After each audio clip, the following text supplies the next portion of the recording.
Well, good morning, everyone. I'd like to call to order this special meeting of the Pierce County Council for the purposes of a council budget retreat. It is Thursday, June 8th, 2023. The time is 9:32 a.m. and all members are present this morning. Item number 2 is approval of our agenda. We have another full day. Yesterday, we spent looking about the biennium to date, actual revenues and expenditures, and spent a lot of time looking at the budget framework and how the budget is developed for consideration by departments and the executive. We talked about the American Rescue Plan Act and some other auxiliary items related to the budget. So that was yesterday. Today is focused on council's countywide council budget priorities and district specific budget priorities, and also making sure we're all on the same page about the mechanics of developing the budget and the associated bills associated with the budget. And a lot of discussion about what our priorities are in a resource constrained world. So that is our agenda. And so with that, is there any objection to the agenda as presented? Not seeing any. Mr. Boki, I'm going to turn it over to you for introductory comments, and then I'm going to have some comments before we have Mr. Taylor begin the discussion. Thank you, Chair Mello, Paul Boki, council staff. We're going to start where we left off yesterday with the council priorities implementation report. Mr. Taylor will lead you through that. Actually, council staff will lead you through that in their subject areas. And then you will look at working on actually an exercise in the budget priorities. And I think that the chair will have more comments about that. And staff will put those numbers together on the council priorities. And that discussion will probably carry into after lunch.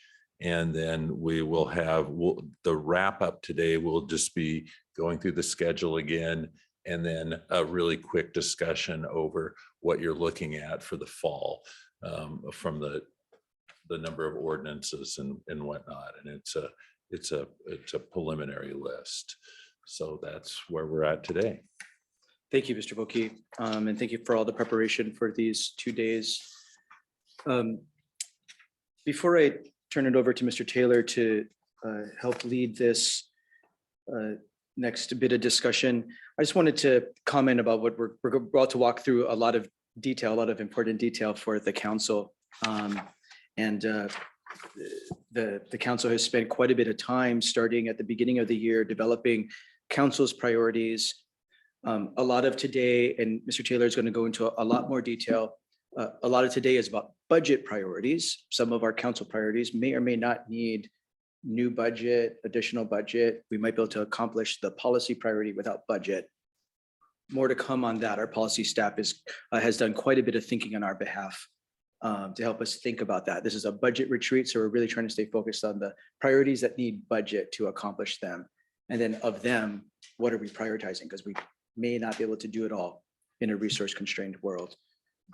But I also just wanted to reflect from my perspective about the priorities document. I know it's hard. I mentioned this yesterday. We love all of our children equally. It's hard to choose amongst priorities. We know this work is all the work that we're doing is very important. I just wanted to reflect briefly and note that from my perspective, the council priorities document and the council priorities that we walk away with at the end of these 2 days, if a priority does not end up in this document, it doesn't mean it's not important to you or your district. It doesn't mean that it's not on a committee work plan. It may not be in the council priorities document, but it could be on a committee work plan. And we're still working on it. If it's not in this document, it doesn't mean that it's not in a department work plan, that a county department is not working on it, right? This is, in my mind, this council priorities document is not meant to be an all-encompassing checklist of everything we're working on. If it's a checklist, it's a little bit meaningless. It's meant, in my mind, it's meant to be priorities. What are our major priorities collectively as a council? And I would just offer that our council priorities should be something that gets a significant focus by the council, by our council staff, and perhaps department staff. And it should be countywide, have countywide significance, whether that be countywide significance in impact or budget or otherwise. I just wanted to share those thoughts as we begin walking through here, because as we noted yesterday, there are 92 actions in the council priorities document currently. We don't have the staff to really get 92 actions achieved, certainly not well, maybe not at all. So we need to manage this together if in terms of really setting really clear priorities, not only policy priorities, but budget priorities. So those are just some opening thoughts from my perspective. Hopefully we can manage this together. If there are places as we go through the detail together today, if there are places where we could say, hey, you know, that might not be a council priority after further review. We know X committee of the council is working on it and it's going to get done that way, but maybe it doesn't fit here. Or we know department staff is working on that. Maybe it's not necessary to put it here. Maybe we could trim the list perhaps. So I just wanted to offer those thoughts, and I'm going to turn it over to Mr. Taylor. Mr. Taylor, thank you for all your work and working with our policy team to help us hone our thinking. All right, thank you. Good morning. My opening comments are going to be very similar to what the chair just stated. As has been repeated a few times, the priorities list is pretty long, right? 92 priorities across 11 categories. Those priorities represent actions in some cases that the council has already initiated and you're pursuing this year in 2023, as well as things that you wish to continue into the next biennium and perhaps beyond. So that's one of the reasons why the list is so long. It encompasses multiple years, many months, and represents actions that are already underway. Council staff suggests, as the chair noted, that the priorities be looked at as both a work program for the committee, so things that are important for the policy committees to stay on top of, for the council to stay on top of, as well as to inform your priorities for the 2024-2025 budget. And so today, staff is hoping to help you in that regard to refine your priorities list for purposes of the budget. And so part of our exercise or time this morning will be spent doing that. So to support that effort, staff has prepared a priorities ranking sheet. You have a hard copy of that before you. This ranking sheet includes all the priorities that were in the matrix before. Okay, so what you saw in your packet previously, the 92 priorities are reflected on this sheet before you. What we've done though is highlighted those priorities that in staff's opinion don't necessarily need a budget appropriation or to be called out specifically as a budget priority. And the reason for that is that, as the chair indicated, a number of these actions are already underway. They're already built into a department's work program.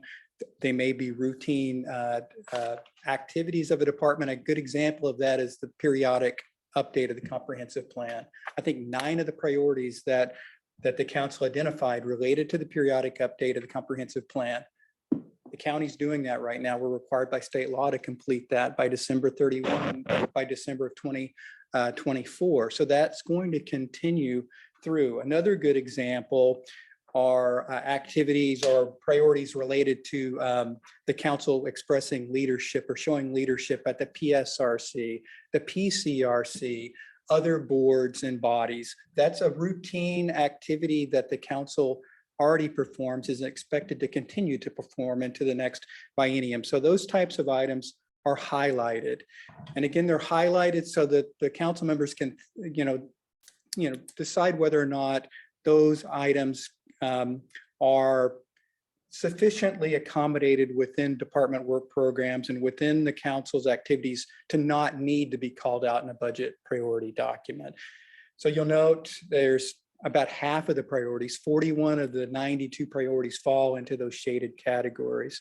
Again, this is an attempt by staff to help you focus your list a little bit more specifically on budget needs for 24-25. when staff walks through each of these priorities today, using the matrix that you've already seen that gives some more background on budget need and status, that'll help further bolster what I just said about some of these items being taken care of by current work programs. So we're going to attempt to use a scoring sheet to do that. What staff would ask is, as staff goes through this morning through the matrix, you may want to refer to the scoring sheet periodically.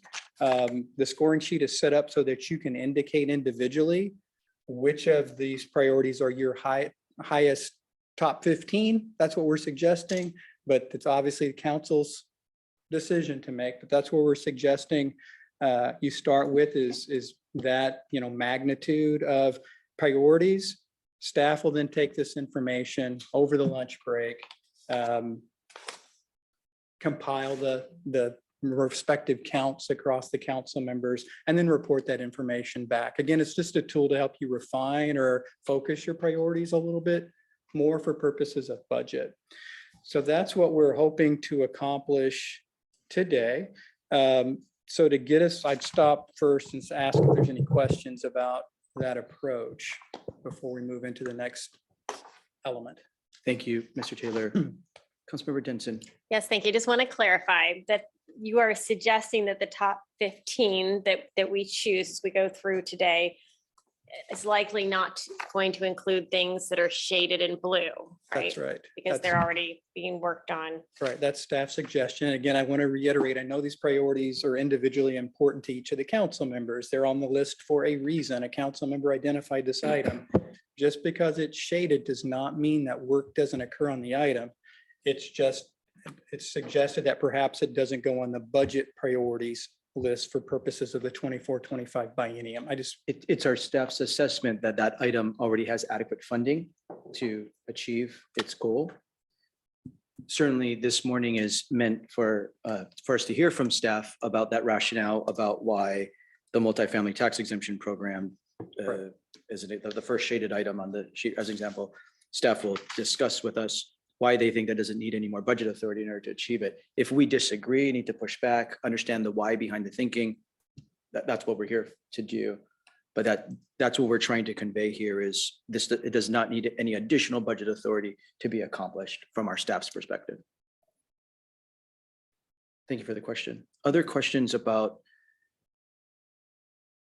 what we're doing this morning?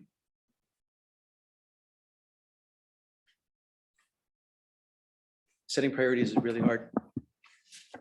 And it doesn't mean that only the top, as we look at the list after lunch to see where things fall from all sevens thinking, it doesn't mean that things below the line are going to get $0 or not. That's not what this means. And we need to have some sense about, in a budget constrained world, what our top priorities are. I feel pretty strongly about that if we're going to focus and achieve council's priorities. Councilmember Herrera.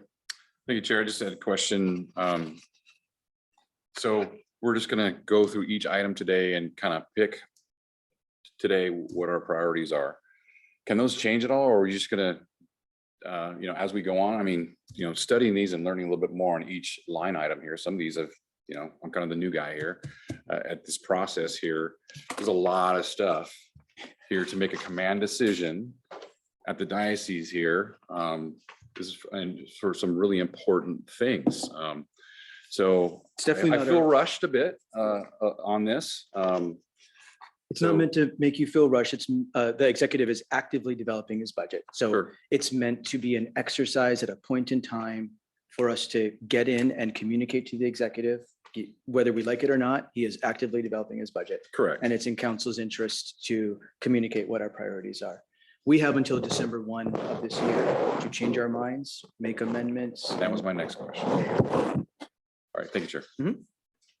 It's an evolution for sure, but we have to convey our priorities. Councilmember Denson. Yes, another question from the new end of the dais down here. Mr. Taylor, did you explain what we're supposed to do in the local and outside funding columns? So I did not. So thank you for asking that question. So the local funding, outside funding columns are just, they're optional, but they're intended to give council members an opportunity to express whether or not they feel a priority should primarily be funded through grants or other outside funding sources. I expect there won't be many that fall into that category, but it gives you an opportunity to note that as well. Thank you. Thank you for that. Thank you for that question. Broadband might be a good example.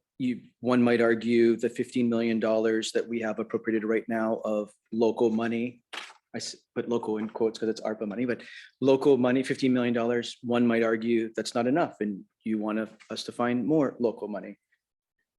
You might say $15 million of local money is good seed money, but it's a top priority to make sure we find outside funding to leverage that $15 million. That might be an example.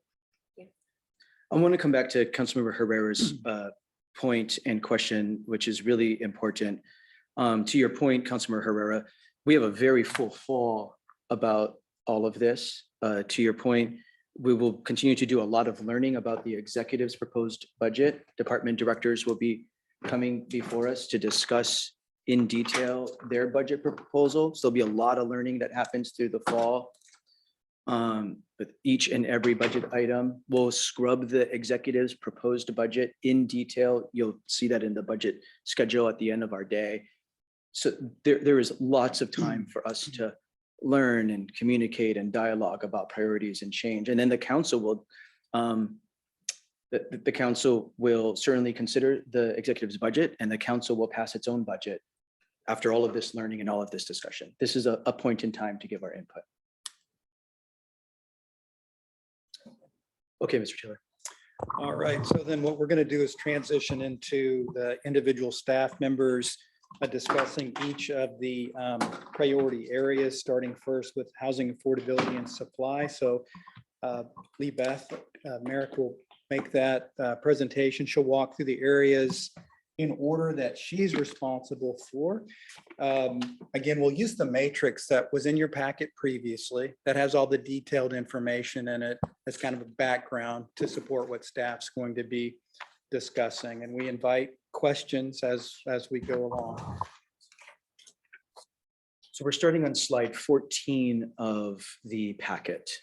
Right, so we're bringing that up on the screen right now. There we go. So again, it's the matrix that's in your electronic packet. I think you have a hard copy of it as well. And so Ms. Merrick will use that as her foundation for her comments. So Lee Beth. Thank you. Good morning, council members. For the record, Lee Beth Merrick, council staff. As Mr. Taylor mentioned, we're starting with the topic housing affordability and supply. A number of actions associated with this priority.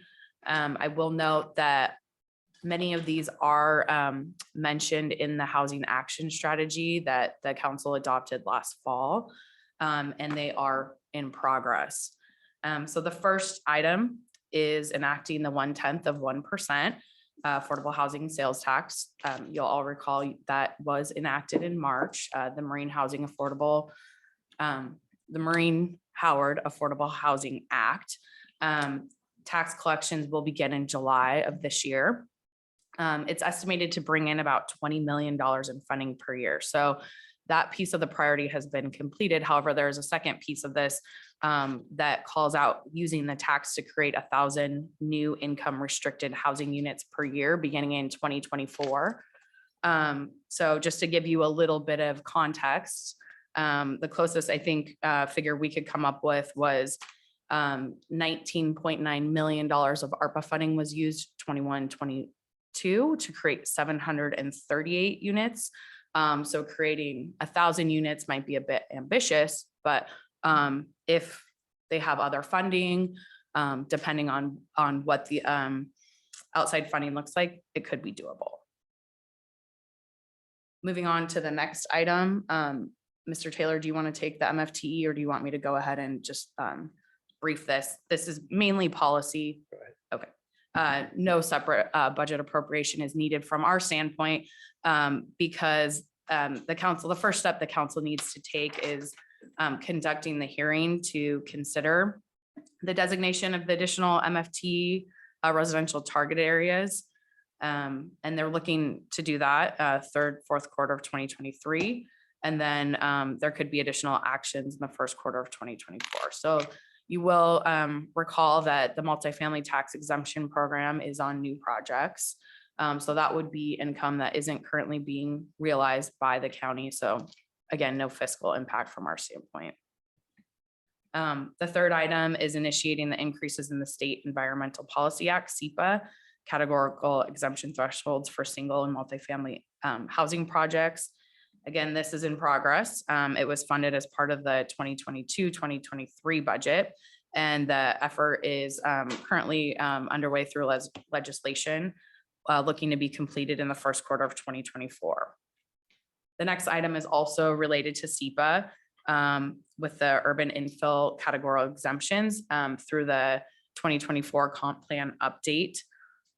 So this is funded as the comp plan update. And from our standpoint, there's no separate budget appropriation needed for this. The fifth item is developing and maintaining an inventory of all the county-owned lands and looking to use that surplus land for affordable housing. This is in progress, I would say, in a few ways. So currently, facility management already has a list of the county-owned properties. Additionally, council had an amendment to the comp plan update that directed that a surplus land policy be included in this. It looks like that will be completed in the fourth quarter of 2024. Not noted on here, but I will mention is as part of the housing action strategy, they directed the Pierce County Community Development Corporation to also look at this work.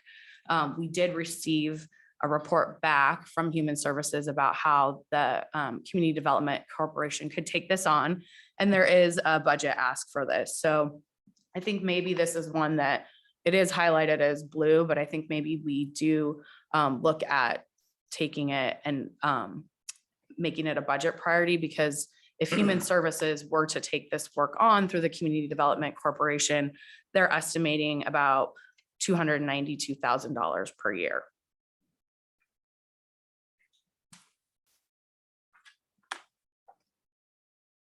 Moving to the next page, the council priority is continuing efforts to support the establishment of the community land trusts.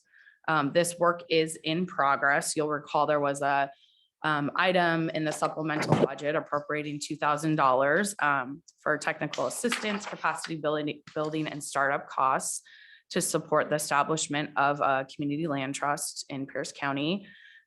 Human Services is working on that RFP now, and they are hoping to post it at the end of this month with awards announced in the fall of 2023 and carrying funding over into summer 2025. So again, there's some policy discussions that need to be had about this, but depending on what the council would like to do, there could be a need for additional funding. The next item is considering adjustments to the fee waiver program to increase available funding and targeting benefits to affordable units. This is a new priority. It has not been yet started, but we will note that there has been appropriations in previous budgets for the fee waiver program, which is about $200,000. So if council would like to expand that, then additional appropriation would be needed. The housing action strategy does mention this, and their recommendation is for finance and planning and public works to conduct a market study, determine what affordability levels should be exchanged for fee waivers.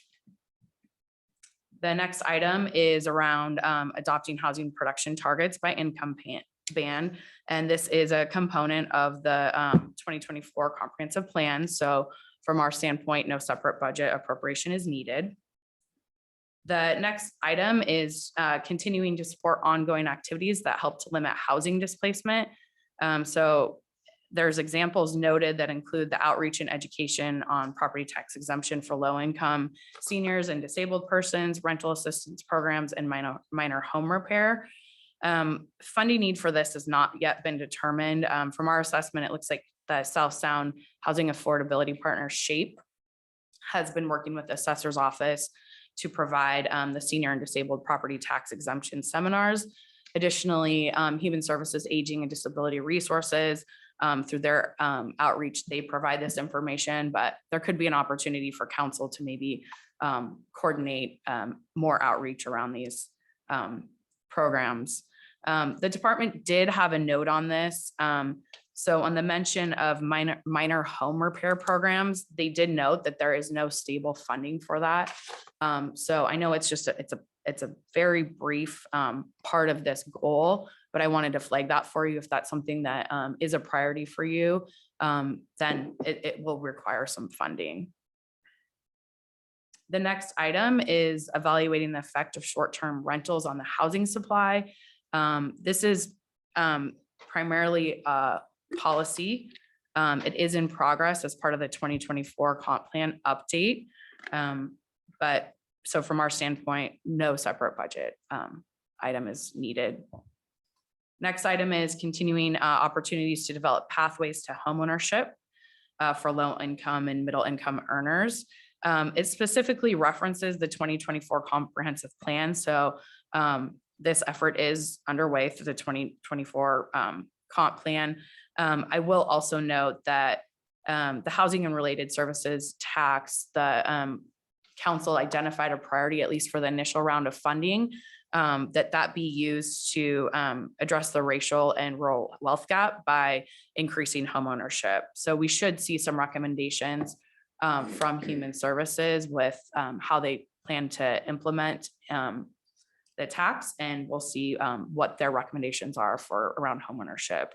The department did also note that they are restarting their down payment assistance program for first-time low-income homebuyers. So it sounds like I think it's through federal funding that they might already have a fund source for that. So depending on the funding that they're allocating for that, the council will need to decide if that's an appropriate level or not. And the last item on the housing affordability and supply is consider support of the Black Home Initiative and reducing the racial wealth gap, including historic disproportionality of international wealth in the BIPOC community. This is not yet started. It is a new priority with a presentation to council scheduled for Monday's study session on June 26th.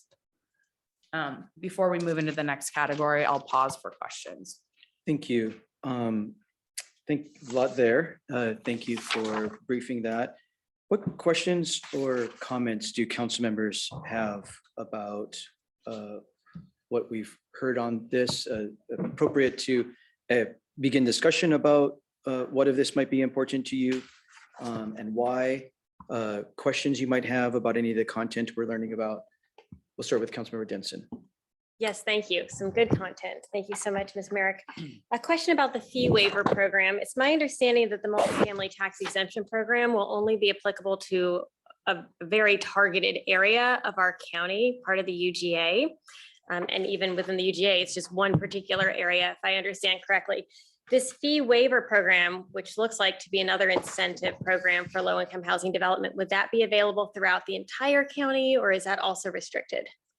I'm going to look to Mr. Taylor on this because he's really been the lead, but my understanding it would apply to the entire county. If the county is charging traffic impact fees, there's a whole host of fees, but it's for any county fees that are associated with new construction.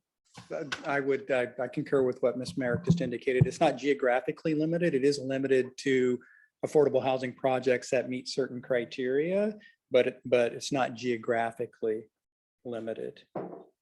And the program currently has a financial limit on it. That financial limit is based upon what the council appropriates for the program and the biennium. And the current biennium, $200,000 was appropriated for the program. As the county seeks to encourage the production of more affordable housing, that amount of money may need to be increased as the number of housing units increases that are produced. And so that's what that priority is about, revisiting the amount appropriated for those waivers. Do we know if that amount was fully expended or will be fully expended this biennium? Yes, it will be. Okay, thank you. That's all. Thank And you. Mr. Kruger looks like he has some information to add as well. Very briefly, I think this leads to, I think, a question for council with me thinking about in terms of how staff has set up this table.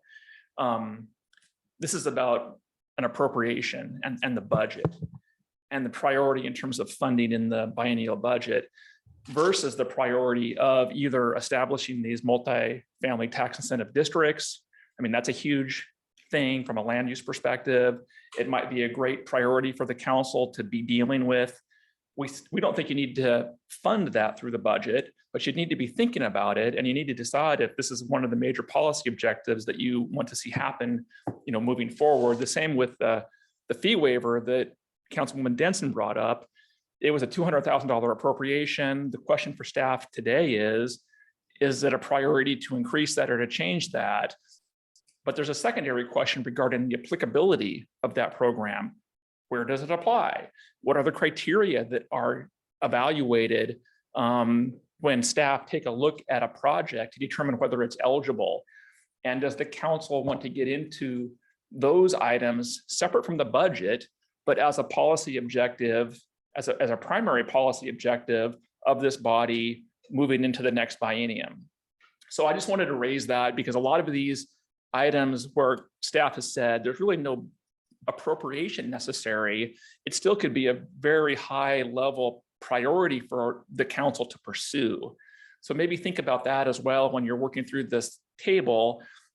Even though there's no appropriation necessary for a particular item, it might be the council's top priority to pursue that work in the next couple of years. And so I just wanted to mention that because I think we'd like to separate those two conversations for today in terms of budget, but we don't want to lose sight of what the body's primary policy objectives are moving forward. Thank you, Mr. Krueger. Thank you. Definitely managing a lot here and trying to create one tool that does it all is challenging, but we're doing the best we can, right? Got it.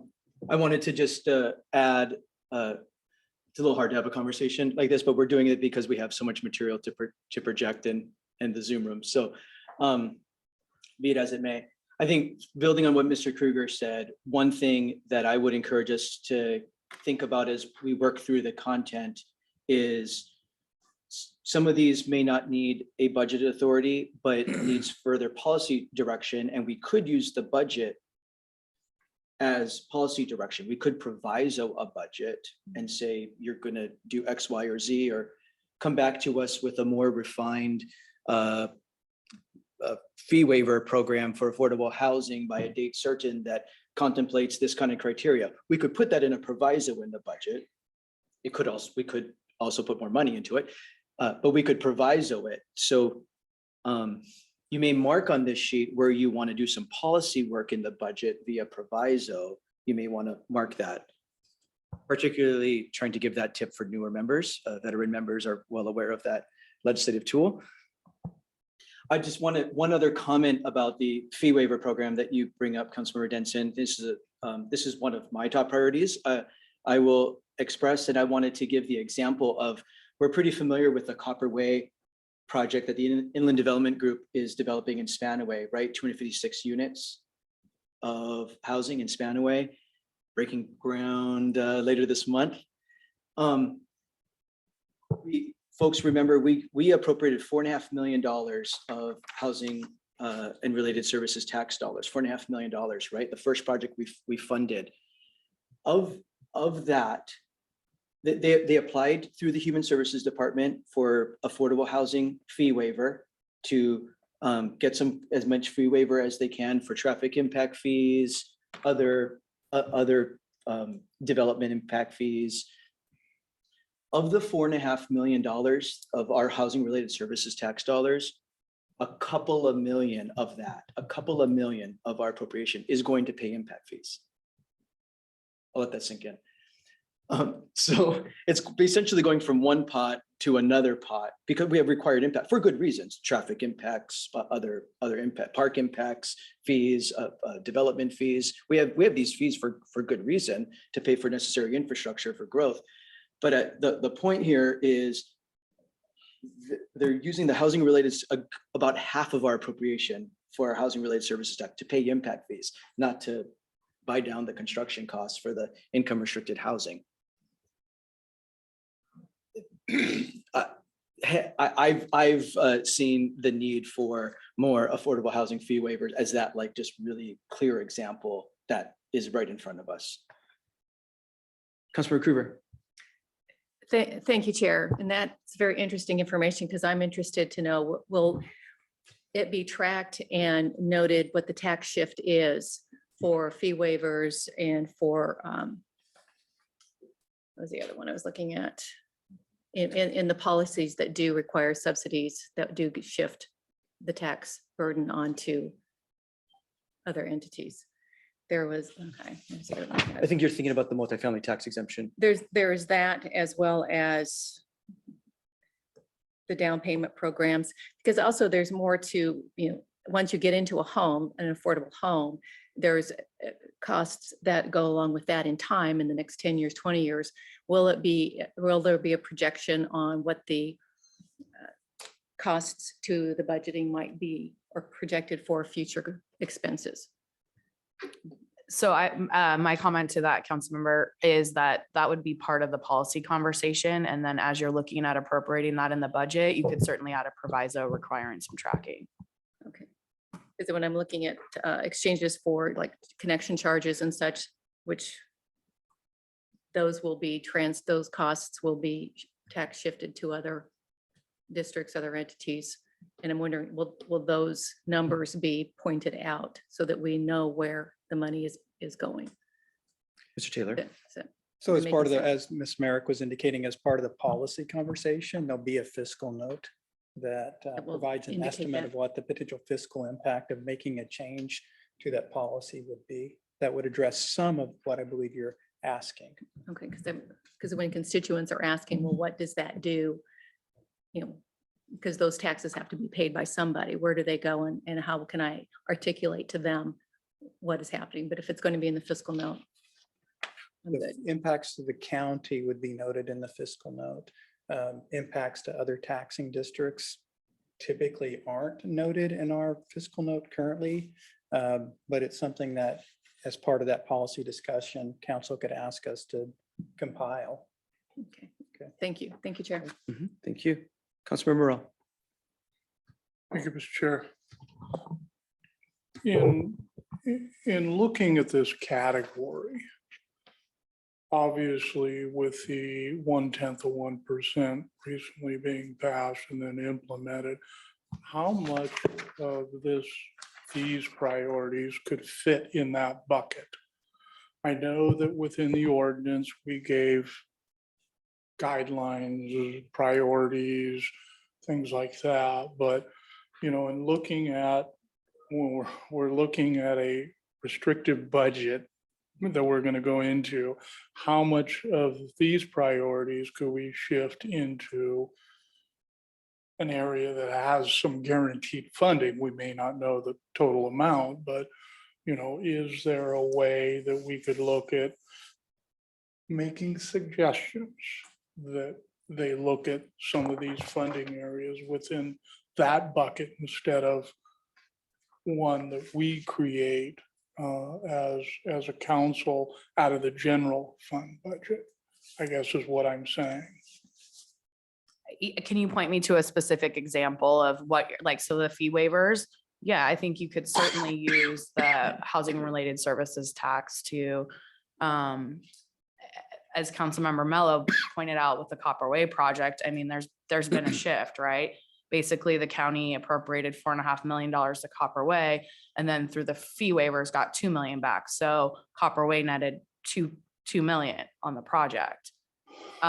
So you could, from a policy standpoint, have some sort of conversation about projects that receive funding from the housing and related services tax are exempt from fee waivers or from fees. Give them waivers. And I would note there's some policy that the policy team is developing to I would consider modernize the fee waiver program. Policy staff is in the early throes of doing that. But to Mr. Krueger's standpoint is there's a lot of policy conversations that need to be had. Are there income restrictions that you want this to apply to?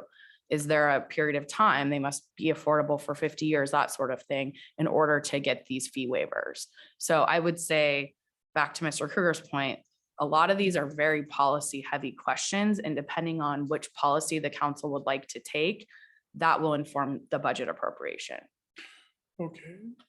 And just another point that you had brought up with the minor home repairs. Mhm.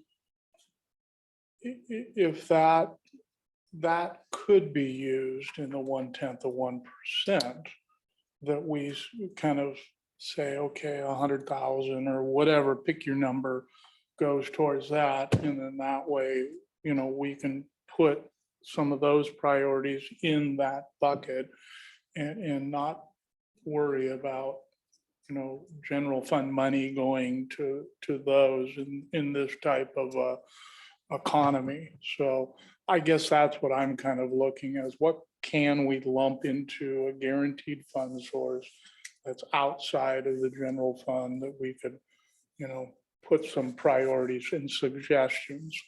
Because like you say, to build out 1,000 units, that I think is stretching it, but there again, it's a target, it's a goal. But I think maybe we could pick off some of these, because the key thing I want to make sure is we're impactful in what we're doing.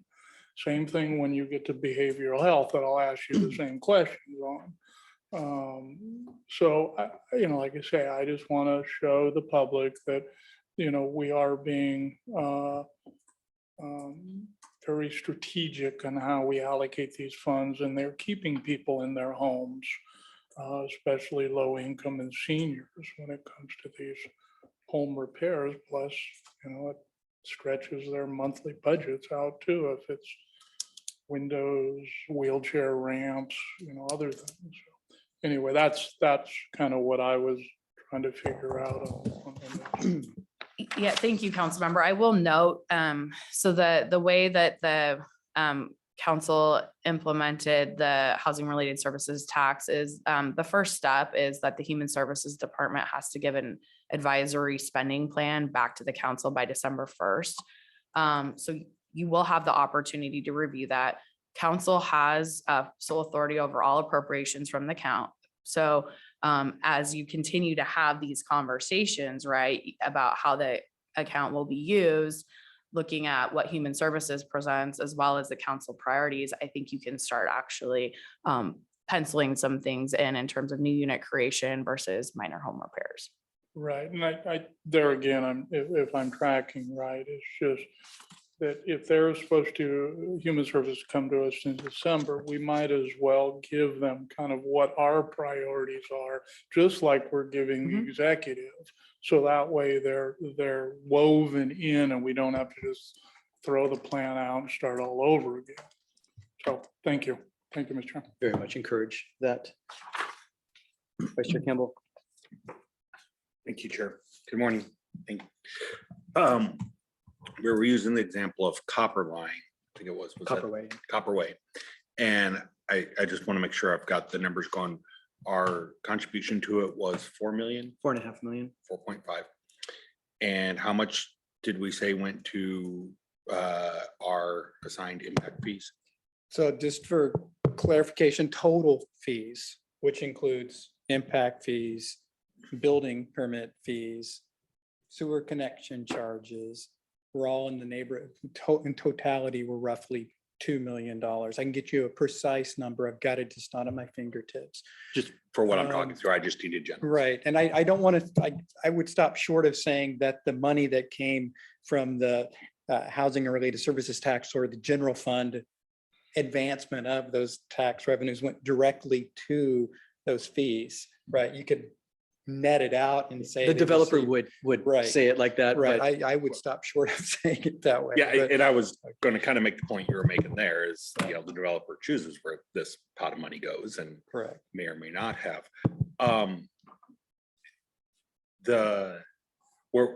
Remind me what fund we did the 4.5 million out of? So that's the, so. ARPA, if or was you- it? Housing and related services Yeah, tax. housing and related services tax that was The The one funded dollar. initially through an interfund loan.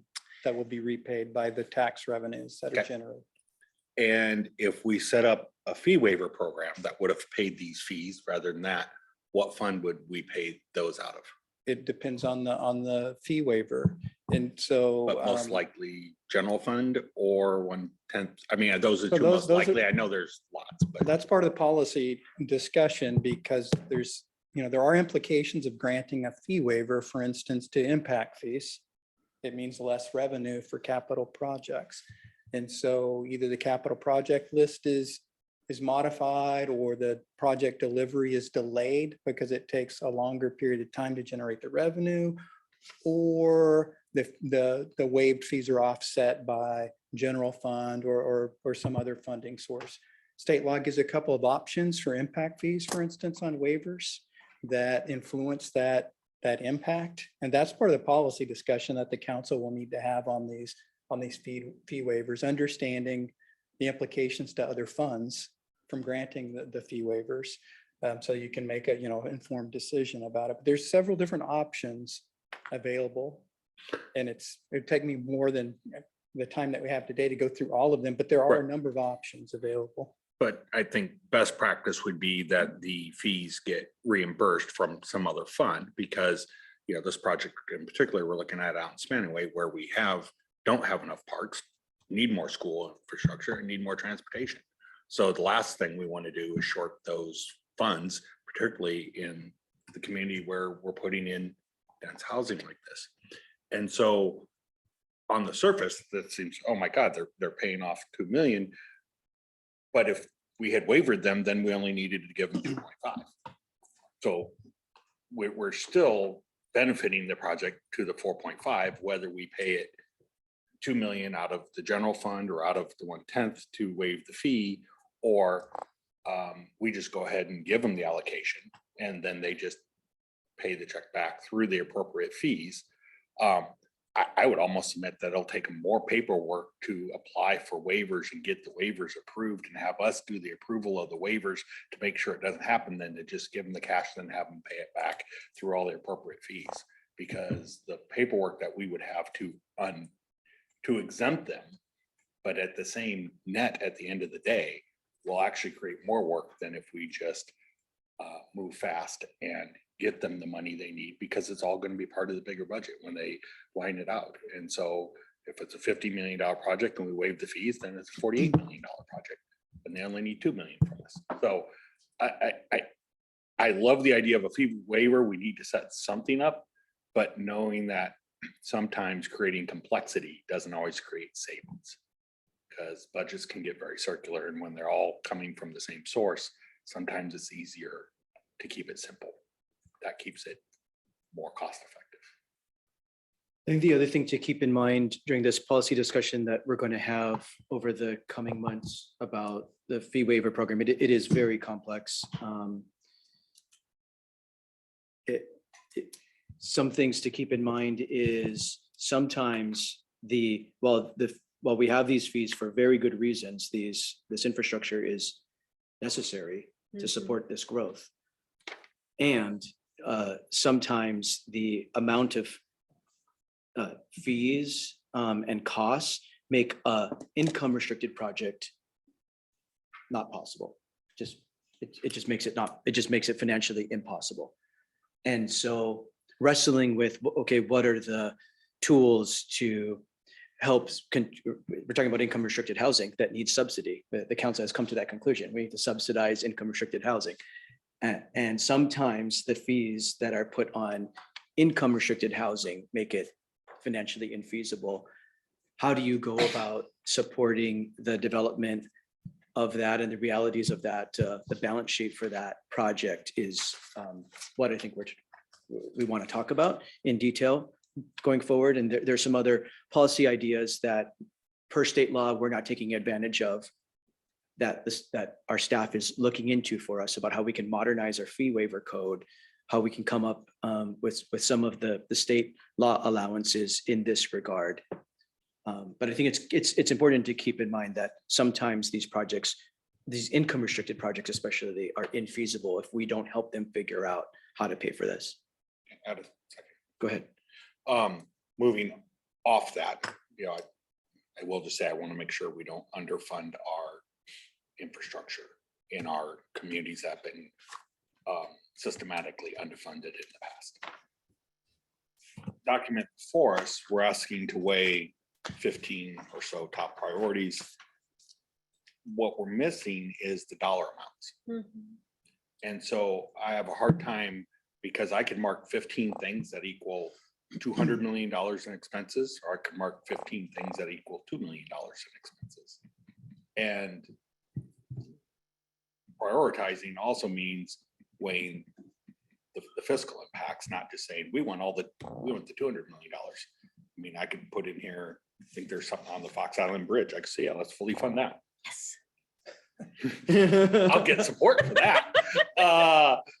But we can't do that. And so I'm gonna have a hard time coming up with 15 X's without all the O's of the dollar amounts. I will note I that, will do my best, but I don't know, it's probably too late to get a column to see, It is. even just very basically, this is a low dollar impact or a high dollar impact. and And I and that would, make the big difference in what we should be choosing today. That And I- should be the number one thing we're looking at, not the thing left off the list. so one thing to note, just as a reminder, where we have some sense of that impact, we've noted it in the detailed matrix that you have. Where staff doesn't have that information because the program needs to be, the policy options for a program need to be evaluated, we note that as well. So. Or we there can- needs to be more discussion about council about how robustly to fund it. You could fund a impact fee program at the current $200,000 level or the $10 million level. That's a policy debate that we need to have. So, yeah, we're not going to have, I know that might be unsatisfactory to some, but I think we have to use our best judgment, acknowledging that there's differences of opinion about how much we want to invest. And it's part of this iterative process, I think. One more question, if I may. They enact the 1/10 to 1% for affordable housing. And I see that we're listing that not as funded, but we have enacted it. The reason it's. This isn't asking for a second 1/10, is it? No, the reason we? the reason it's listed that way is because the way that priority was phrased, it's two things. It's enact the tax, which you've done, but then it's also with the tax revenues, create 1,000 new income restricted housing units per year, beginning in 2024. That element still needs to be accomplished. And so that priority could be rephrased to simply state using the 1/10 of 1% create, and then it would, I think, address your question or comment. Thank you, sir. Thank you, Chair. Thank you for the clarification. Councilmember Morel? Thank you. Just to follow up on the conversation, I think there again, I appreciate your patience at the podium while we go back and forth. I think Mr. Kruger did bring up something that we need to always keep in our mind.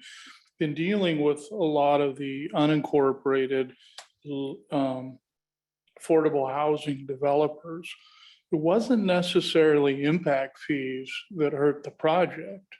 It was parking, bonus densities, other things that they could do offsets with. So, you know, even though that in the case of Vintage, who built out on the mountain highway, they said, well, you know, we took advantage of the impact fee exemptions, but that wasn't the most costly thing. It was the parking requirements that really hit us, because they would prefer to put more density in than more asphalt. And if there's some policy that we can work around, I would be willing to look at those offsets that would help a developer more than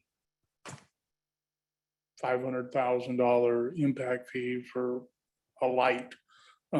Because as Councilmember Campbell indicated, those are needed, whether it be infrastructure, parks, et cetera. So we do have a cost of doing business. And I like what Chair Mello talked about. I think we need to get real creative in the impact fees. I just don't think it's going to be a 1-to-1. You know, that's too easy.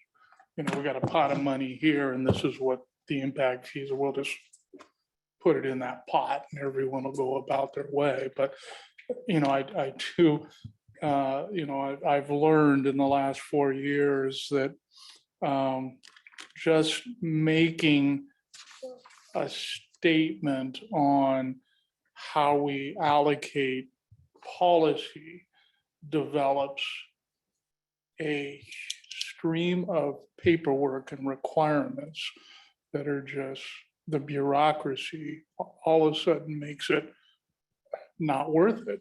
So I appreciate Councilmember Campbell's comment on that. So anyway, I'm rambling, so thank you. Thank you for those thoughts. Councilmember Krueger. Thank you, Chair. I'm going to agree with the rambling and the comments so far. I just want to express a concern in that, you know, the projected 20 million, and when I'm looking at what is happening now, that we make sure we're pay attention to how those dollars are going up and down, and also the projections of, I'm going to assume there will be a reduction in the property tax collected on these projects, and what the implications are that to the taxpayer in the future. Just kind of make sure we keep that in our mind when we make policies. Thank you, Chair. I just want to clarify what I'm hearing, Councilmember Krueger, to make sure we have good information. I think I heard you say affordable housing projects would have less property tax collected. Is that what you said? I'm of that impression. I that the don't know that projects- to be true. If there were to be a multifamily tax exemption, that would be true for the duration of the MFTE. But if someone is developing a raw piece of ground and improving it, or redeveloping a property, whether it's a market rate or even affordable, there's a delta there of the improvements, which will generate more tax revenue. The affordable projects will collect property taxes on the affordable units, just like we'll collect property taxes on a market rate or luxury units. We'll get property tax off of it. The only time a property tax is reduced is if we have a multifamily tax exemption applied to it. I am just of the impression that there are plenty of programs when they are, maybe it's more towards seniors, but there are programs for low income and disabled and such. So at some point there is a nexus, but If they do take advantage of property tax, like the low income senior or low income disabled, No. there's a shift. It's, we still collect the revenue. There's a minor shift, and the assessor treasurer has Okay. it's like 0.00, I don't know. It's really minute what the shift is. It's Vice Chair Campbell. Neither one, whether you use the MFTE or the senior tax exemption, decreases the amount of tax that we'll collect. Slight shift. Neither one is a decrease. One is a delayed increase and one is a shift. Okay. Saying seniors have paid in their whole life, but so neither one, the word decrease, neither one has a decrease. I understand that. Okay. The shift to me is a decrease for one and an increase for another, but that's just moot. I just want to make note Yeah. to pay attention to those things. Thank you. Thank you. And I just wanted to make sure we weren't confusing anyone with any. I want to make sure we're all using accurate information, accurate understanding, and building from a common place. Other questions or dialogue about the housing affordability and supply section as folks consider what our top budget priorities are going to be? Very good discussion. Ms. Merrick, I think we're ready to move to homelessness and stable housing. Thank you, Chair. So moving to the council priority, homelessness and stable housing. The first action item identified is establishing the unified regional approach with the goal of achieving functional zero homelessness throughout Pierce County by 2027. So I will note many of the items in the homelessness and stable housing are part of the comprehensive plan to end homelessness, which the council adopted last year. The number one first step was regarding the establishment of the unified regional approach. I think the plan directs that to happen by July 1st. So again, a number of policy conversations need to be had around the unified regional approach, which council is having at the next Health and Human Services committee meeting. We'll have an update on this. So those conversations are underway, but again, it's difficult to determine the funding levels that are needed for this. We know in the plan, the comprehensive plan to end homelessness, I think they identify $117 million funding gap to achieve functional zero. When we got an update from the department last year, I think that gap had shrunk quite a bit or a little bit. So it was more of $100 million funding gap, but the plan calls out $160 million a year to fully fund the homelessness system. The next item, funding the Community First Village, that has been completed. The third item, supporting efforts targeted at reducing street homelessness with a goal of reducing the number of street homeless individuals by 25% each year over the next 4 years. That is in progress through the comprehensive plan to end homelessness. Again, we would need to have more conversations with the department about what this actually looks like in terms of determining the fiscal need. But we know that more funding is needed, as well as that fourth item, supporting efforts to increase the number of homelessness outreach community team members by the end of 2023. Not necessarily a conversation for the 24-25 budget, since this goal mentions by the end of 2023. However, we do know that outreach is largely funded through the document recording fees, which we heard about yesterday, the shortfalls associated with that. I think in 2021, the revenue for the document recording fee was about 10.1 million. In 2022, it was down to 6 million. So just in a year, there was a $4 million reduction. Projections for 24-25 look like they're going to be about $4 million a year. So again, there's going to be a deficit from previous revenue lenders or previous revenue levels. The state did appropriate $18 million in their biennial budget to address these shortfalls. And it sounds like from initial projections, Pierce County is expected to receive about $1 million per year. So that could get it to about $5 million per year, which would be more aligned with 2023, but still reduced from previous levels. So I think in terms of these items, you are going to be having to looking at new funding sources, depending on what level, again, you'd like to fund that. I will note on the third and fourth items, Human Services did think that these are fairly ambitious goals. And then on the fourth item, I think we have this as part of the comprehensive plan to end homelessness. It isn't part of the comprehensive plan to end homelessness to increase the number of homeless outreach community team members without growing services, right? So Human Services said as services grow, then community outreach members would also need to grow. Turning to the next page, the item is promoting the creation of more safe parking locations and considering the creation of a safe parking incentive program to encourage community groups to host safe parking sites. So you'll recall that the council did establish safe parking standards for the unincorporated area. However, incentives have not been established. So policy conversations need to be had about what those incentives look like in order to determine the fiscal need. And then the last item is for the council to establish the Select Committee on Homelessness with the first meeting to occur by September 2023.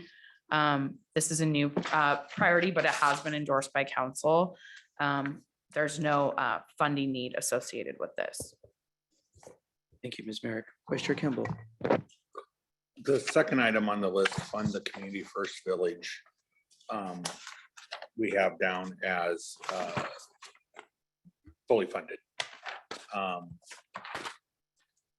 And maybe I'm looking more to finance or from the executives team.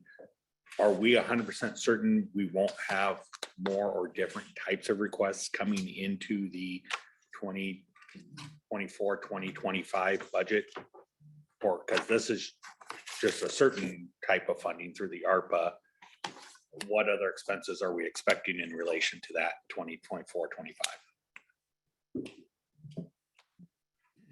Gary Robinson with the Finance Department. The funding that was approved by the council and brought forward by the proponents of the Community First Village was to provide the council with an indication of what their request was for council contributions. It's not anticipated that there would be other requests coming back to the council beyond those that you already authorized. And I believe that there was in some of the documentation as the measure was being considered both by the executive and the council, an indication that if there were costs that came in higher than what was anticipated, those would be borne by the sponsor by seeking out other sources. Okay, we're not gonna have anything that's funding a position in permitting to help permit this project or any secondary funding requests attached to it. Might not be, or a road improvement that's not. Not that I'm aware of, Councilmember. Hugh, you may have other background that. I may- So I do have one piece of information to add in regard to that. In terms of the information that the council received on that project, there was an indication that sewer connection charges could be pursued. Now, there hasn't been a formal request to do that, but there are provisions within county code to allow for the waiver of sewer connection charges in certain circumstances. So that's a possibility. I could see Community First Village asking for that at later. But any development happening. could That's the pretty only much- okay. item that I'm aware of that would have some kind of a fiscal impact to the county if it was granted beyond the monies that have already been appropriated. Thank you, sir.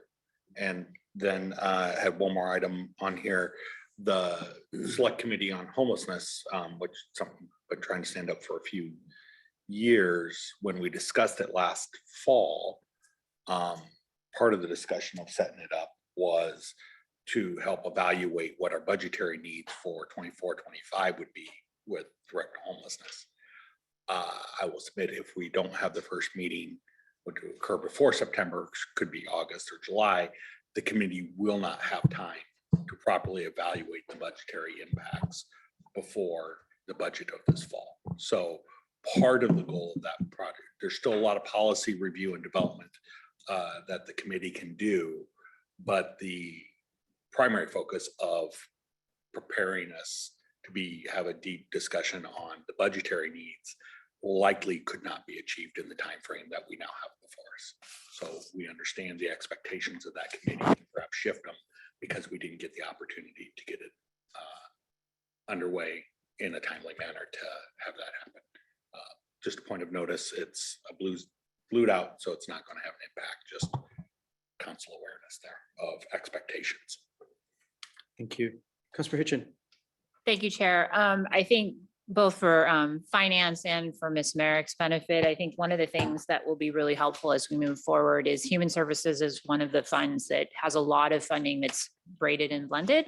And sometimes it's hard to track in the budget document what is captured in grant dollars that can't be used other places and what pays for staffing. And so just really, and I think the committee or the committee of the whole really getting a chance to understand how things are funded in human services. Because unlike PPW, we can kind of follow the projects, follow the process, but because we take document recording fees and this dollar, and almost all of it is not at this time local. We will finally have some local dollars, but this is the first time the majority of the human services budget is federal pass-through, state pass-through, grant dollars. And so it's hard to understand some of those shifting, what is shiftable and what is not, if there's projects that we wanted to look at. So I think really making sure that we're clear on what that looks like when we start to dive into that would be really helpful, I think, for us. Yeah, I think Councilmember Hitchin, I will note, and I think just for our partners in finance too, with the document recording fee shortfalls, the memo received this week from Human Services did identify a couple other funding options, one being the vacancy savings. And I think their concerns with that is that the vacancy savings might be tied to grants that have certain funding limitations. So I think that's just something we'll need to work through to determine what vacancy savings are actually available if for document recording fee shortfall. Correct. And I think, but yes, that's priority, but just the thing, like the totality of this, as we're looking at some of these projects that are on here that may be new to our county. And the human services budget looks large, but a lot of it's directly tied to work that we do. So looking at like aging and disability is a huge budget, huge number of FTEs. So it looks like a big dollar amount, but there's things that we can't do. Like that is directed specifically to those things. But could we use some of that to do supportive housing remodeling for seniors? And I don't know enough about some of those grants and dollars that come out, if there's anything that can be done. And so as a policy, when I'm looking at the policy document, like, well, I'm going to go back to the fixing senior homes, putting in ramps in homes. If we're not funding that, and is there a way to tap into that as a resource instead of the 1/10? Then I wouldn't know. And so those are the kinds of things that I'm thinking about. If that helps or confuses more, happy to have further conversation. Councilmember Denson? Yes, thank you, Chair. And I don't know if this is allowable at this point or not, but in regards to the item on safe parking, it's the That's- 5th one down. I'm wondering if council would entertain changing this a bit to say promote the creation of more safe parking locations and sanctioned encampments. I think both of those are kind of getting towards the same objective of providing people a place to go that is not a sidewalk or a public park, where it's safe and there's services and we can move folks higher up the housing continuum. And then the incentive program could be encouraging community groups to host, either of those two types of kind of crisis, not solutions, but interim solutions. Would that be agreeable? Is that all right at this point? Thoughts on what we just heard? No objection. Councilmember Hitchin? I agree. I mean, I think we need to look at all the tools, and we've talked about it. It's not been something that we focused on. And so we've got safe parking. It's working. There's another need out there, especially as communities are saying it's not going to be allowed here. And we have essentially sanctioned encampments that are working in our community. And so replicating those in other areas would be fantastic. I think it's something tangible, but I think the community can see that we're helping to really address an issue that we're hearing a lot about. If folks need examples of some sanctioned encampments that I think are very safe and tidy and have services and security, let me know. Perhaps others know. Councilmember Hitchin, I think, knows of some. There are a few examples in Pierce County of current sanctioned encampments that are safe, they're monitored, they're staffed, they're clean, they're tidy, they're healthy. But healthier than living on the street corner and an unsanctioned place with no hygiene facilities and no security. Thank you, Councilmember Denson, for that suggestion. Any other thoughts on the homelessness and stable housing area? Finance staff is listening intently, as well as our staff. So the discussion is super helpful to tease out some of the nuances that we have here for these priorities. So thank you for the dialogue. I'm just going to express whether I put my priority, I just wanted to express that, whether I put my priority on the 3rd item, supporting efforts to targeted reduce street homelessness, or the 5th item, promote the creation of more safe locations of various kinds. They're very related in my mind, which is great. I wanted to express that, for me, the funding, why I would indicate a budget priority here from my perspective is we do need more resources to get to building, I mentioned yesterday, non-congregate shelter to the best ability possible, because we learned through the pandemic that non-congregate shelter is being accepted by those looking for shelter. They're accepting that service more than they're accepting traditional congregate shelter, or even a tiny home village. Non-congregate shelter is being accepted. So when I put my mark on one of these items, that's the kind of thing I'm looking for. Certainly also sanctioned encampments, tiny home villages, safe parking options, sort of all of the above approach to get folks into a safer option off the street that I think needs a lot more resources. Okay, let's get through economy and workforce and then take a brief break. Thank you, Ms. Merrick. So Mr. Chair would ask for you to consider perhaps a change in order. Mr. Bridges has a family commitment this afternoon, very important one. And so with your permission, I would like to, instead of transitioning to the economic development item, transition public safety and social justice to ensure that he's able to get through it before he needs to depart. There's no objection to that. Let's most definitely accommodate that. Mr. Bridges? And I believe.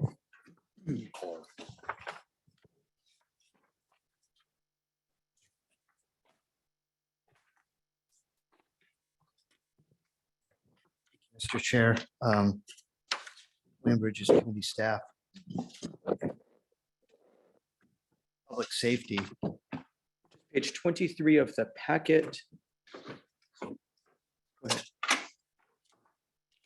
So this will not be as complicated as the previous one, I don't believe. The very first item that you see, monitor and support efforts to achieve the budgeted staffing levels for the sheriff's deputies and corrections officers. That is being done now, at least on an annual basis in public safety and on a quarterly basis through the Criminal Justice Dashboard Committee. And this is something, if you want more briefings, something that can be easily accommodated in Public Safety Committee. There is capacity in Public Safety Committee schedule to accommodate additional briefings on staffing. And of course, no appropriation would be needed for that. The next item, explore funding for additional recruitment incentives. This, in my mind, is related to at least two other items. They all have to do with increasing staffing, either through additional recruitment incentives, either through expedited hiring process for people transitioning from the military, for example, or expanding the Sheriff's Reserve program and cadet program.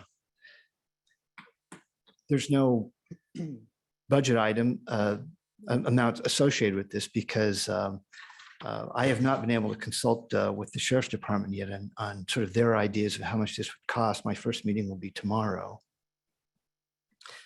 I will add that of the $4 million that we spent on the, or that we appropriated for incentives, about 2.2 million still remain. And those incentives were responsible for hiring 21 law enforcement and 14 corrections officers. The problem is we're sort of treading water because we're bringing people in, but then people are leaving.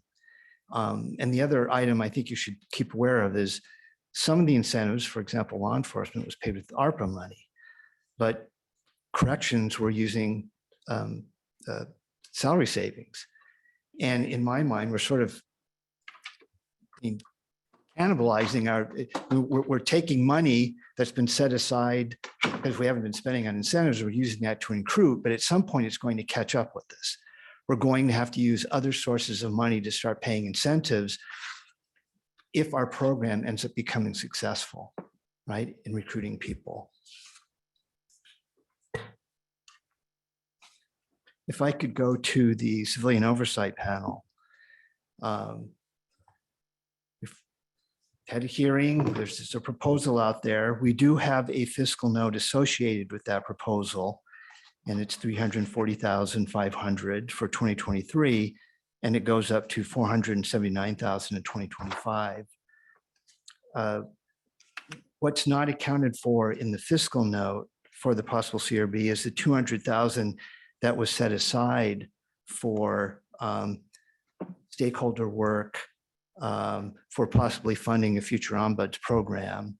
So at least for the first year, if there were to be a CRB, you could, I am assuming you could subtract the 200,000 from the 340,500 and for the initial annual outlay.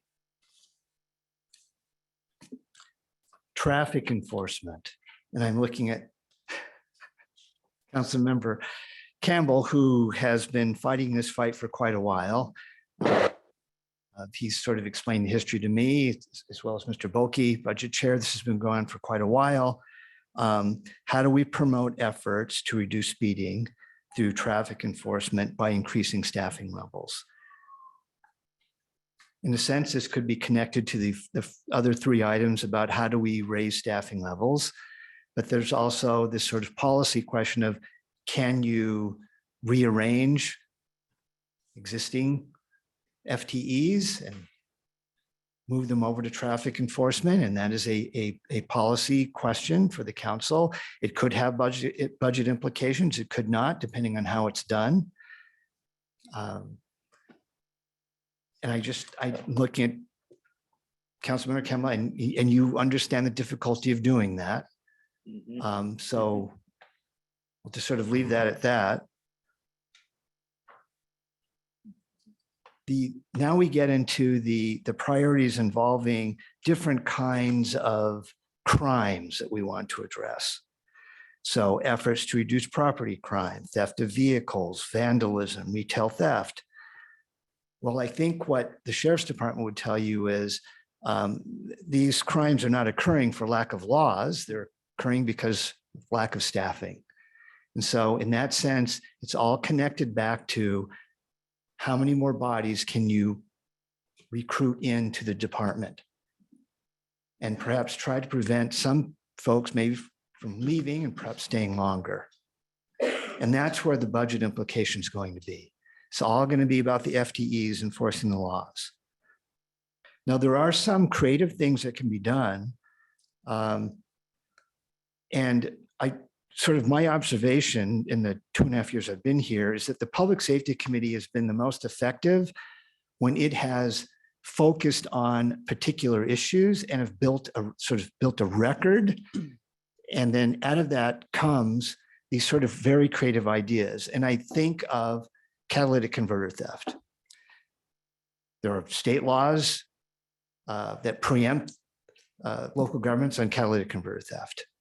So Councilmember Morell decided what he would do is, well, there may be other ways we can address this outside of passing a new law, outside of trying to figure out how to allocate more FTEs. And what he did was convened the auto dealers in Puyallup, brought in City of Everett that had a catalytic converter program where they etched and painted, brought in national insurance people. And then what ended up happening is the auto dealers ended up creating their own etching and painting program of catalytic converters. And it just so happened that the head of the Auto Dealer Association in Puyallup was also the head of the regional effort. And so what happened is he spread the word. All of a sudden, programs started popping up in Fife and Tacoma. And it was something that could be done that was started by the council. I mean, it was convened by the council, the effort, but it didn't cost us any money. And it was one attempt at trying to address the problem. No additional FTEs were required for that. Pierce County Sheriff's Department helped promote the programs. So there are creative things that we can do that don't cost money. And it involves relationships that all of you have in your communities and sort of leveraging those relationships and sort of helping us address problems outside of the legal framework.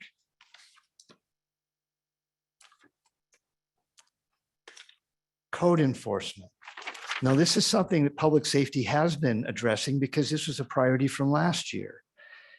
And as we've done in the Public Safety Committee, we bring in people to try to build a record, try to learn. And what we learned from the prosecutor's office, if you recall, a flow chart was presented to us to show how complicated the process is they had some suggestions that they could make sort of internal changes to speed up that process. But in addition, what they told us is, we need more prosecutors if you really want to focus on this problem. But they also told us, you can take a look at what the city of Tacoma is doing. They have a pilot program that they think very highly of. And so what we're doing in public safety is in July, the director of that program is coming in to tell us how that program is running, how it's funded.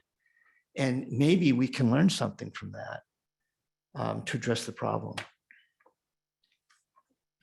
So that I'm sort of finished my presentation on public safety. I'd be happy to answer any questions. Thank you, Mr. Bridges. Vice Chair Campbell. Two questions. How much money did you say that we've already spent on recruiting retention? So 2.8 million, so it's about 2.2 million unspent of the 4 million that was allocated. So we spent 2.8 million and we've attracted, you said 19 new deputies? Yes, it was 21 deputies, 14 corrections officers. So about $50,000 a deputy or correction officer. And right, and if you recall, the incentive structure was set up 10,000 for entry level, 25,000 for laterals, 5,000 if you could to a civilian or someone who could recruit somebody and could attract somebody into the force. Was any of that for retention? Yes, that was for recruitment and retention. The final item you have there under public safety, my concern here is it's really two different items. The first one is, we can read it about reducing crime and all that. And then including the addition of code enforcement capacity. So increasing code enforcement isn't could reduce property crime, including theft, but could also be very different. Yes. So I don't know if somehow we maybe need to split that into two different categories for voting purposes, because they're really two different objectives or outcomes or budgetary or however you want to look at it, but they perhaps shouldn't have been merged. But I'll take thoughts from staff on and chair on how we'd want to proceed on that. Do you have any thoughts, Mr. Bridges? I think Councilmember Campbell is correct. It always helps staff when we agree with members. Helps members. Yeah, no kidding. But seriously, I believe you're correct. We sort of jumbled a lot of things into that one priority. And so looking at the way it's lined out on our big sheet, just to make it easier, if we just kind of drew a line across the first two lines and the third line, you really create kind of the two different categories. Of course, that brings us to 93. But that can be my suggestion of being able to look at these as two separate things, unless someone.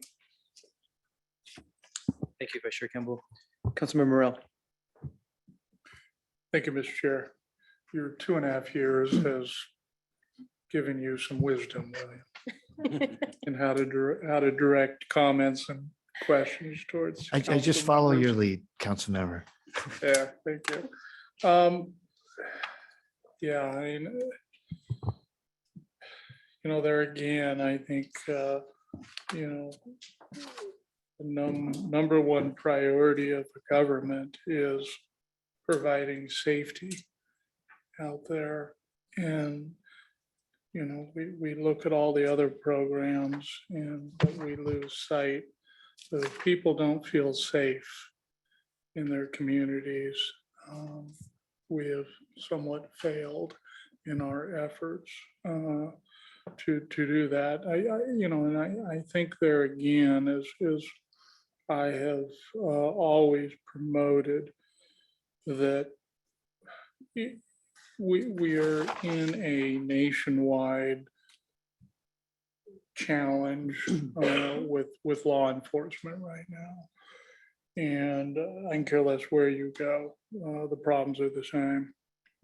As far as retention, bringing people into law enforcement because they see what's happening and decide to choose another career. Because the risk benefit model just isn't there. So in looking at that, and you know, I've kind of been a pain in your side pertaining to leveraging, using force multipliers in technology to try and offset some of our challenges. And I noticed that and I'll get you the article, but the state put together a grant program for public safety that allowed jurisdictions to apply for technology grants. And, you know, whether it be license plate readers or the new tagging, vehicle tagging systems or whatever, those funds are available. And we need to make sure as a county, we're going after those to try and find innovative programs that will offset the challenge that we will always have in Pierce County, just due to the geographic expanses of unincorporated Pierce County. So in looking at that, I just want to make sure that that is a continued focus of public safety. Sure, boots on the grounds are important. But, you know, it's just like what Tacoma is doing with some of their programs and just parking a patrol car in a high violence area and flipping on the lights and just sitting there for 4 hours. It was interesting. I was back in North Carolina and they actually have a patrol car that they will put in certain areas and put a radar in there, but it's unmanned. And it's kind of like a Tesla. It's got cameras all around it that, you know, if you approach it, you will be notified to step away from it. But I mean, it's just, you come over the hill and there's a patrol car, which your human response is slow down, put on the brakes and, you know, go about your way. But I thought that was interesting that even in North Carolina, they're using those kind of things to slow people down. So I guess I'm just adding to the conversation. There's no way of saying, you know, I mean, we could say, okay, 200,000 we'll designate to get 10 license plate readers and put them out there. You know, we looked at trying to get HOAs to do that, which to me, and then all of a sudden there's a whole bureaucracy of reasons why you can't do that. You know, on a public right of way, you know, you can't put those up. And I go, okay, try to solve one problem and you get thrown another one. So yeah, I think that's the challenge that we'll constantly have. But you know, I think there again, it needs to have a priority that the public sees that we're that we're doing everything we can to do this, and some things are out of our control. And we just have to acknowledge that and say, okay, how can we offset that? So anyway, and there again, it is changing a system that's used to doing it a certain way. Just same thing with me, trying to use this thing or that thing. Push back, I don't want to do it. So anyway, but those are my comments. Thank you. Councilmember Morell, when you talk through some technology options to deal with some staffing shortages, I started to think about using Chat GPT to write police reports. I don't think the guild will go for that, but there are a lot of options. Yeah. I heard Tesla police cars in there, so we're just gonna stop right there. That's Yeah, okay, we can go there. Councilmember Denson. Yes, thank you, Chair. I second Councilmember Campbell's suggestion of splitting code enforcement out, because then that can incorporate more funding for prosecutors or code enforcement or building inspectors or the Tacoma pilot program model or whatever we need, that will be receiving one of my votes. I also, and again, I apologize for bringing this up a little late in the process, but just want to make sure I get it out there. I've been talking a lot with the Pierce County Fire Chiefs Association and the Pierce County Police Chiefs Association, as well as the Public Safety Operations Committee associated with South Sound 911. And I would like to just at least make you all aware of one of the priorities that I would love to have added is to support the establishment of a single unified radio system for Pierce County first responders in order to provide the most reliable and responsive emergency services so everyone can easily talk to one another, but also to achieve operational and administrative efficiency. So cost savings and just being more efficient in the way that we operate. It was one of the goals of the police and fire chiefs for a long time, ever since Proposition 1 was passed in 2011. So I would love that to be considered as well, and something I'm certainly working on. Thank you, Councilmember Denson. And I know you got that language to Mr. Taylor to be included in council priorities. And I know you and the South Sound 911 board are working hard on the goal of a unified, truly unified radio system for efficiency and safety of the public and first responders. In your current understanding, Councilmember Denson, does it need does it need additional budget authority based on your current understanding of the situation, or do you not know yet? For the biennium, I'm going to say yes, because we're supposed to be receiving information back from the 3 owners of the current radio systems, which is Pierce County, Tacoma, and Puyallup, and a consultant through Motorola in regards to what it would cost to have a truly unified system. We should be receiving that information in a couple months, but by this fall. South Sound 911 has expressed interest, and that's their priority in terms of their funding. Whether there's funding required by the county, I don't know. It will be some financial impact, whether it's more or less. I definitely think that there will be some financial impact. I just don't know what that would be. Thank you for flagging it as early as it became clear to you, Councilmember Denson. Thank you. I would, hearing that there's a consultant report and more work being happened by South Sound 911. Again, I know this is really important. Let's be sure to tee up, whether it be through our budget development process, one of our many committees of the whole, or a separate study session. But when the time is right, let's be sure to tee up the presentation so that council can understand what's going on here, not only the budget impacts, but what's going on there. There's a lot going on there. That'd I be know great. enough to be dangerous, so I won't say more. Thank you. But let's tee up some education time for the council Thank you. so we can follow along with Councilmember Denson. Councilmember Herrera. Thank you, Chair. I'm just going to go back to what Councilmember Campbell was talking about, splitting it up. I do see how it's written here, how it to abate the public nuisance properties and the code enforcement by promoting that to prevent property crimes, thefts of vehicles and equipment, and vandalism and retail theft, because those two are absolutely connected to each other. It's an if we have great code enforcement, really to get into those properties that have illegal camps going on. As a person who's gone into these camps, who have abated these properties, we find nothing but stolen vehicles, nothing but vans full of Cadillac converters and laundry soap that they're selling on the street from stealing. So I see those two things being absolutely connected. So I do understand why it's written here. I guess for more clarity, what you were saying, why would you want to split that up between the two? Because or what are you seeing the difference between the two here? Let's keep with this thread. So Vice Chair Campbell, are you willing to respond to your? Yeah, I think a lot of also additional code enforcement that we need to abate public nuisance properties. Not all of them have an encampment going on.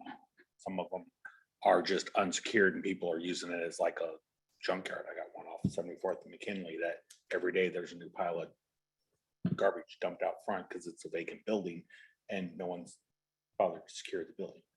And so having the code enforcement resources, that's part of what they could go after, but we're also hearing the need for additional code enforcement capacity not just in that area, but in other areas also. So it's an and more, but not limited to. Gotcha. Okay, thank you, Chair. Thank you for the question and the dialogue. Councilmember Coover. Thank you, Chair. I just wanted to back up a little bit on the 911 and the radio communications, or communications, I think is paramount of a priority. But there's just something that is nagging, or several years ago, and I don't know if Councilmember Morel was here at the time, where we were working on radio communications, and there was all kinds of, I want to say, anguish. And I know that in my district, the radios ended up in a closet. They were paying like $30 a month. It was very expensive. They couldn't get on the same bands. And I don't know if DEM maybe was part of trying to get things to work together as well, but I would ask that in the workings on this, to have a presentation, to have an understanding of what happened in the past, what didn't work and what can work. So thank you. Thank you. It's lots to unpack. So Sounds good. thank you. Commissioner Kimball. And bring forth, there may be new technologies that work better that That could be. have overcome the problems we had in the past, but Yeah. this is a very long arc of a story. There's a lot to this. Yes. Very pricey. So wanted just to summarize here this good discussion in the public safety space. I think I'm hearing we want to separate the two thoughts, the last priority there around promoting efforts to reduce property crime. We want to separate out the thought around code enforcement. They're related, but they're different. So to the extent you're thinking about where to put your check marks for your top 15 priority, I heard the desire to separate out those thoughts.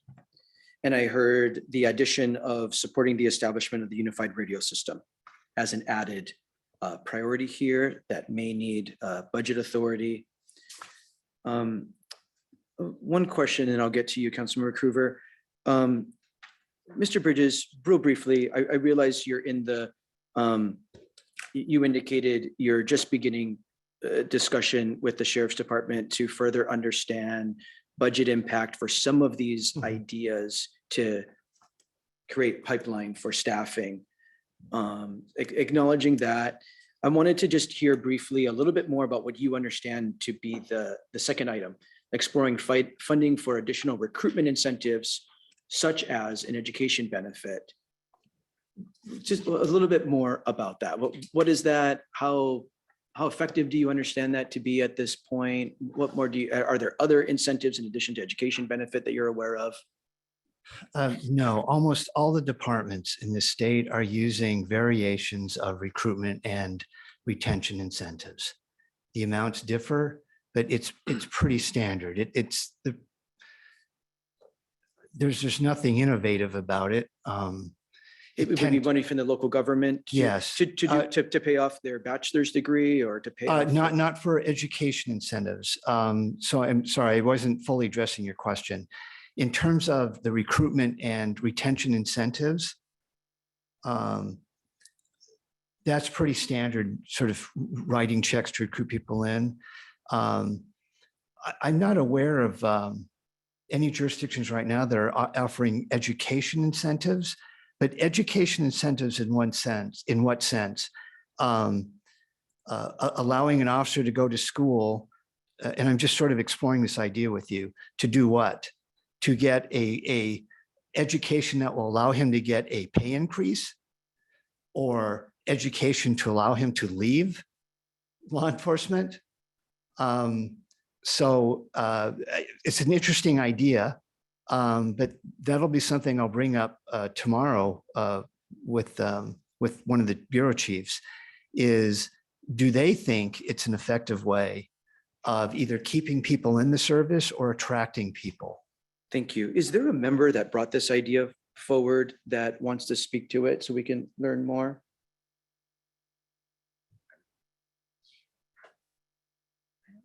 Thank you. More to come. Just wanted to explore that a little bit more before we start putting identifying our initial top priorities. Councilmember Coover. Thank you, Chair. I just wanted to comment for the comment section on the property theft and such. I wouldn't mind having a presentation from an insurance company on the effects of that crime and how that is exponential to the effects on society. What Thank it you. does to retail, what it does to the homeowner, what it does, the actual costs. Councilmember Herrera, do you want to add to that? I know we've talked about maybe getting something like that scheduled, so if we haven't already, it's gonna get in there. Thank you. For the public's benefit, Councilmember Herrera chairs our Public Safety Committee. Councilmember Hitchin. Thank you, Chair. I'm brainstorming if somehow I'm responsible for the education benefit. I honestly can't remember. I'm wondering if it was related to some of the work that was going on at the national level when in civil service in general, we were trying to figure out how do we recruit people to come into civil service, both at the policy level, the court level, and work in our local governments. And the federal level was looking at education. So that could, I remember having that conversation, so maybe that's where it came from. That makes So, sense. but it's all levels of government, really looking at how we can incentivize people to want to work for our local governments to keep us going. So That makes good sense to me. I could see a student loan debt. You commit to working for us for so many years. We'll help pay your student loan debt. This idea showed up in the behavioral health workforce study as a way to recruit and retain behavioral health workers because of the huge burden of student loan debt. Sometimes it's rivaling people's rents and mortgage, their student loan debt. So it could be an incentive to recruit and retain staff. but agree that the concern about training up law enforcement to go and pursue another career seems not counter to what we're yeah. trying to do. So Yeah.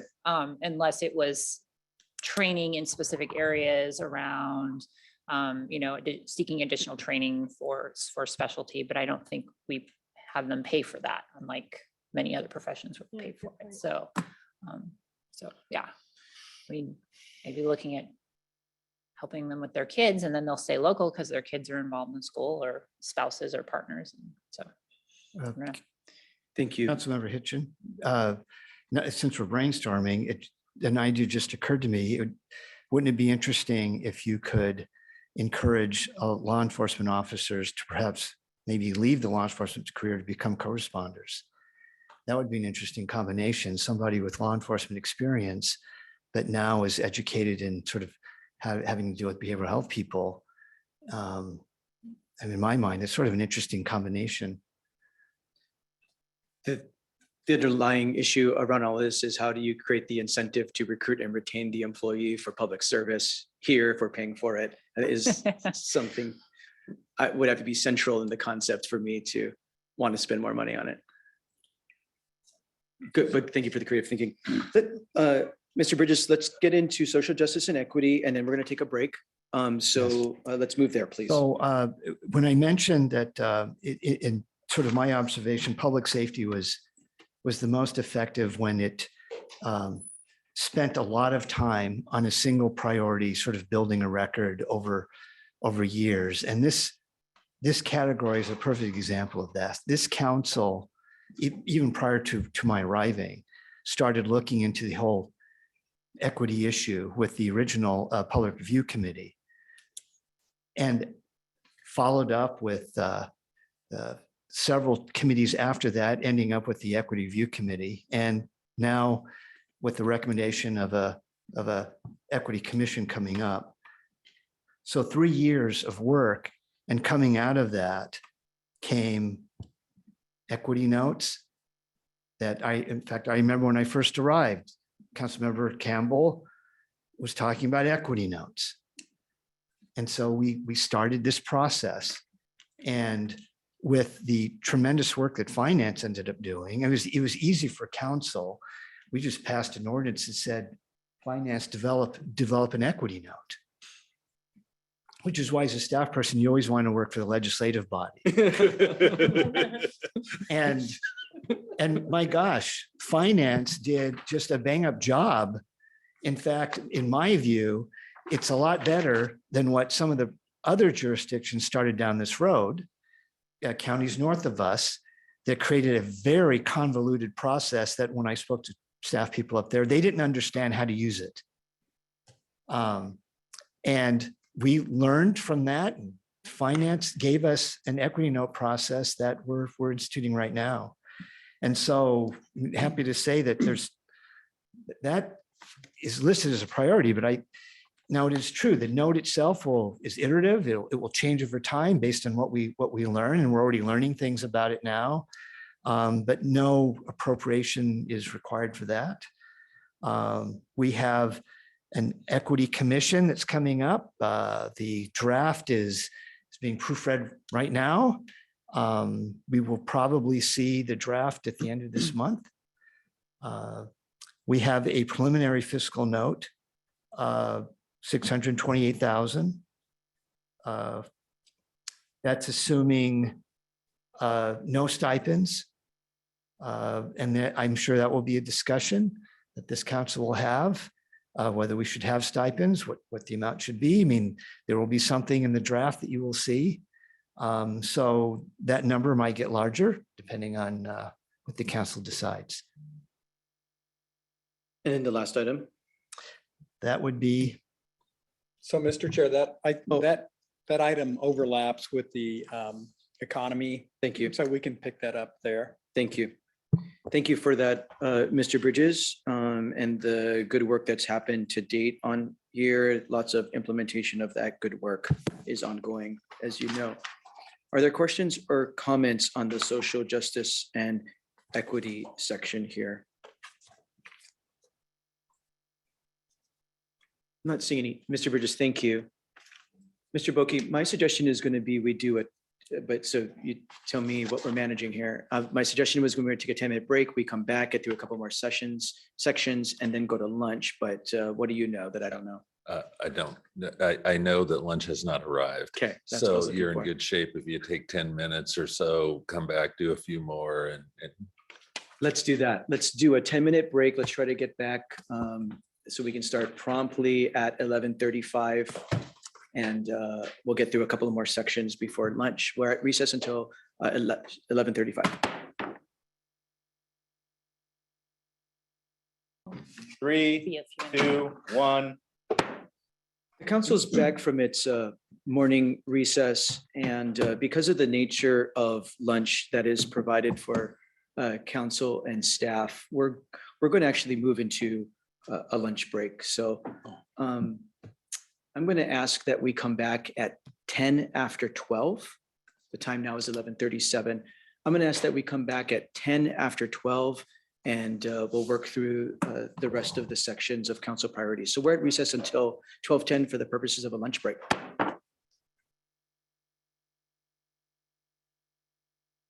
Three, 2, 1.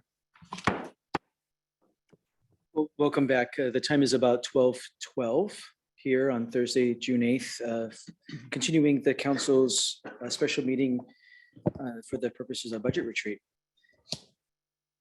We're going to soon turn back to Mr. Taylor to walk through the economy and workforce section. So that is page 17 of the packet. I just wanted to note, members, please be sure to write your names on your worksheets that are in front of you.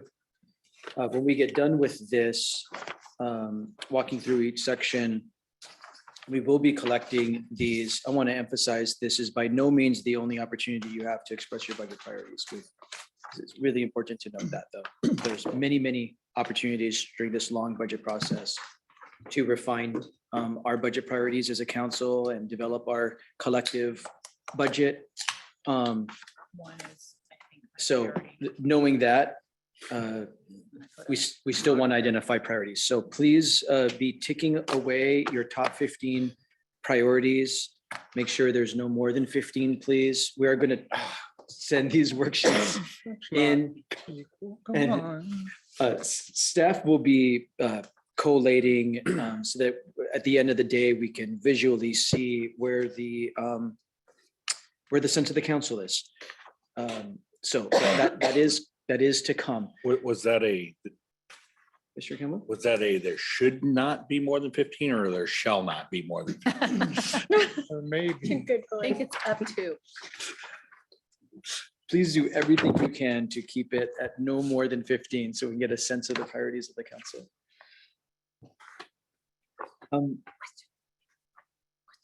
Realize it's an imperfect tool, but thank you everyone for using it for what it is. I think it's a good tool. I think it's going to be a useful tool to getting a sense of the council. Thank you for flowing with the imperfectness. Councilmember Cooper. Thank you, Chair. Are you looking for checks on the shaded blue as opposed to those which are in action already? Yeah, thanks for coming back to that. So as we indicated, from our staff's perspective, we think the blue doesn't need additional budget authority. So we're trying to identify where we think we need to put new resources or more resources. If you disagree with the staff assessment that the blue needs new resources or additional resources to accomplish the goal, please do that. So you're free to do that. Our staff does not think the blue needs budget authority. I wasn't looking at it in that term, but okay. Do you want to ask maybe a different way so we can make sure we're all on the same page?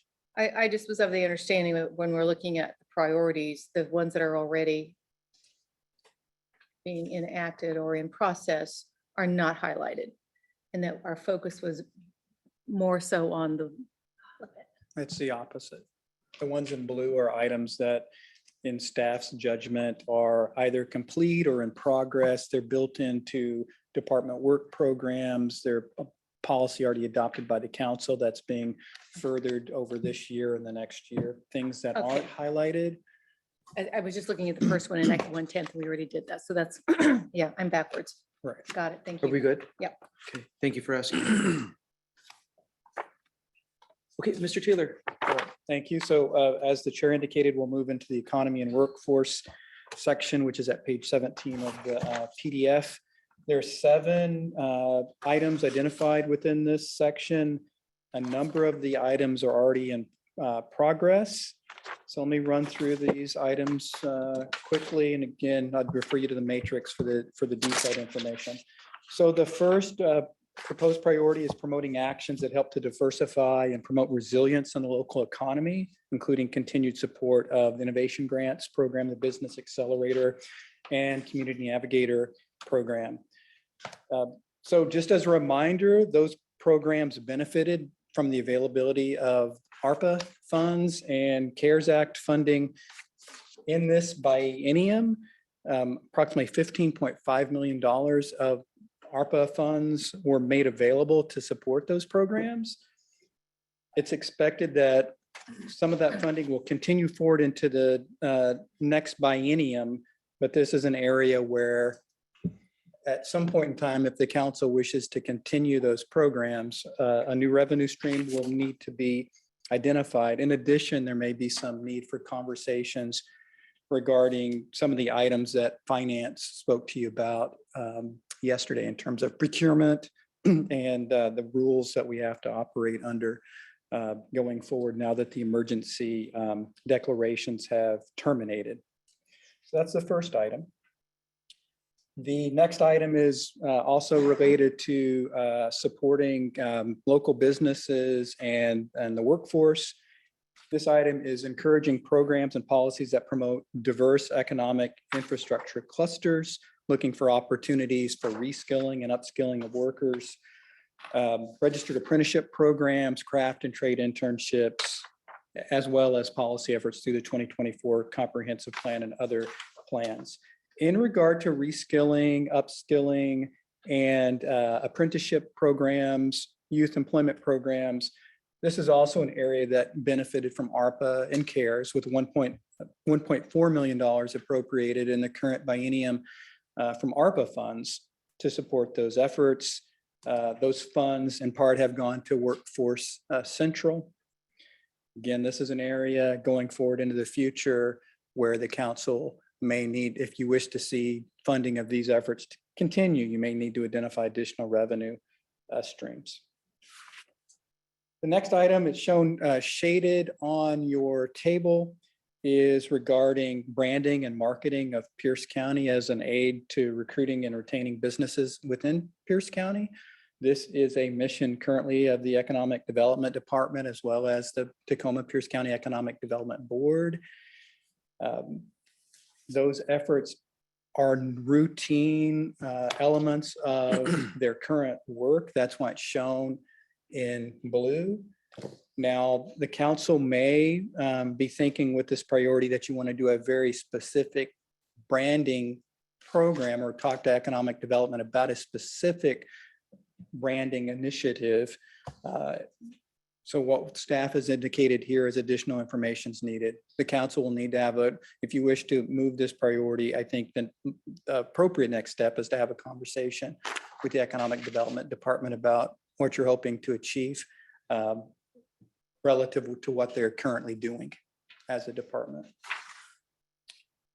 The next priority is looking for opportunities to reduce the local regulatory burden on businesses and ensure timely permit review to help with making opening businesses in Pierce County easier and less burdensome. This is an item that I know the Planning and Public Works Department is currently working on. There was a presentation received in the Community Development Committee not too long ago regarding the WIP initiative, which I think is the workflow improvement program is what WIP stands for. And so part of that is about timely permit review. So this is an item that arguably is in progress now at the department level, and an appropriate way to handle this at the council level may be continued reports to the Community Development Committee and monitoring of that effort. The next item shown, which is also shown in blue, indicating that we as staff believe that this is advancing and doesn't need a separate appropriation, is to support and expand parks, trails, and other recreational opportunities as a way to improve quality of life, attract businesses, and support tourism. That's shown in blue because the county has a 20-year park, recreation, open space, regional trails plan. Each biennium through the budget, you program funding for projects that are within those plans and advance those projects.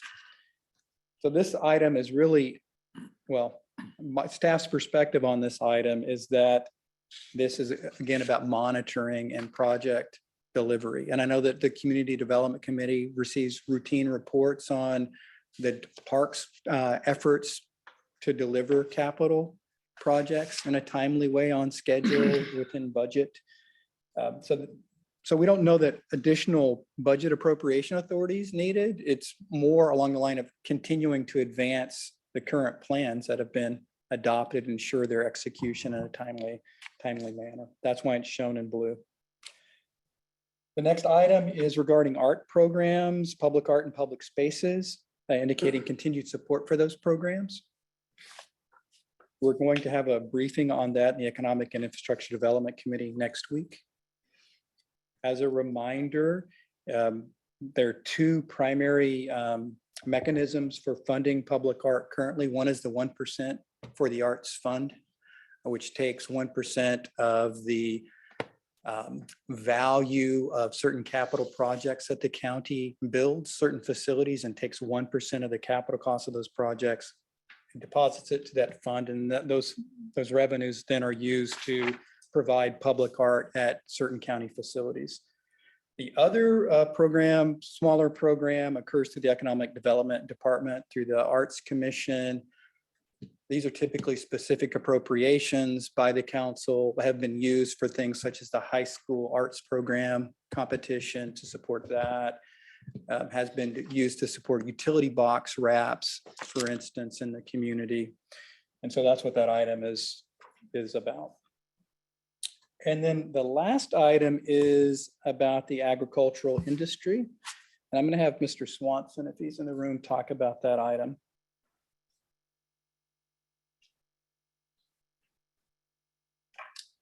Thank you, Mr. Taylor, members of the council. The this one initiated in blue. There's some budget ambiguity to this for this point. Everything currently under the ag program is funded, and we are transitioning. Talking earlier, our last meeting of the council's ag advisory committee will be next month before the transition to the ag advisory commission, which the council created, which is a permanent body for the entire county. The bulk of their work is going to be held within the scope of the 2024 comp plan amendment cycle, and if council were to choose to go that direction, the implementation of the voluntary stewardship program, if that were direction given by council, that'll take up the bulk of the Ag Now Committee's workload for the next 18 months as part of those efforts. There will be one more letter coming forward to the council from the committee that will go to Councilmember Campbell and get distributed to the council with recommendations relating to agritourism. Some of those recommendations will be able to be implemented through that 2024 comp plan amendment cycle. Some will be separate. Well, there'll be a series of potential county policies that come out of that. There'll be advocacy to the legislature regarding some legislative changes and in some senses, advocacy to the health department, who has some regulatory authority over certain aspects of that. So for now, we have kind of a bow wrapped up on all of the ag work the council has been doing to this point.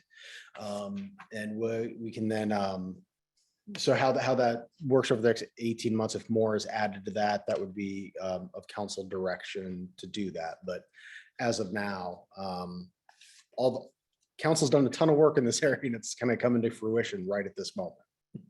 Thank you, Mr. Swanson. Thank you, Mr. Taylor and Mr. Swanson, for the update on economy and workforce. What questions or comments do members have? Councilmember Denson. Yes, thank you, Chair. Mr. Taylor, when I printed out the packet, the narrative of our priorities, under economy and workforce, the second bullet where it talks about encouraging programs and policies, there is a segment in here that didn't seem to get transferred over. And it was a segment I was really, really excited about. So it's where it says that we're going to encourage programs and policies that promote diverse economic infrastructure clusters, including engineering, biotech, manufacturing, and green technical industries. Yes. To me, that's actually kind of separate from the programs related to upskilling, apprenticeships. So those two could be split out, but at the very least, I wouldn't want to lose our initiative to attract these important, innovative and upcoming industries that can provide good living wage jobs. Right. Can we put that take- back in? I'll take credit for removing it. I was trying to shorten the list a little bit, but I'll certainly. The most important part. No, I'm just kidding. It's still in the And it's still in important the part. priorities document, right? This matrix is intended to give some information about cost and status. That's why I felt like it shrink it a little bit, but I certainly would put it back in. All right, No thank you. problem. Which one would it be embedded back into? The first item. The second one. The second item, encourage. Oh, programs yes, and it is the policies. second item. yes. Encourage programs and Thank you for policies that promote correcting me. diverse Second economic item. Okay. clusters. Yes, second item. Thank you. Councilmember Hitchin. Thank you, Chair. I have a couple questions. With the possible purchase of a building, is that a capital that 1% of that purchase is going to come back to the arts and we have a balloon?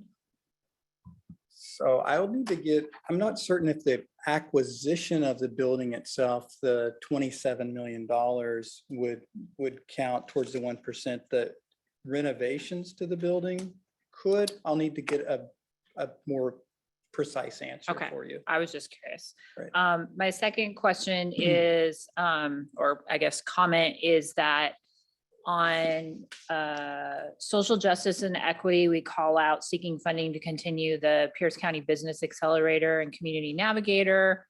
And I saw that really as an economic development and social justice. So while it's not technically, it's here under community. Oh, it's a business. Never mind.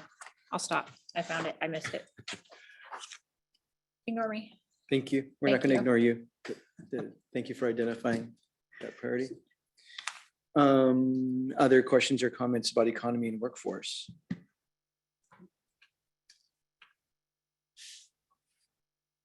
I'm not seeing any. Wow. Okay. After lunch is where to be, I guess. All right. Lee so- Beth got the short straw. First person. Okay, then moving forward to the infrastructure needs. There are 17 priorities identified in this category.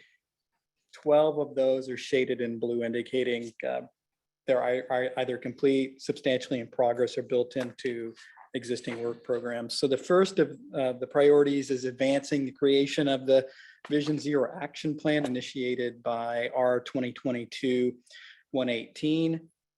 That's shown in blue, as the council knows that effort is being funded from grant sources as well as local funds. The council has adopted the resolution that's referenced that sets forth expectations on timelines. As far as the plan development itself goes, it's not expected that additional resources will be needed for plan development. Now, certainly once a plan is adopted and it identifies actions to be taken, there will certainly be financial implications of those actions, but that's for a future budget. That's staff's perspective on that item. The next item is assessing and planning for the transportation system needs of communities through the 2024 periodic update, as our comprehensive plan update, as well as the 6-year improvement program and 14-year ferry programs. That's again shown in shading. Comprehensive plan update is well underway. The council has communicated via resolution its desires regarding the transportation system alternatives analysis that has been briefed to the Community Development Committee. And of course, in the fall, you will receive the 6-year TIP and the 14-year ferry program as a program to adopt concurrent with the budget. That's why that's shown in gray. We don't think there's an appropriation needed for that. Now, there'll certainly be discussion about which projects are in that 6-year plan and 14-year ferry program and the funding levels for those projects. But that will be part of the normal budget discussion.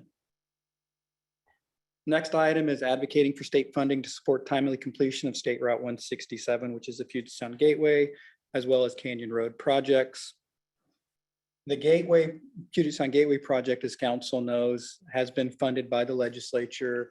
It is on schedule to deliver that project in accordance to expectations. The council next week is taking action to authorize the executive to enter into the funding agreement to provide the county's local match to that project.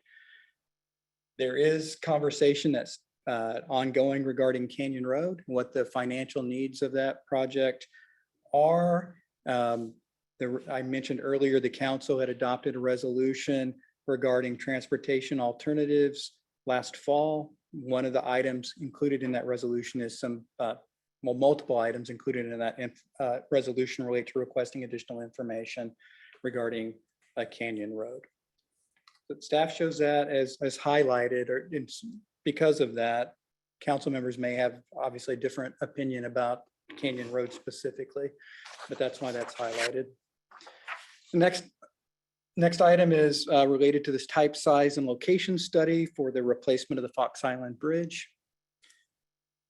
That item is shown in highlight as it's currently funded in the 6-year TIP. The programming is funded, or the funding for that project is funded or programmed, sorry, in the TIP. With the TSNL, the type, size, and location study anticipated to be completed next year. And so there's $1.8 million that's currently programmed. Some of that's budgeted in 2023 with that project being delivered next year. That's why it's shown in highlight. We don't expect additional money is necessary to complete the TSNL. Now, obviously, what comes out of the TSNL will be a major funding conversation, right? Reports to date have indicated that replacement of the bridge may be in the order of $150+ million. So it'll be a significant financial decision for the county in future years. But the TSNL itself is funded. So that's why it's shown in highlight. All right, moving on to the next item, completing and adopting a long-term financial plan for the ferry system in Anderson Islands by the end of 2023. That's well in progress. That is expected to be completed this year in accordance with direction the council's already given in the current budget. We do have a report on that to the Economic and Infrastructure Development Committee scheduled within the next 6 weeks. And so we're expecting that a plan will be delivered to the council for potential action this year for the long-term financial needs of the ferry. All right, so then moving on, planning for transit supported land uses and densities in the Pacific Avenue corridors, part of the 24 comprehensive plan update. That's underway. That's built into their work program for that plan. So it's shown shaded, no additional budget needed at this point in time. Next item is an advocacy item, advocating for transit system funding at the state and federal level when opportunities arise. That's an ongoing item. The council has continues to do that. I think 7 letters of support have been written in the last 12 months for various transit projects. That advocacy doesn't necessarily have a budgetary component associated with it. And so that's why it's shown in shading. No budget appropriation needed. A priority of the council certainly, but no budget needed for the advocacy. Next item is also related to transit service, and this is advocating for service expansion for Pierce Transit. I'm referring to it as a public transit benefit area in this priority because that's the proper technical name for the taxing district. Advocating for transit service options for rural communities and communities outside the current district boundaries. That's an item that the council has discussed for a number of years, and on the Pierce Transit Board has discussed that for a number of years. The annual plan that Pierce Transit adopts, their long-term transit development plan, certainly identifies options for expanding service within the current PTBA boundaries, as well as potential expansion of the PTBA. So that's why that's shown in highlight. That's an advocacy item. Pierce Transit's in the driver's seat, but the county can continue to seek support by Pierce Transit to meet the needs of the county residents regarding transit service. Next item is related to Sound Transit 3. So this is monitoring efforts to implement the regional transit service through the ST3 and advocate for timely delivery of planned projects. Shown in highlight because that's an advocacy item. The county council is certainly doing that. You recently wrote a letter in regard to the delay for some of the ST3 projects and possible mitigation for that delay. So it's shown in highlight, no budget appropriation necessary on this. All right, this list is fairly long. So continuing through this list, advocating for active transportation planning framework and inclusion of these policies and level of service standards in the 24 comprehensive plan update, well underway. The Economic and Infrastructure Development Committee has received briefings on what the potential framework looks like. I know information has also been reported to the Community Development Committee. Staff expects that effort to continue through next year. We don't believe an additional appropriation of funds is necessary. It's built into the work program for the department for that particular project. Next item, programming pedestrian and bicycle projects into the transportation improvement program.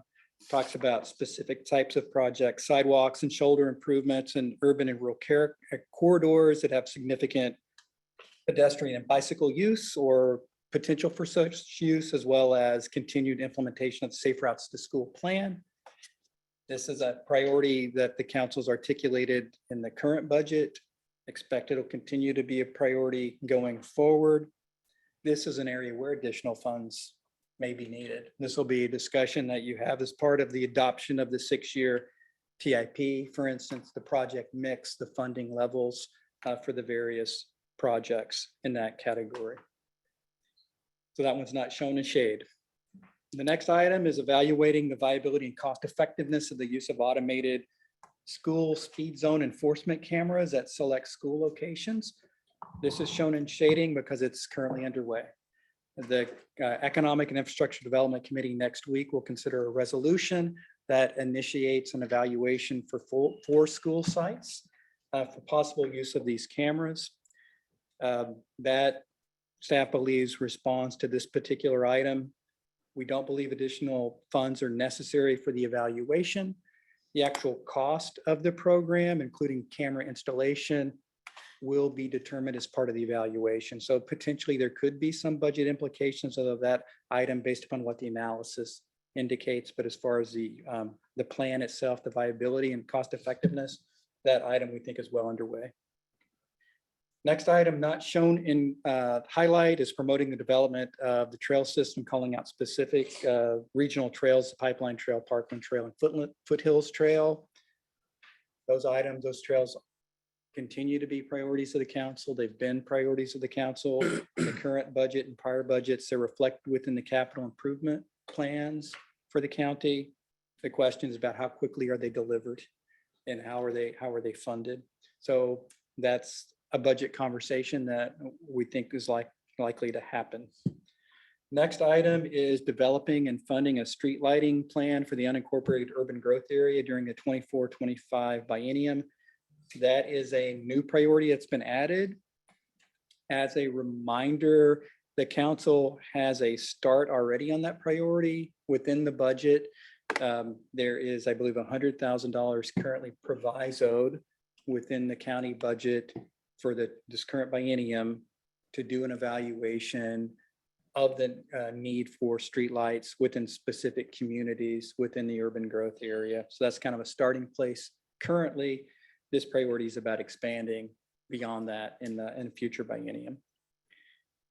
Next item is monitoring and promoting the timely implementation of park and recreation improvement projects as identified in this capital facilities plan and funded in the biennial budget. Shown in highlight because this is a monitoring item. This is just ensuring that the plans that the council adopts are executed in a timely manner. So committee work program item. Next item is continuing to advocate for funding and partnerships related to broadband service to the underserved areas of the county, including monitoring broadband funding from the American Rescue Plan Act, as well as opportunities for federal partnerships with the Infrastructure Investment and Jobs Act. So this is an item where potentially funds may need to be appropriated to support that initiative. As a reminder, 15 million of the ARPA, American Rescue Plan Act, is already appropriated for this purpose, and you discussed that a little bit yesterday. And then lastly, the last priority noted in this group is investigating the potential formation of a water utility as a tool for managing county-owned water rights and for responding to the needs of small water systems at risk of receivership. As a reminder, the county has water rights currently at the Chambers Creek properties and at Tacoma Narrows Airport. So that's what's referred to in terms of managing county-owned water rights. And of course, you're all familiar with small water system receivership from the Kapowson water system experience that the county's had over the last 3+ years. And so that's what that item is about. And that's the summary on the infrastructure needs list. Thank you, Mr. Taylor. Councilmember Denson. Yes, thank you, Chair. Under the trail system line, and I have to say, I'm not super familiar with the 3 trails other than hearing about them. Is there a reason the Cushman Trail wasn't included? Is that not as much of a regional trail as these other 3? Or is it not included in some of the plans you referenced? The Cushman Trail, Mr. Kruger, can you speak to the status of the Cushman Trail? I can give an answer, but Mike's a little closer to it than I am. I'm not sure where this priority came from specifically in terms of the identification of these particular trails. They are all part of recently completed master plans. So that's my thought in terms of why they've been highlighted here. But extension of the Cushman Trail is something that is in the plans, in the long-term plans for the park district. It just wasn't shown as a council priority. Right. So the specific trails that are listed came from the priorities retreat in March. So it wasn't listed as part of that. Doesn't mean that it's not an important regional trail. It certainly could be added to the list. It wasn't excluded for any particular reason. Well, if folks don't mind, I'd love it just called out just in case it is eligible for anything. All right, thank you. And I would just note that there's a number of other trails that are high Yeah. priorities that are part of the department's work program. Extension of the trail across the White River from between Buckley and Enumclaw is a priority.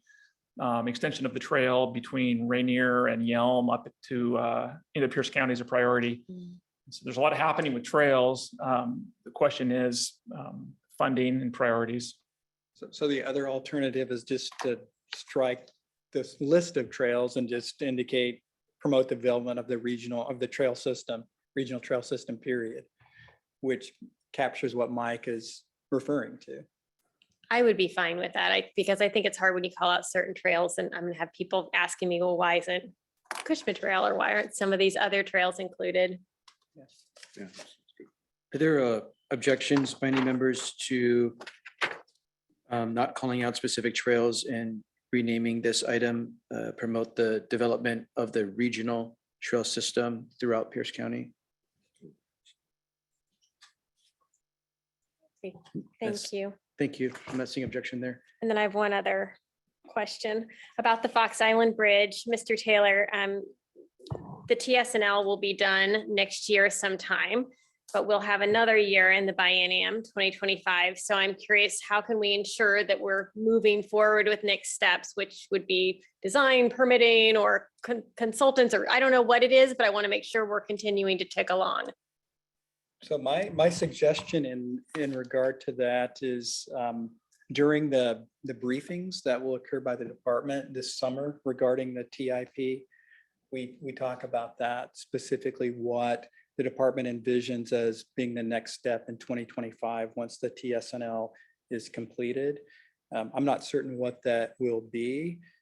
As I mentioned earlier, the cost of that project is $150+ million. So it's unlikely that you would be able to fund that in 2025, but there may be a logical next step, preliminary and some additional preliminary engineering work, for instance. And so that's where that conversation could occur.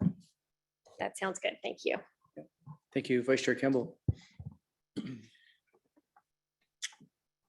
Under the evaluate the viability and cost effectiveness of the use of automated school zone enforcement cameras. I understand we got work underway for 4 of them, but this seems like one where we could indicate it as still a highest priority because we got 4 schools, but how do we as a council say, but we want to do 12? Because if we don't mark it today, it kind of falls a little behind.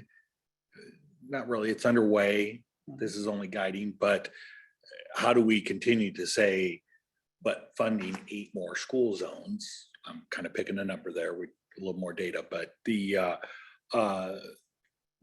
you understand what I'm Yeah. asking? This is one where I can see it's blue, but it could need more funding than it's got. Sure, and I would suggest that if that's what the council desires to do, you indicate that. The initial evaluation is in way of kind of a pilot or a trial for the county to understand how to execute a program like that, what the costs of running a program like that are, how effective it is. That was the intention of the current iteration of it, but it certainly could be expanded in the future. Yeah, I just don't want to wait until 26, 27, God, 26, 27 to come back and fund these, to fund the next round. So I'm not quite sure how, just kind of getting that out there, that it's one that I could see where we want to increase funding in 24, 25, assuming we have positive results off the work we're doing here in 23.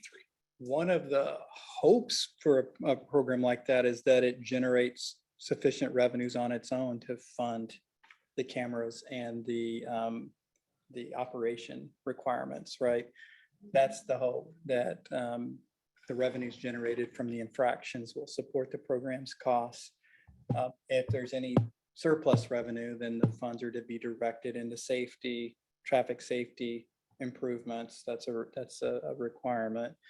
So in terms of budget, specific budget authority or appropriation for it, hopefully it's not needed in terms of like general fund appropriation or county road fund appropriation. Hopefully it's self-funded. And there's, I think, grants becoming available on it too. I'm In this area, maybe not. I would have to verify that. I mean, I could see that. That sounds plausible. I just don't know. Okay. And Councilmember Denson touched on the trail comments I was going to make. So thank you. Thank you, Chair. Thank you. Councilmember Hitchin. Thank you, Chair. Though it's shaded blue, I'll just chime in for the ferry. It's going to be an issue. So, and I know we're having a lot of information, but I think there could be some impacts to the budget when it comes back. So while it's shaded blue, it's going to continue to be something that I'm going to bring up just Poor because Jamie. I need to. Not that you will forget that we run a ferry. Rowing is really good for you. I know. I know. So anyways, Could have been a so blue zone on Anderson Island. need a blue zone, pretty healthy. Yeah. Okay. Thank you, Chair. Thank you. I'll note for the record that Councilmember Morel recently completed an Ironman, and maybe there'll be a rowing component here at home, Councilmember Morel, that you might lead. When the ferry breaks down, are you gonna show up? Mhm. I have a rowboat. You can ball her. That's right. Councilmember Morel. Thank you, Mr. Chair. I enter into this conversation. Just for my own clarification, are the infrastructure needs, are they accompanied with a equity index on infrastructure? So that's the expectation. Obviously, the equity note is new, right? And we're working through the application of the equity note. But my understanding currently is that there's an expectation that an equity note will be provided for the budget and the capital improvement programs. Now, Ms. DeMuth can probably verify my expectations. Okay. That's the expectation currently. We got a head nod from Ms. DeMuth. Okay. And then to follow up on Council Member Campbell's comment, I think it's Edgewood that has all the school cameras, speed cameras, and I know that we had to hire a judge to evaluate each one of those. And so that was a substantial cost for running those school zone speed cameras, if I remember right. So Councilmember Herrera, looks like he may want to comment. Oh, or go ahead. no? Okay. I know City of Fife has a camera program that I'm familiar with. I believe Edgewood does as well. We will have available at the committee hearing next week, Chief Lundberg, who has quite a bit of experience implementing programs. He's implemented one from start to finish and can speak to the cost implications and the relationship to the courts and what's required of the sheriff's department. So I think you'll have an opportunity to ask questions if needed. Yeah, because I just remembering the reports that were coming in to make sure that the cost benefit was there. Once you figured out how much it costs to operate these cameras versus what they brought in. And I, That's you know, part, that's part of the evaluation to yeah, understand they that. seem to pencil out okay, but we had to include in our budget for the courts that there was a commissioner or a judge or something Right. allocated to doing that. And from what I've read in researching that particular program, generally they do pay for themselves. As part of the evaluation, if it's determined that the camera system is not cost effective, that's also an indication that perhaps the camera system isn't appropriate for that situation anyway, because you either have low traffic speeds, low traffic volumes, low pedestrian activity. But that'll be evaluated as part of the report back on the resolution. Okay, thank you. Thank you. Mr. Taylor, the first unshaded item in this infrastructure needs section, we note pedestrian and bicycle projects, sidewalk and shoulder improvements. And then we also talk about the Safe Routes to School plan, continue implementation of the Safe Routes to School plan. Can you remind council where the department is in updating the Safe Routes to School plan? I'm not certain of the current status of the update. I know that the plan was updated in the last 36 months or so. I'd have to verify what the next iteration is for the update. Yeah, there is a current plan. Okay, that has maybe been- we're not doing an update. Maybe I'm misremembering. Maybe we're in implementation. Let of let the me current- verify that because I don't recall and I don't want to get bad misinformation here. One other point I'd like to make it, all these elements are important in my estimation. I just wanted to make a point about the Safe Routes to School plan. If you could correct me, it's been the historical practice that we've used local money to do some planning and perhaps preliminary engineering of Safe Routes to School projects, but we've relied very heavily, if not exclusively, on grant dollars, non-local grant dollars for any implementation of the Safe Routes to School plan. So arguably not making as quick progress as one might like because of the reliance on grant funds to do implementation. Is that a fair? That's a correct assessment. That's how it's been operated in recent years. I will note that for the current biennium, the council has started to direct more funds into the construction side of the project need ledger, so to speak. But up until this point, it's largely been seed money to do the preliminary evaluation in coordination with the school districts to seek grant funds. You'll note that in our current 6-year TIP, there's several Safe Routes to School projects that are funded by grant funds where we've been successful as a county in partnership with the school districts to deliver those projects, but very little local money, isn't it? I just wanted to express, I'll be marking that as one of my priorities because this conversation I wanted to daylight. I think we need to be putting more local money into implementation to make more progress faster. Not let up the gas in getting outside grants, but I don't want to see us reliant on only outside grants to make progress on this body of work. So I'll be marking that, and I just wanted to further explain that. I don't see any other hands on infrastructure needs. Thank you, Mr. Taylor. I think we should keep moving. Okay, so the next item that we'll cover is environment and sustainability, and Mr. Kruger is going to walk through that section for you.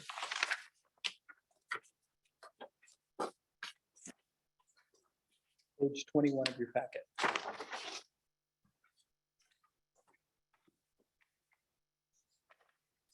Good afternoon, council members. The first item on this item is highlighted in blue. However, I would point out that the reason for the blue highlighting is just to indicate that the objective, the priority is to integrate the greenhouse gas reduction and resiliency policies in the 2024 update. And so that is funded and that's happening. There was a state law that was adopted that requires that counties plan for adapting to and mitigating the effects of climate change. And the county does have a 45% greenhouse gas reduction goal. So this is a blue item. However, I would note that implementation will be very expensive. And implementation of the policies are touched on in the following items somewhat, but our Sustainability 2030 plan is extensive. We do receive regular updates from our sustainability coordinator. I don't know that we're making a ton of progress at this point, and 2030 will be here before we know it. And so that's one of the policy areas I think the council needs to be thinking about related to the budget that's not identified here, but maybe should be, and that's implementation of the Sustainability 2030 plan. The next item has to do with electrification, and this is an item that's in the Sustainability 2030 plan. This is going to be an area that the council can look at and think about as far as the budget is concerned in terms of funding. What amount of money do you want to put into the fleet electrification as well as charging devices? The next item has to do with promoting energy efficiency and improvements to buildings through the CPACER program and other efforts. The reason that this is not highlighted in blue is that staff needs more information regarding what those efforts might be and what the council was thinking about. As you know, the CPACER tool was established by the council and has been adopted. It was ordinance number 2022-12S. But other energy efficient improvements to buildings and other improvements would need to be identified and funded if that's the council's priority. The next item is developing the funding plan and schedule for the Chambers Creek Dam removal that has been funded. It's approximately $500,000 for that evaluation. I would note that there's going to be a report coming to the EIDC committee this fall, roughly a $40 million project to remove that dam. Next item has to do with supporting efforts to restore floodplains through the Floodplains by Design program. That's funded at $7.5 million through this biennium, and additional funding sources will need to be determined moving forward. The next item has to do with fish passage barrier removal. Again, a very costly item. As I understand it, the majority of projects that have been pursued to this point are grant funded. And so there's not a cost to the county as it relates to the culverts that have been removed to this point, except for potentially matching dollars. But this is a big ticket item and a big deal that that's going to be, I think, an obligation at some point. The next three items are highlighted. The first one is protect surface and groundwater quality by adopting the update to the 6-year surface water improvement program. This is in progress, but the projects are not specifically identified, and there will be updates coming forward to the EIDC committee related to this priority. The next item has to do with purchase and transfer of development rights. This is funded as part of the Planning and Public Work Long Range Division's action. There will be some changes that we're looking at as part of the 2024 periodic update, setting the table for a broader implementation regulations for transfer of development rights and coordination and cooperation with other jurisdictions. Implementation of that would be in the year 2025. I have been informed by Mike Poteet, who's running this program, that there may be some minor code amendments coming sooner than that.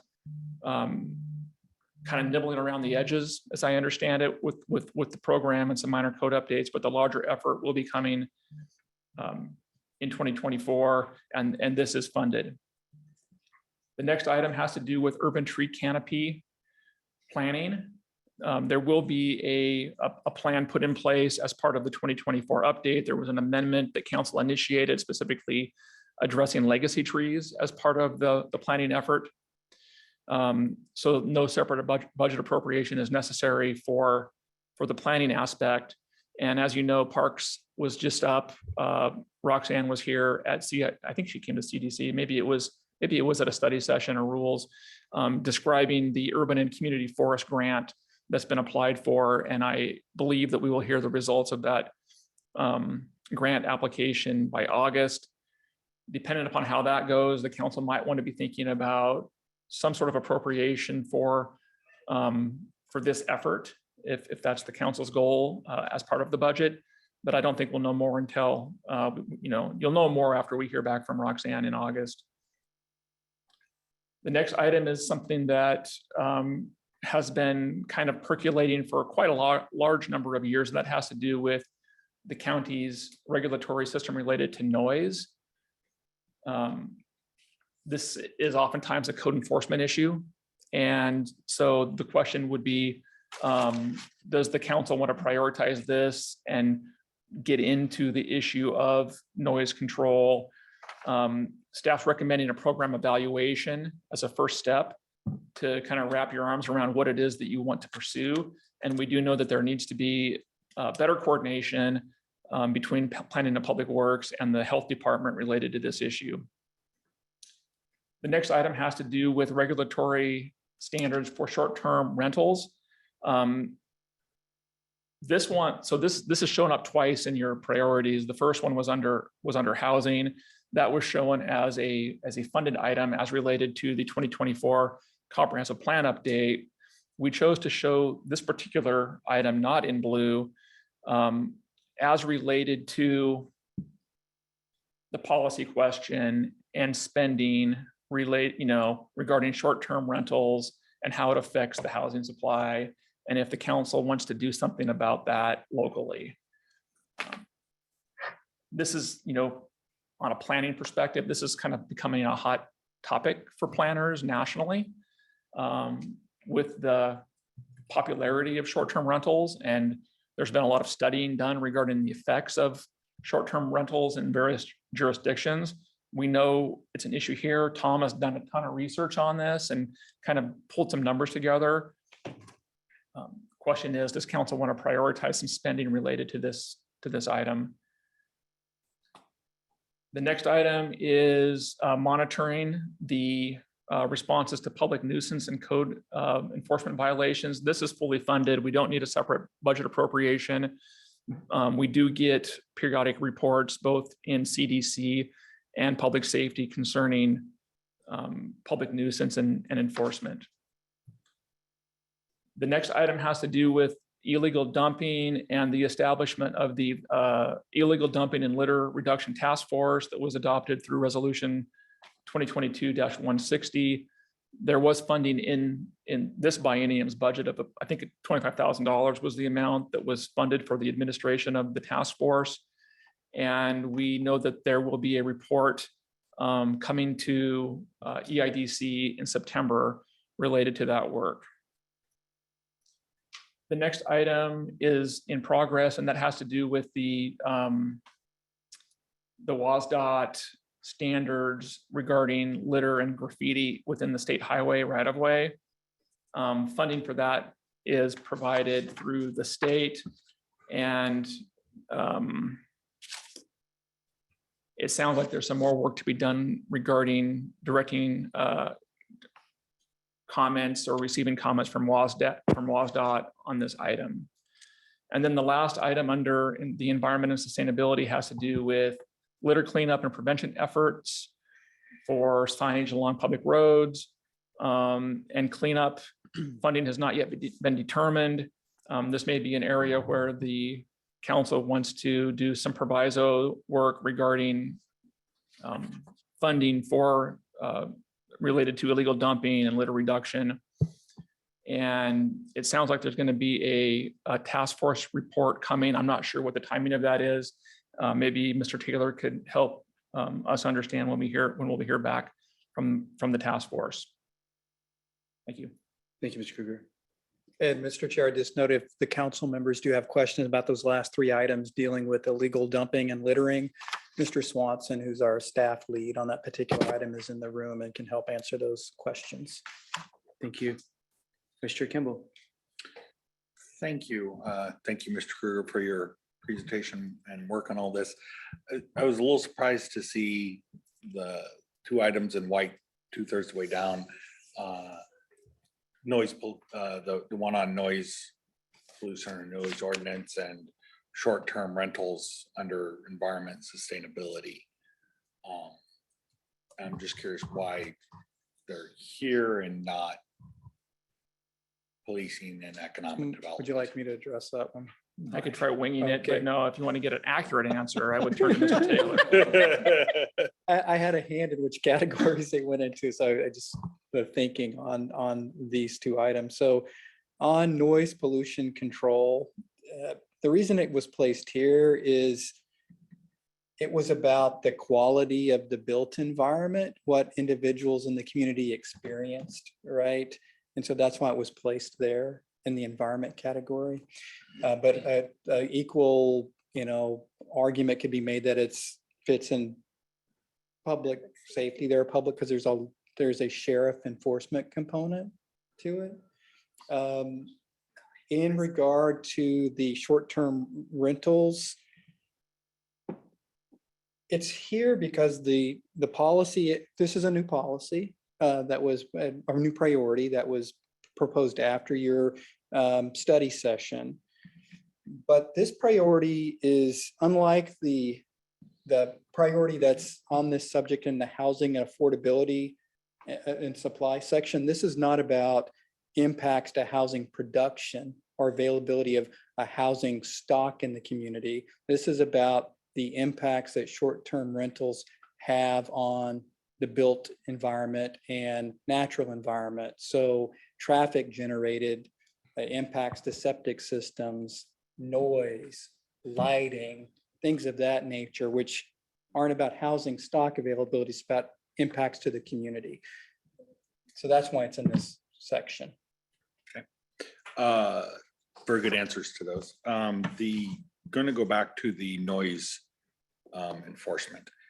And we have a need, and actually we've had a need for about 4 years on this. So we used to contract with Tacoma Pierce County Health Department to do noise enforcement and another level of enforcement, and I forget what it was, might have been the litter cleanup or some, what was it? Bees. Bees, among other things.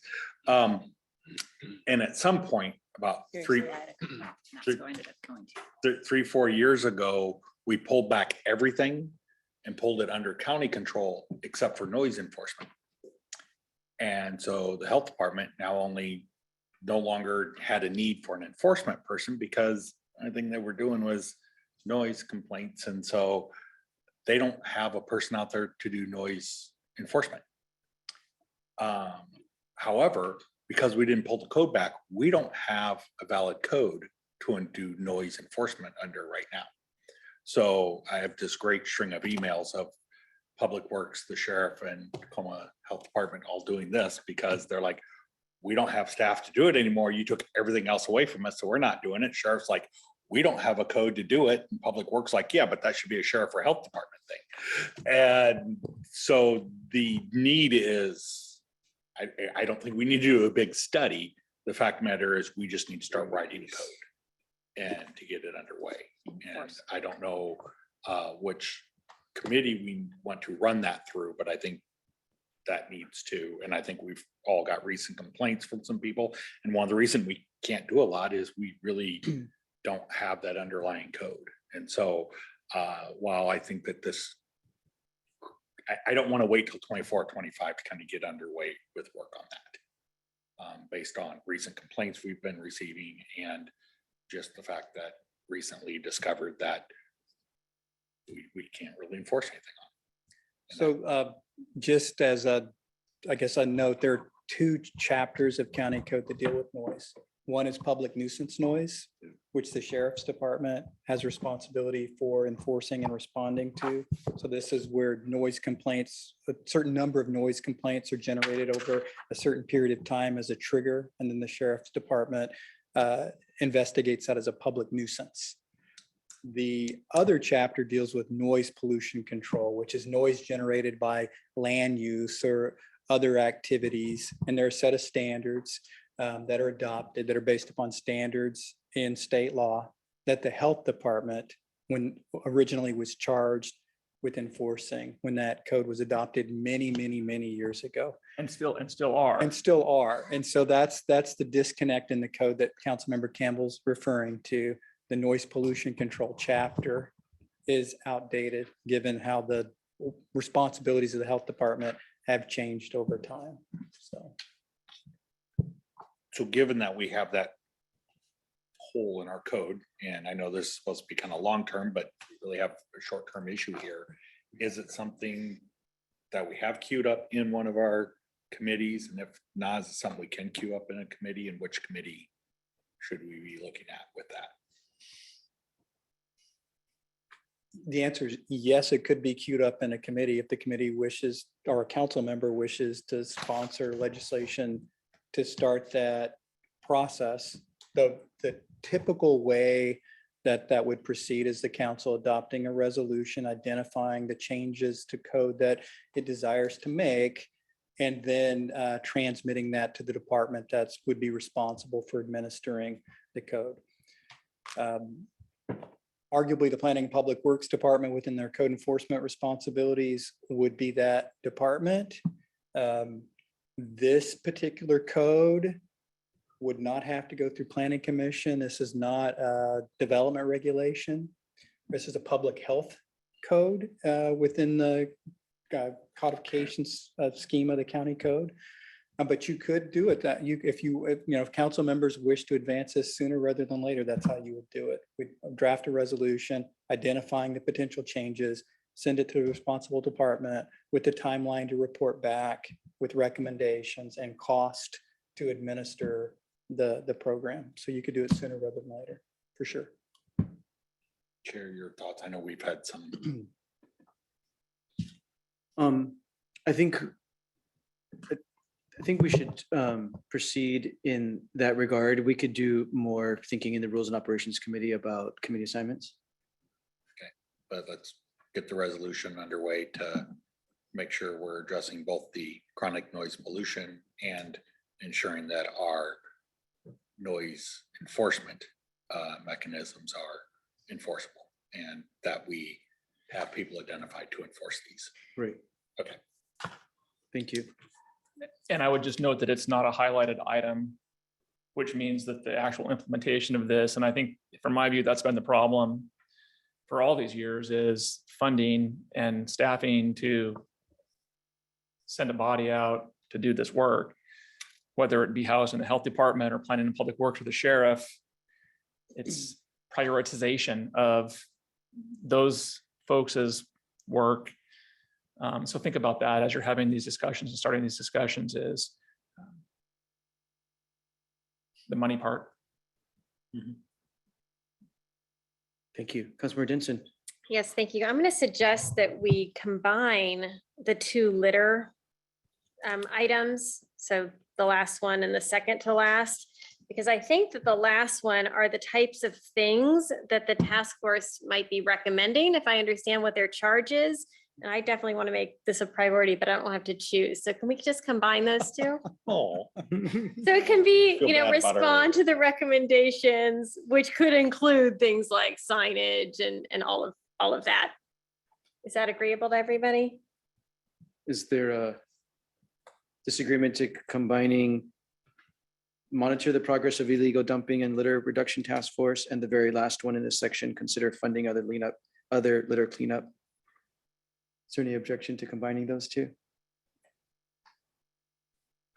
I'm not seeing any. Thank you, Councilmember Denson. Further comments, Councilmember Denson? Nope, thank you. Councilmember Herrera? Thank you, Chair. Going up to the formalized efforts to, formalize a strategy and goal for fish passage barrier removal.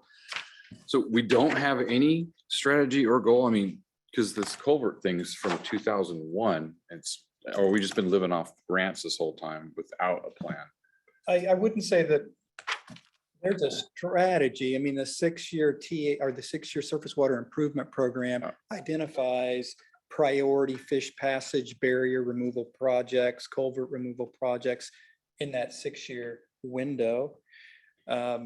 There is periodically fish passage barrier removal projects within the 6-year transportation improvement program as well as part of transportation improvement projects. So there are funds being programmed. There are priorities that the county planning and public works department is seeking to advance. The county has identified priorities for federal funding for culvert removal, for instance. But what this is indicating is there's not a document that's titled, 20-year plan for fish passage barrier removal. By the water, currently at the watershed level. At the watershed level. And that's what this is referring to. The county certainly is making efforts, though, to remove barriers. I would add, Councilmember Herrera, I don't know of a watershed level strategy, and I don't know one that is inclusive of private property barriers, which a barrier is a barrier from a fish perspective. We've been focused on the county barriers, right? For good, is what we have most control over, I guess. But from a fish perspective, as a barrier is a barrier, right? So there's no watershed level, regardless of who made the barrier, that does not exist to my knowledge. Okay, thank you. Councilmember Hitchin. Thank you, Chair. One of the things I guess I want to ask about is the very first item, the greenhouse reduction and the comprehensive plan update, and just the priority of the environmental work that's happening. We have a plan, and part of this exercise is to indicate to the executive areas of focus. And I feel like if we don't say, hey, greenhouse gas reduction is an area of focus, he then doesn't have the information from us when he goes to fund the sustainability department, right? And so I appreciate that it's underway, but I want to be really clear that that's a department that I want to make sure is not an area that's getting axed and things like that. And so I'm just saying that publicly. Gary's in the room, but I think it's something that's important to many of us on the dais. And so somehow indicating that, and however we're transmitting this information to finance and his team and the executive himself, that is an area to Mike's point, that we don't really have a funding plan that's laying out how we hit the sustainability 2030 items that need to be done. So I think thank you for voicing that. I think what I'm hearing from you, and maybe what I've heard our staff help us identify, is there's a couple of items here, electrification of our own fleet, the CPACER program. There's a couple of items that are noted in the 2030 greenhouse gas reduction plan, but that's the tip of the iceberg. To your point, Councilmember Hitchin, perhaps a new priority around implementation of the 2030 sustainability plan with an emphasis on the greenhouse gas reduction.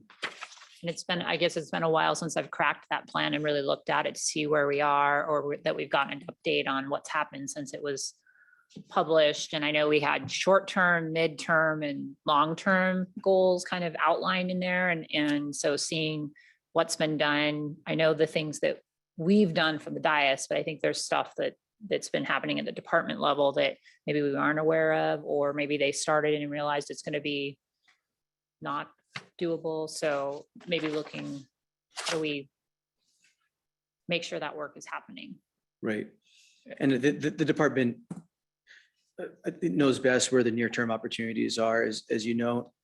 We don't have those at our fingertips, but there's a lot in there, and a lot of them need resources in order to tackle them. And it can be really easy to do the low hanging fruit and then realize you didn't leave enough time or funding or energy to do any of some of the harder but more impactful things. So just want to make sure that we're keeping our eye on that.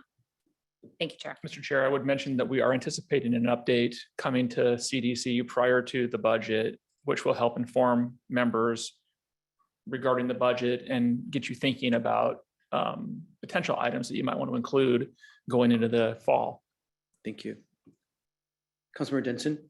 Thank you. And thank you, Chair. And thank you, Councilmember Hitchin, because you made me remember I did have something to add related to the comprehensive plan. We had a little discussion the other day with Planning and Public Works about the critical areas ordinance and how that intersects with shoreline areas that are subject to the shoreline management plan.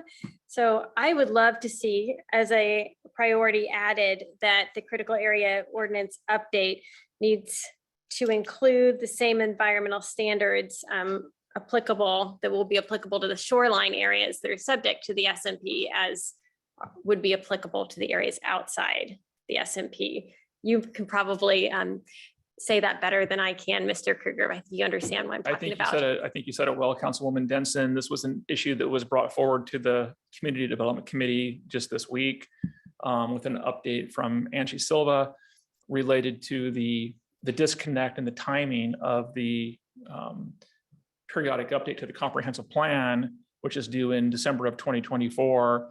And then the next update to the Shoreline Master Program, which is due in 2029. And the reality that the state obligates the county to consider its critical area regulations within shoreline jurisdiction to be those that were part of the shoreline master planning process. And so that creates a sequencing issue in terms of timing. And Ms. Silva indicated that that she was having conversations with the Department of Ecology regarding that issue. I will note that Chairman Mello, following CDC, did send an email out to the department indicating a desire to make sure that those areas were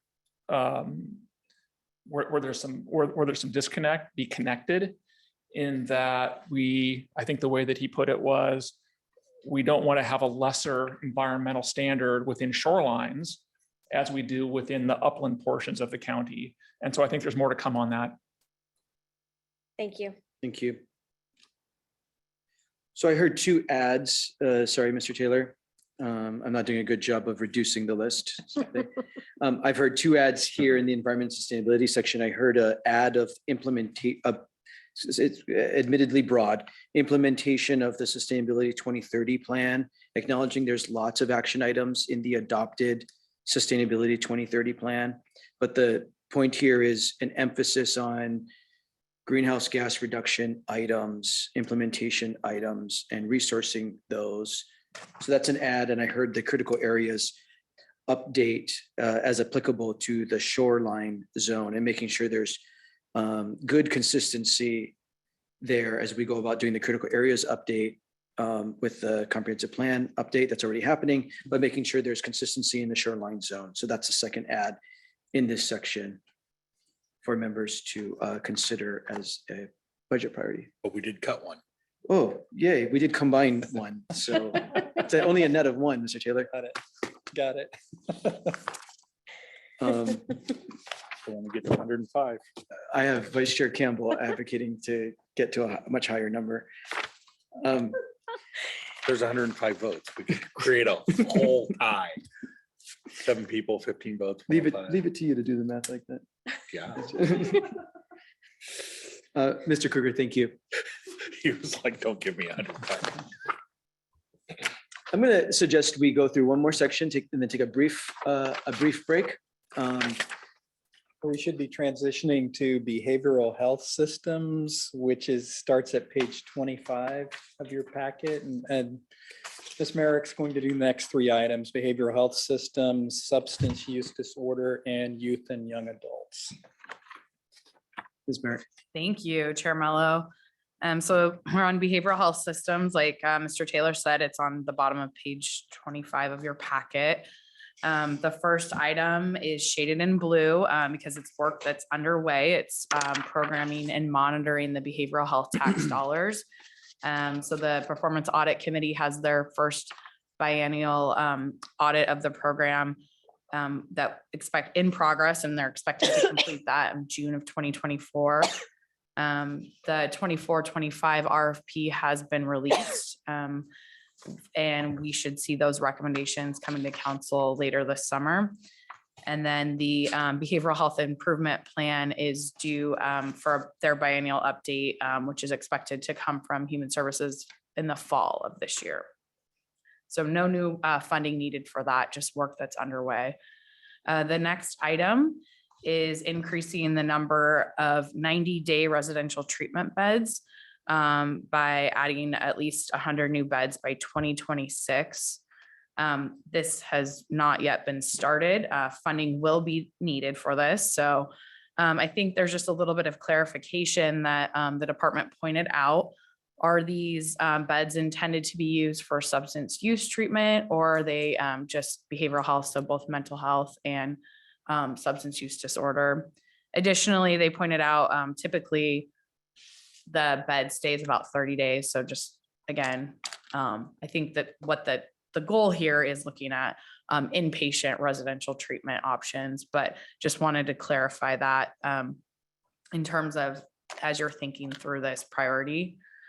In terms of the cost estimate, we would need more information on this. The closest thing I could find is Wellfound's inpatient treatment center that opened, I think, 2021.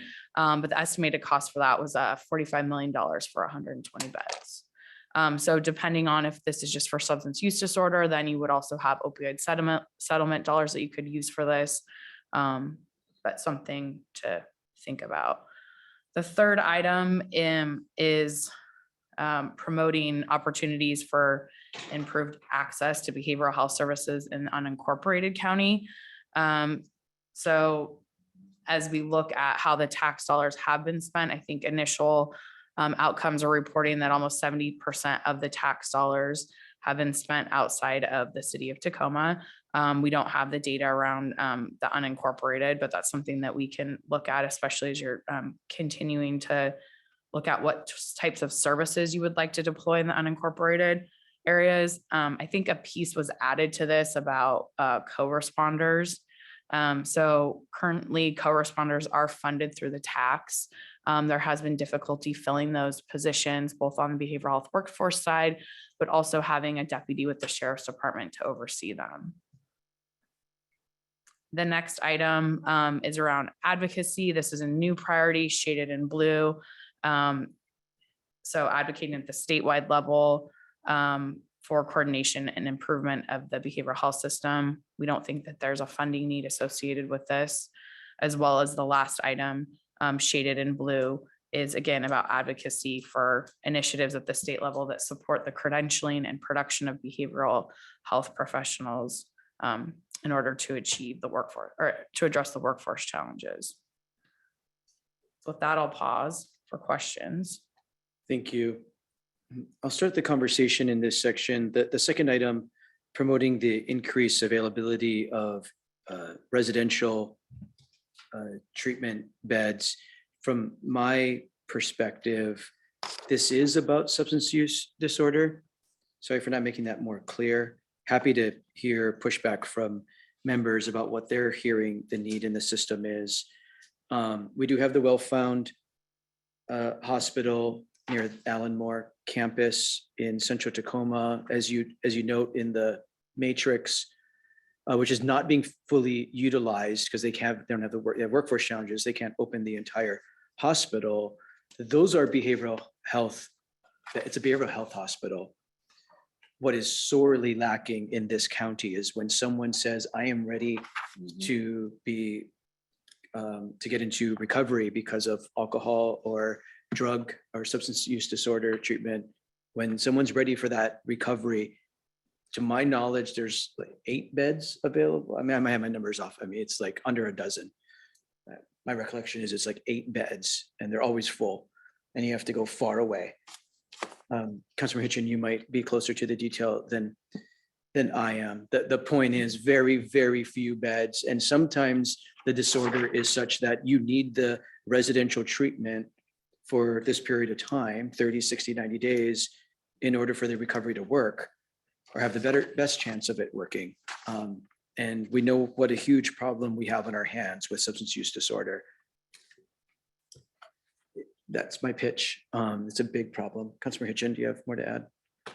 Thank you, Chair. And I think one of the things that we find is the intersection between people who have substance use disorder, who ended up picking up a substance use disorder because they were trying to deal in underlying stress or mental health or something happened to trauma. So the fact that we don't have enough mental health beds is actually one of the causes of our substance use disorder problems that we're seeing. But we truly don't have places for either to go. And a lot of people truly struggle to find, unless you have unrestricted funds to buy your way into treatment, there is very little access for the rest of the public. We have a couple of nonprofits that do some work in that space, but limited on the amount of days that they can offer because of the funding, and definitely geographically it's limited as far as where they're going. And so if you live here, you can't access. So it's absolutely a need. And I think my intention was substance use disorder, but understanding that mental health treatment would be part of that. So you're dealing with the addiction and the underlying. So kind of both. It does straddle. Yeah. It's related. It straddles. Hopefully that added important context. Councilor Herrera, I know you have a lot of personal knowledge here, being a frontline officer. We hear regularly from frontline officers when they see someone ready to be taken to recovery, there's often nowhere to take them to. You've shared that experience with us before. Any other comments about the behavioral health system? Okay, let's go. Let's go with substance use disorder and then take a brief break because they're so related. Let's not lose our mojo. Ms. Merrick. Sounds good. So moving forward to substance use disorder. The first priority seeking funding for the establishment of additional detox beds. This is shaded, but it should not be shaded. Obviously, there is not a funding source that is funding the additional residential detox beds and sober housing. So just wanted to point that out to you. You do have opioid settlement funds that could be used for this. Also, MDC is the only operator of detox beds in the county. And when I spoke to them in the fall, they had indicated it's about $700 a day to operate a detox bed. So just to give you a little bit of context in terms of cost as you're looking at that priority. The next item also requires funding, exploring opportunities to provide aid to offset treatment costs for individuals and families. Again, opioid settlement funds could be used for this, but depending on how much aid the council wants to provide, funding levels will need to be determined. Turning the page to advancing the efforts to establishing the opioid abatement council. This is in blue. This work is in progress. No funding is needed. I will note that the memorandum of understanding calling for the opioid abatement council requires each party receiving opioid settlement funds to reserve 10% of their funds for the administration of the opioid abatement council. So the opioid abatement council will cost money. However, there is a dedicated funding source for that. And I believe finance and the auditor's office are working on what that budget will look like. The next item, also shaded in blue, is around establishing priority spending areas for the settlement funds and leading efforts to pool those funds.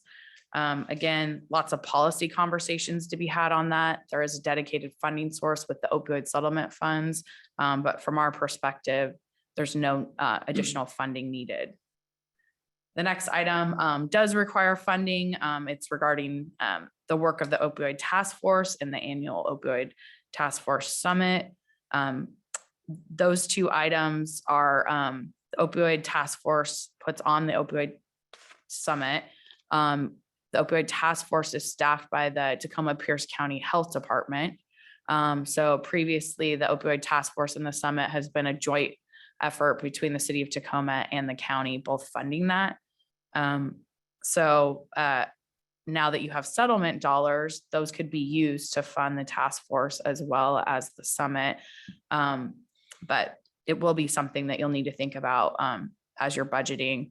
The opioid task force indicated that they should have their budget to us this summer. The second piece of that, working with the task force to establish priority spending areas. Again, that's policy. That's not does not need any additional funding. The next item regarding advocacy is shaded in blue, advocating for policy changes at the state level to improve access to rehab and treatment services and diversion programs. From our perspective, no new funding is needed for that. The next item, supporting the funding and implementation of prevention, education, and awareness campaigns. The behavioral health tax dollars are currently funding a number of prevention, education, and awareness campaigns. You could also use opioid settlement funds for this. However, funding will be needed and it will be based on what level of prevention, education, awareness campaigns the council would like to provide and support. The last item is a new priority. The funding need has not been determined. It's exploring regional therapeutic drug court expansion efforts in partnerships with city and towns to offer diversion programs. My understanding is that there may be jurisdictions that don't have a drug court, and so providing some regional program. That concludes my remarks on substance use. Thank you, Ms. Merrick. And a lot of other contextual detail in the matrix in the packet as always. I just wanted to note on that last item there more to come on this. Of course, this is on the heels of the new Blake law, the new drug possession law. The opportunity in front of us is to work together with cities and towns who do not have a therapeutic drug court program like we do in Pierce County District Court. So think of, a smaller jurisdiction, Buckley, Bonnie Lake, Sumner, Eatonville, where you might get caught for a crime, but not have the same opportunity as someone in Parkland, Spanaway, or Tacoma to have a drug diversion court option, because that means that municipal court does not have a therapeutic drug court. So you don't really have the gateway to find diversion, to find all that comes with diversion, the programming, and to get clean and sober and all that. So that in my mind, I anticipate this being a shared service kind of model. So if a community that doesn't have a therapeutic drug court wanted to buy in, they would buy into the program, kind of like how Edgewood uses our sheriff's department. They pay for the service instead of creating their own police department, or University Place pays us to provide their police service. That's the thought is a shared service model. They're very well, that it may need more funding, but that's the initial thinking as a shared service model. Councilmember Herrera. Thank you, Chair, and thanks for touching on that. I was tracking that too. I think that's a great idea. I don't know if up top there went on the opiate settlement funds, if those are restricted to just, I'm not sure what they're restricted to, where if some of those smaller jurisdictions could, like you said, they're going to pool their money for a regional approach.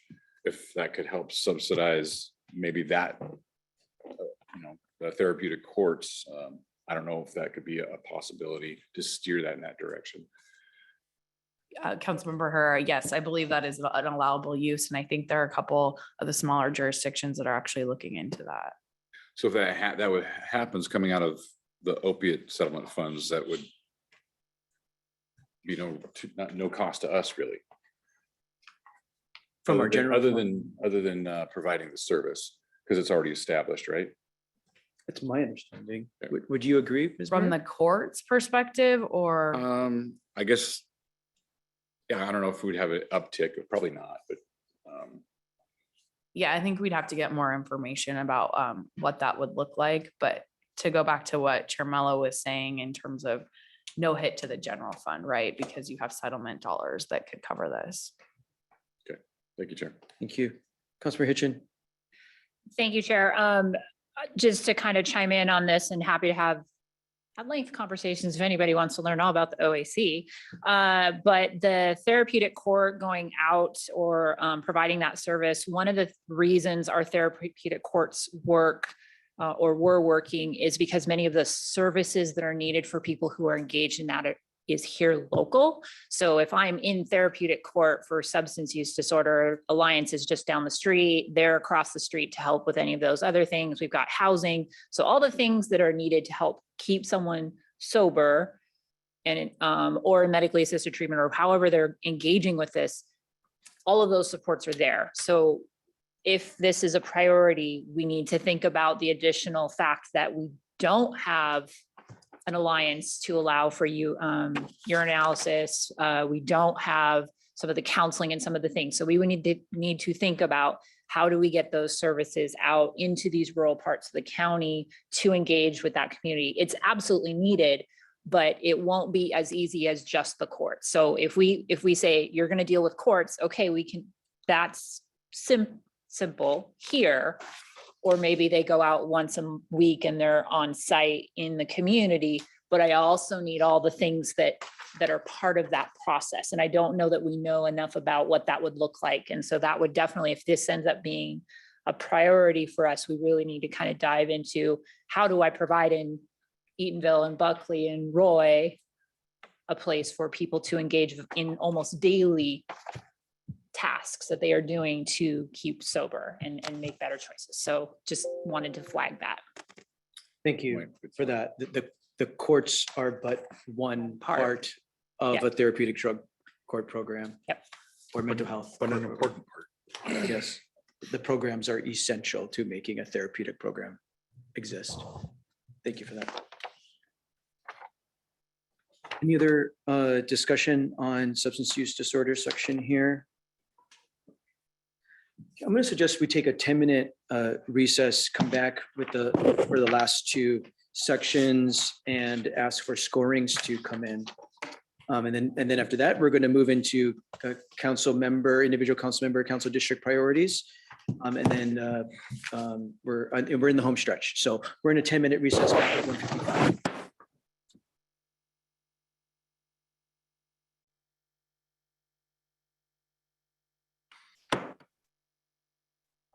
Thank you, everyone. The council is back from its afternoon recess, and we have 2 more sections to get through the council priorities, and then we're going to talk about next steps related to this prioritization exercise. So Liz Merrick, we're at youth and young adults.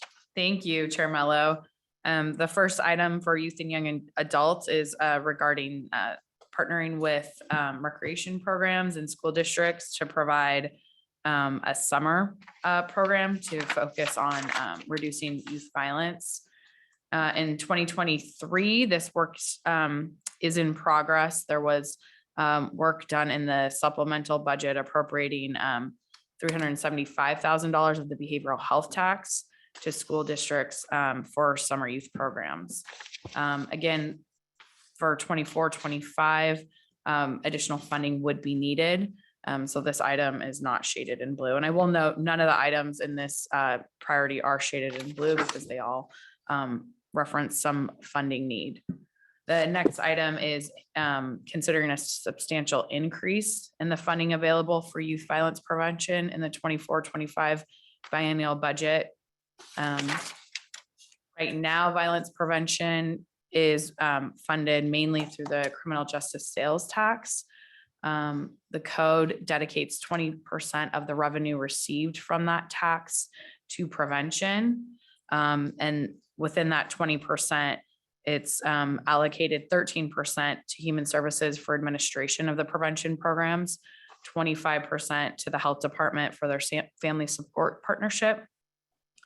52% is RFP through an allocation advisory committee, and then 10% is for the council for district allocation. So you do have a dedicated funding source. If you'd like to increase that, you can you have some options, right? You can use what's available within that 20% for prevention, or you could also look at PASTA dollars, behavioral health tax dollars like you've done, I think, with the supplemental budget.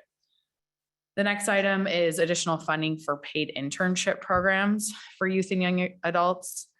Again, this requires funding. We don't know how many internship slots you'd like to fund or what the internship program would look like, but we did have an estimate from Workforce Central. I think that they provided for a supplemental that to fund 160 interns per year for 200 hours each. The program would be about $863,000. The next item, although it's around using data to inform funding and programming, we did think that this might require some funding. If you look at the supplemental budget, there was an appropriation for school districts to have evening programming for youth. And within that, school districts are directed to focus in areas where there's high rates of justice involved youth. So already some direction to use data to inform the programming. And then the last item on here is identifying funding and partnerships for creating places and spaces for reducing youth violence, substance abuse, school dropouts, and suicide. I believe this is in progress through various funding streams, but again, funding will be needed for this. So some of the funding streams that have been noted are behavioral health tax, the youth violence prevention dollars, PASTA dollars, and opioid settlement funds. That concludes my briefing, and I'm happy to answer any questions. Thank you. Questions and comments about the youth and young adult section? Councilmember Denson. Yes, I just have a request for consideration. The third one down about the paid internship programs.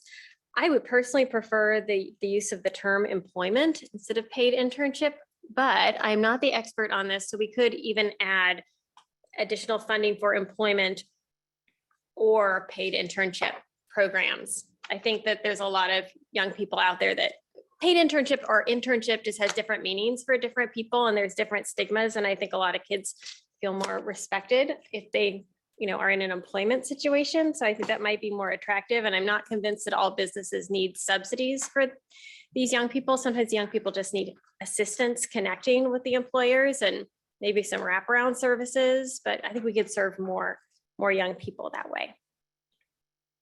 Thank you, Councilmember Denson. Councilmember Hitchin?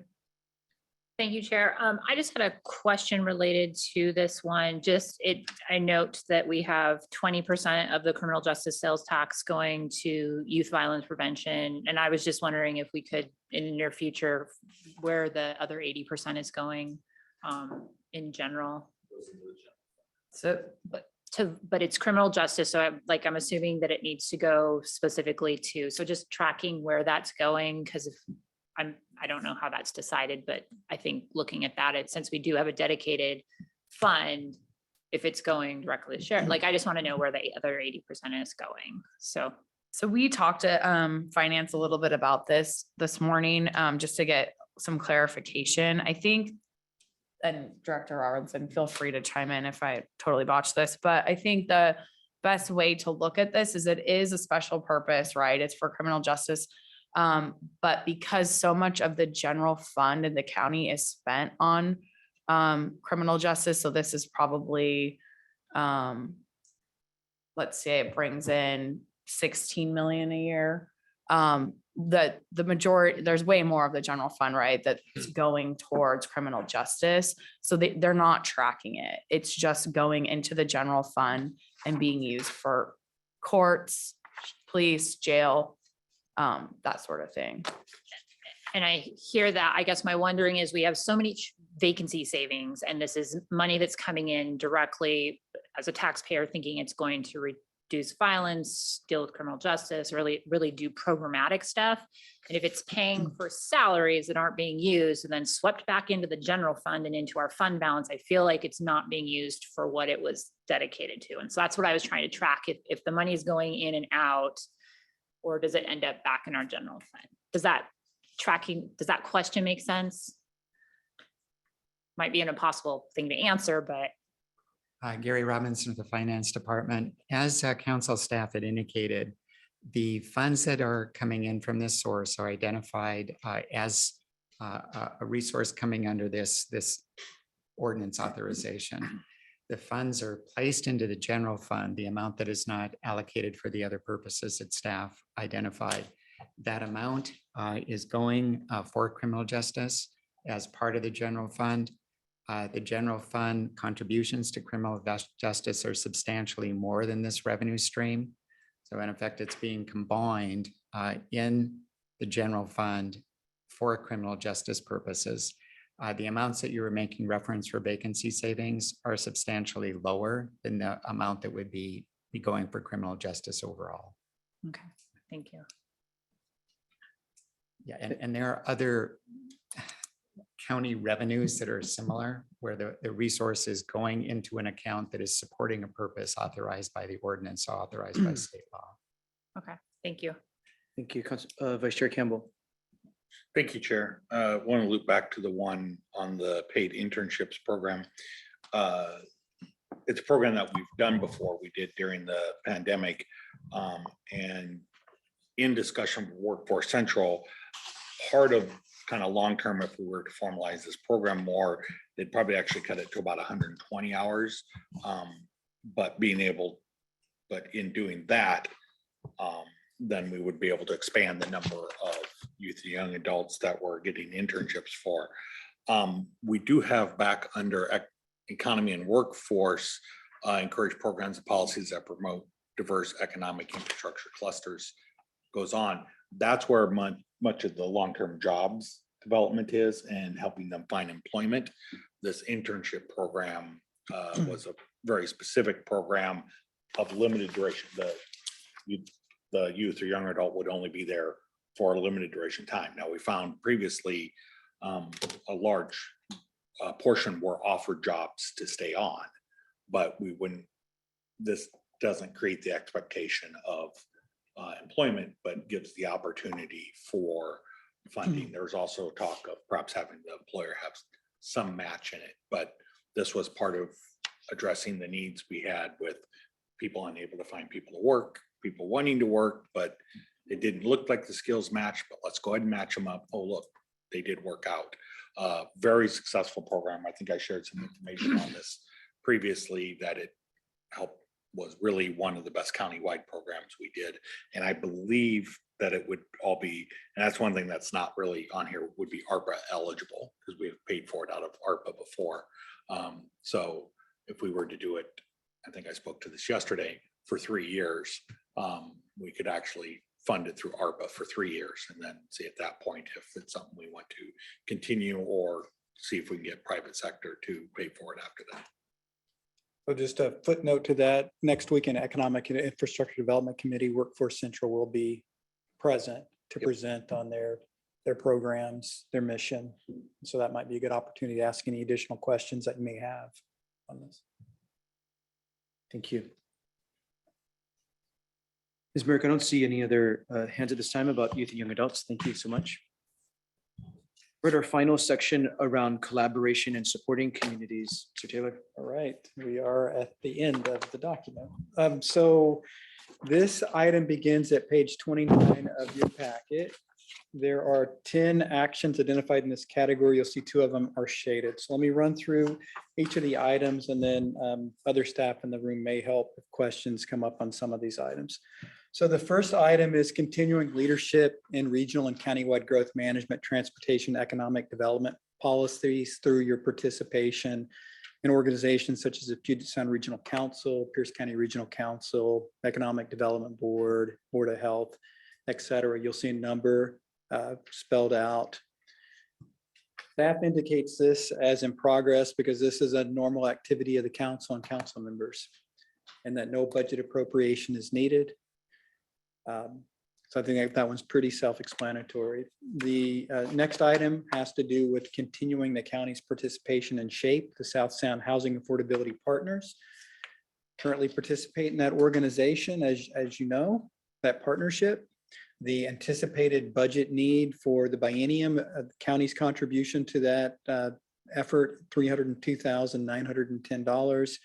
You'll note that staff's expecting that that's going to be built into the budget that the executive submits.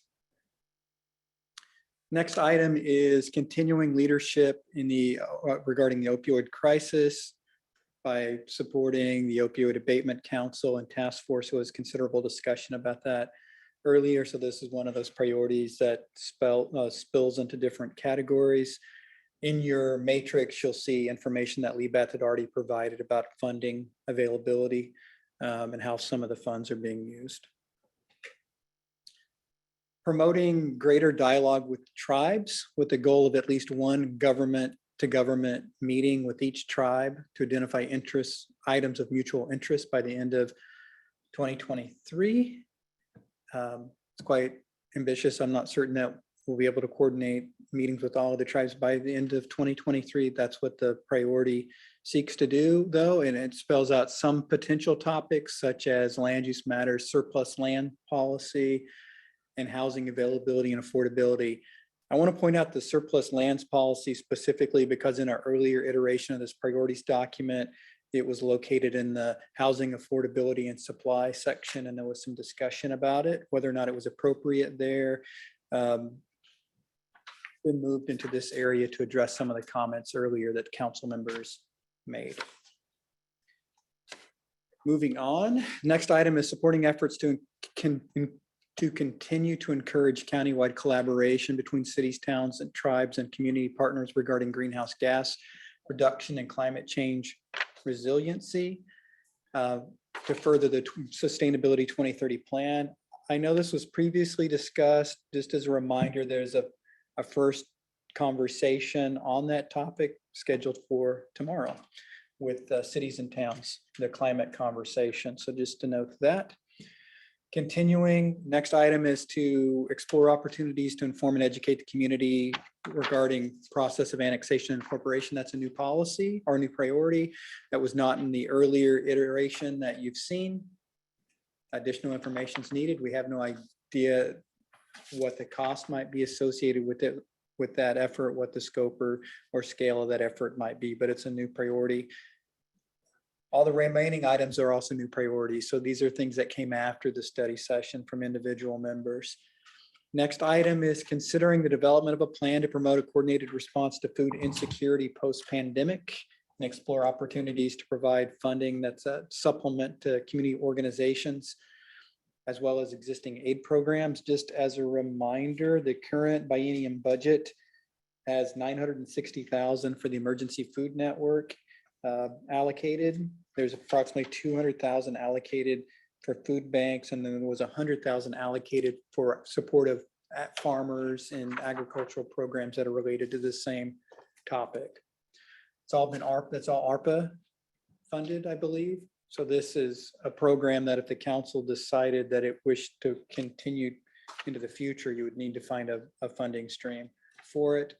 I think there would also be a need to have conversations regarding the procurement practices associated with something like this, commence or in accordance with the comments or discussion that has happened currently or previously on this topic. Next new item is related to blue zones. So council's familiar with the blue zones effort. This priority indicates that the county would participate in that effort and then consider recommendations to implement or consider funding to implement recommendations from that effort where appropriate. New priority, have no idea what the cost might be, waiting for those recommendations to be, fully specified. Continuing down almost to the bottom of the list, collaborating with government, tribe, and nonprofit partners regarding the unified regional approach to responding to homelessness. This was addressed by Ms. Merrick earlier. It's listed here as a new priority, but it overlaps with the priority that's in the homeless section. And then the last item is also an overlap with your earlier discussion on litter, illegal dumping and litter reduction. So this item indicates collaborate with Washington State Department of Transportation and cities and towns regarding management of litter and illegal dumping in the public right of way. As council members know, the right of way for state highways often crosses multiple boundaries, multiple local jurisdictions. And this is about having a dialogue amongst all the different affected entities. And that's it. That's the last priority that's on the list, and I stand by to answer questions. Thank you, Mr. Taylor. Questions or comments about this section of collaboration and supporting our communities? Mr. Campbell. Just to add a little more context to the one around participate in the Pierce County Blue Zones effort and consider recommendations. As many know, the executive brought this forward as a top priority of his, did work in the community. We've since managed to get it stood up in the community, and they're out there doing a lot of surveying and working with communities to see what their priorities around several areas. Reached out to the executive director about where they're at on some of those timelines, and they haven't really finalized what the needs are going to be, but they will throughout the year. And so as we get into the 24 and 25, we'll have opportunity, some of the beginning to look like projects that are coming to the lead include a health overlay district for Parkland Spanaway, cold storage and commissary kitchen for Parkland Spanaway, traffic calming projects, and other major demonstration projects that will require a lot of coordination and technical support. Right now, they're saying an additional $25,000 to $50,000 might be helpful. I'll forward this over to you, Mr. Taylor and Mr. Boki. But it's still really want to get this place marked in there. By the fall, they'll have a lot better picture of what the community has identified as priorities of what they need. And so when we do the budget this fall, I'm hoping we can go back and look at the work that they have intensely done in that community as to what the people who live there want, and see what we can do with funding support for that. So that's kind of where that a little more full on that. Literally, this email came in this morning. So Thank you, Vice Chair Campbell. Other thoughts on this section? Wanted to just reflect on the third item down. There's a stated priority of promoting greater dialogue and relationship in government to government relationship with federally recognized tribes. Here, the 4 federally recognized tribes in Pierce County. Definitely agree by the goal of having at least one government to government meeting by the end of 2023 is quite ambitious.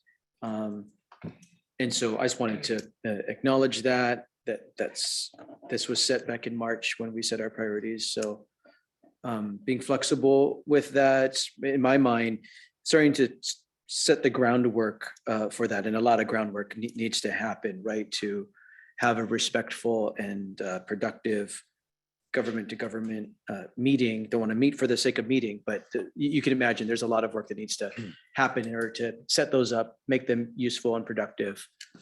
So 2023 is ambitious, more to come. The point is more work here to build this relationship. If it bleeds into 24, it bleeds into 24 in my mind. Other thoughts? Okay. Mr. Taylor and the policy team, thank you for the very good work in supporting us in having these conversations.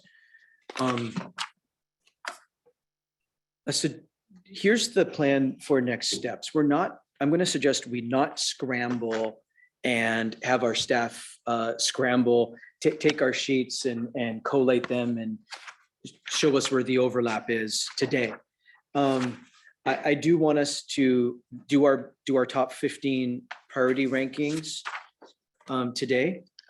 Give them to Mr. Taylor before the end of today. I'm going to ask Mr. Taylor and the team to then to return these to us, because I think many of us have made notes on them, but Mr. Taylor will take them and we will schedule some time at a Monday or Tuesday study session of next week where we will continue this dialogue of where the overlap of council priorities and have more discussion as we see what our colleagues are marking as priorities. So let's do this in a thoughtful way instead of scrambling in the next hour or so.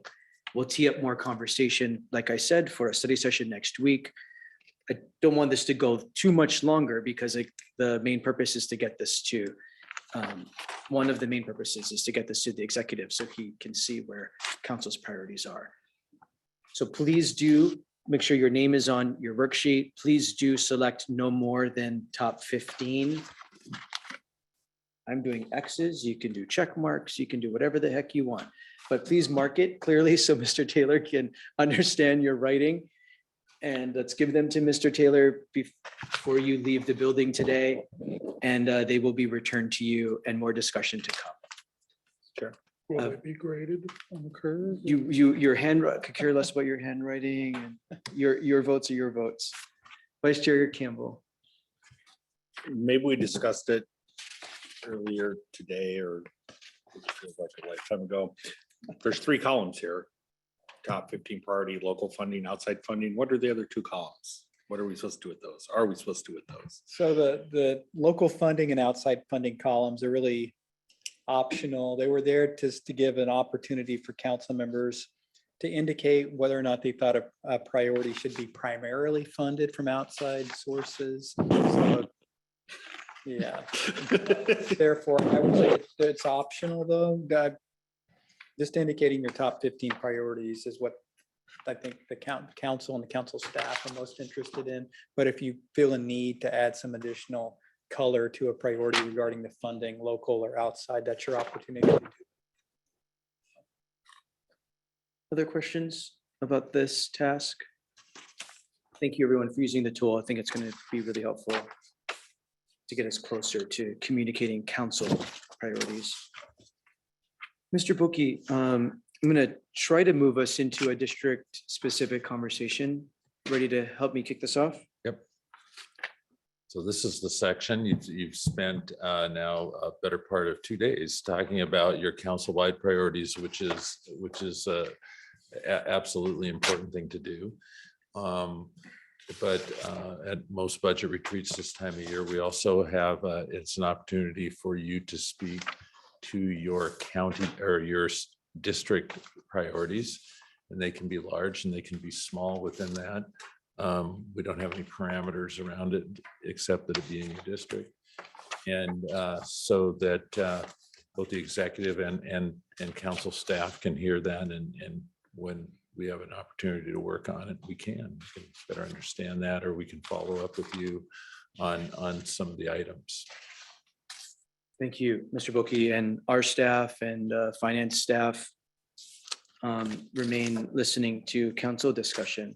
So this is an open-ended time, hoping council members feel free to just have open-ended dialogue with each other about what is a priority to you, maybe that we did not really talk about that show up in the council priorities. We've gone into great detail about what's missing that is of importance to you individually, your district. Who wants to start? Vice Chair Campbell.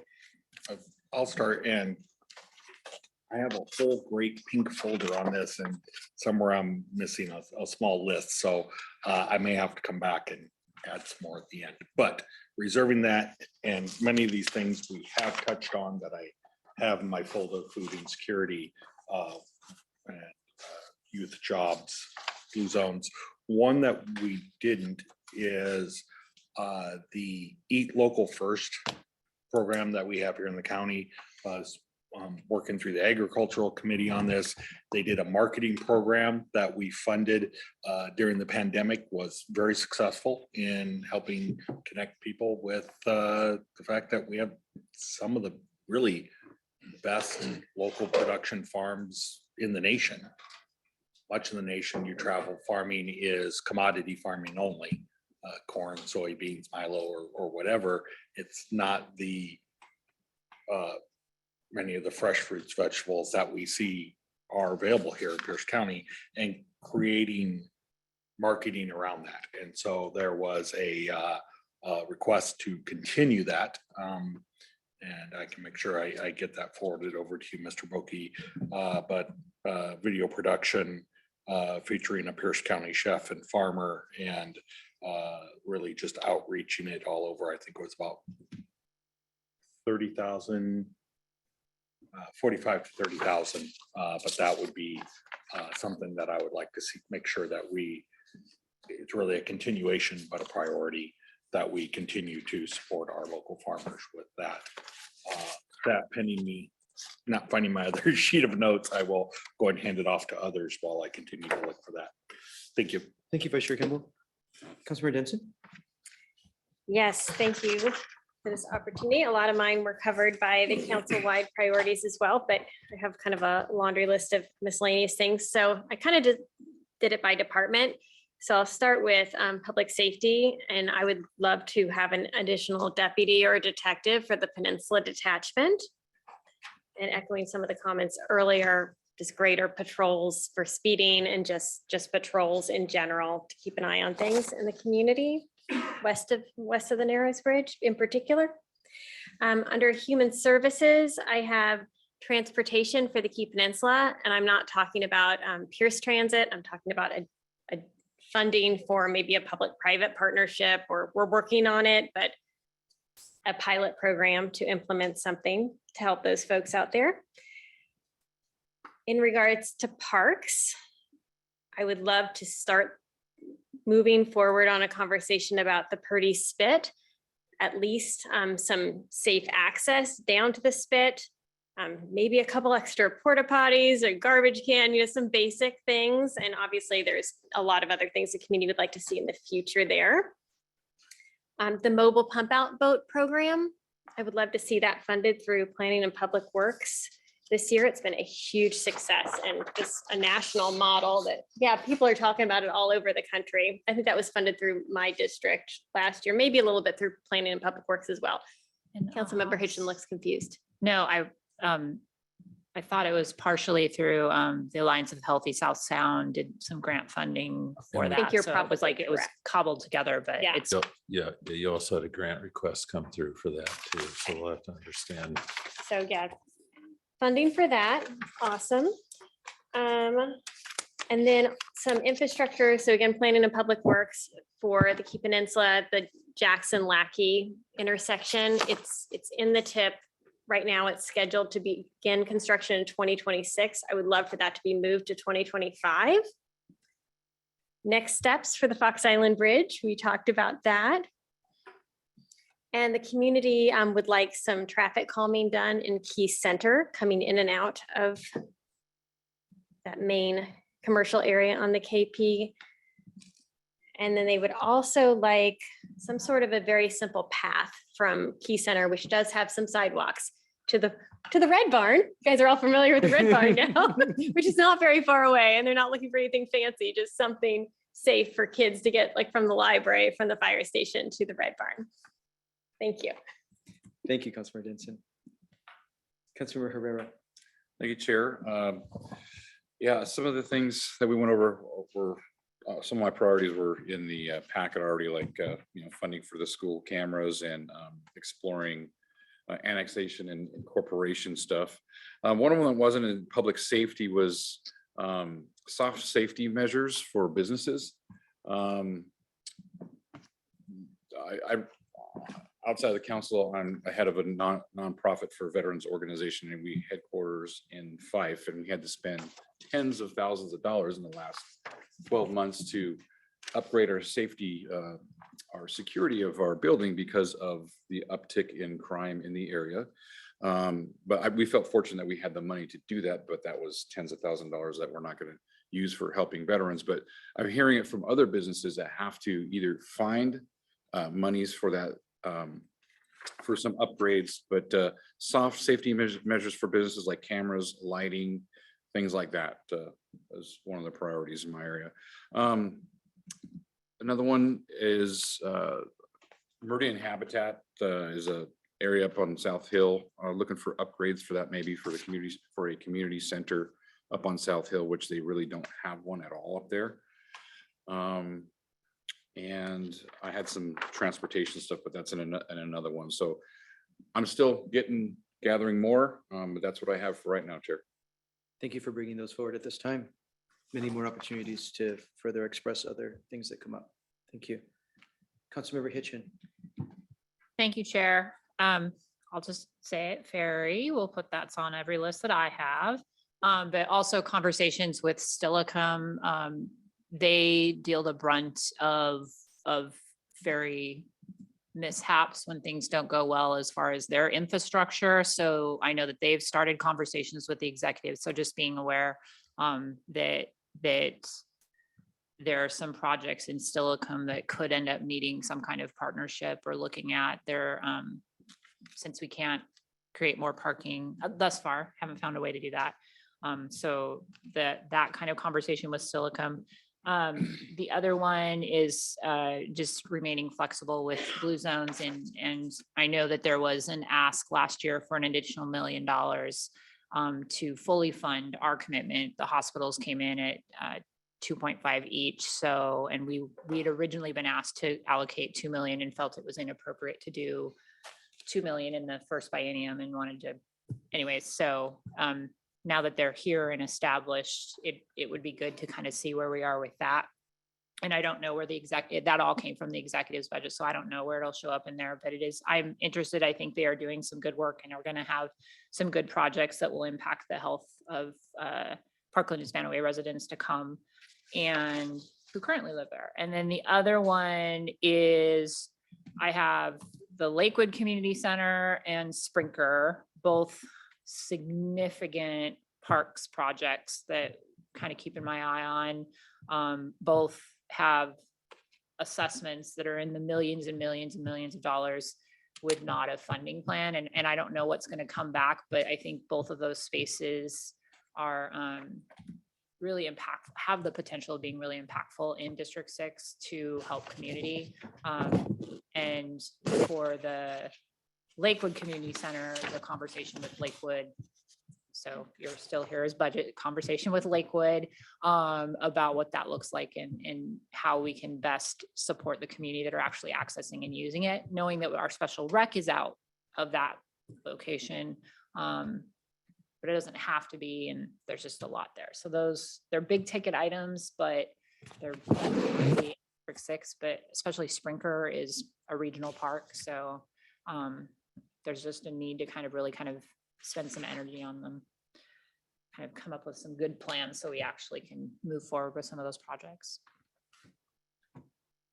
That, I mean, my highlight list here will be, so we're good. Thank you.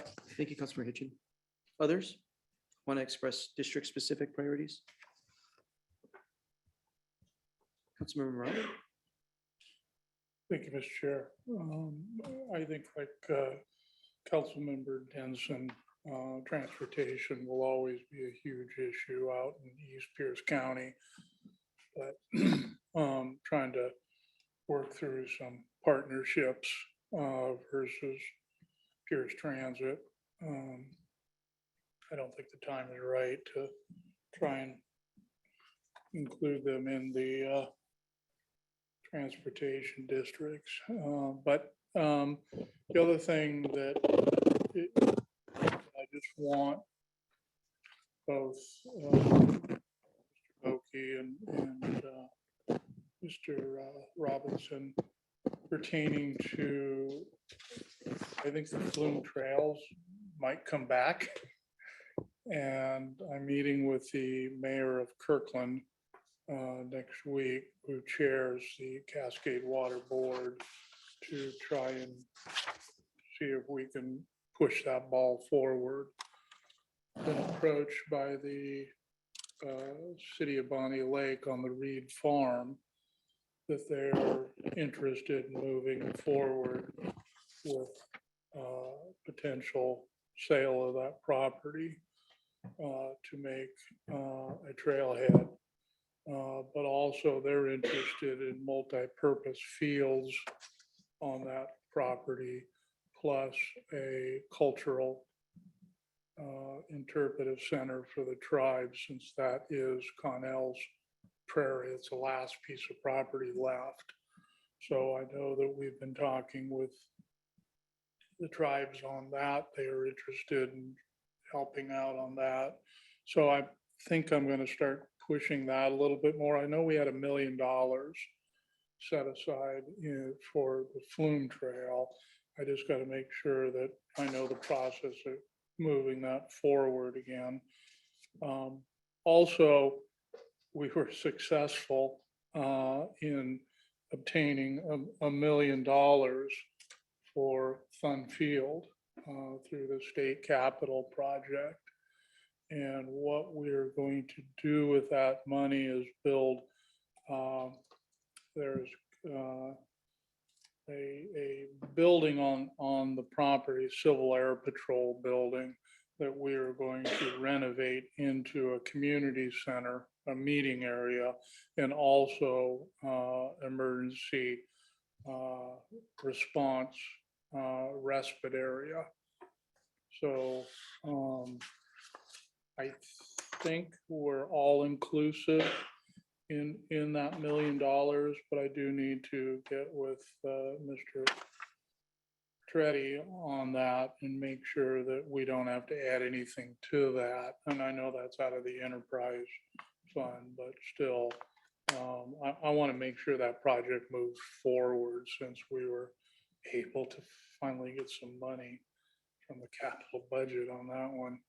So thank you to our representatives who got us that, and our senators. So anyway, you know, I've got a list. My asks are relatively small. My folks are self-sufficient, but you know, like anybody else, if we're going to dole out projects and money, you know, I want it equitable. But you know, the Marine Patrol is obviously at the top of one of the top of my list. It's making sure the Sheriff's Department has the funds to keep that. North Taps Park with you know, their new parking fee plan, we'll monitor that, but every year we have to deal with enforcement issues out there just because it gets overcrowded. So those are kind of mine right now. And I think a lot of these other ones were covered, so I'll try to nail things down a little bit tighter on specifics, but like I say, I understand kind of what we're gonna deal with this budget cycle, and so I'm not gonna rattle my tin cup too much. Thank you, Councilmember Morel. Councilmember Cooper. Thank you, Chair. I have to say, my district's not a whole lot different than 7 and 1. The folks there are very self-sufficient. I would like to kind of reiterate in the outdoor use in the trails, finding that the tourism aspect, the outdoor activity, sports venues and whatnot are very popular and can generate a lot of revenue. Out in my area, it's difficult to promote those things because there's the rules and regulations to try and navigate. I would love to see the county take on some projects through Conservation Futures, such as, I don't know, probably like Kapowson Lake around that area, to have a passive park like what, what's that park on 144th or 44th and Meridian, Habitat for Habitat, something like that, the original intent to preserve that. And okay, the trails, the program from the Yelm Trail that goes up to Roy, and I believe there is a connection that has been in plans that goes back to the main trails. It's not invisible, but it's there, and I know that it is noticed, but I'd like to kind of keep that at the top of being looked at. So Frontier Park, that's kind of like the main focus in the area. I'd like to keep that as a focus and up to date on things. I wouldn't even mind if, I know in the budget year, in having more help in the Parks Department with capital projects, because they seem to, it's overwhelming. There's just a lot of overwhelming things, and you have all of the programming and then the capital projects. It's hard to keep up, and there has been, I think, some obstacles, not without fault from me as well, but they get delayed from changes, and then it gets behind on schedules and costs more. So I guess my district would also like to see more in trying to reduce the inflation of things. They have to drive a long ways to go places. Not that they don't expect it, so that's not so much a gripe of anything, but it does make a burden onto their family budget. So, and I wanted to reiterate more about the broadband, because that's kind of like an airway highway.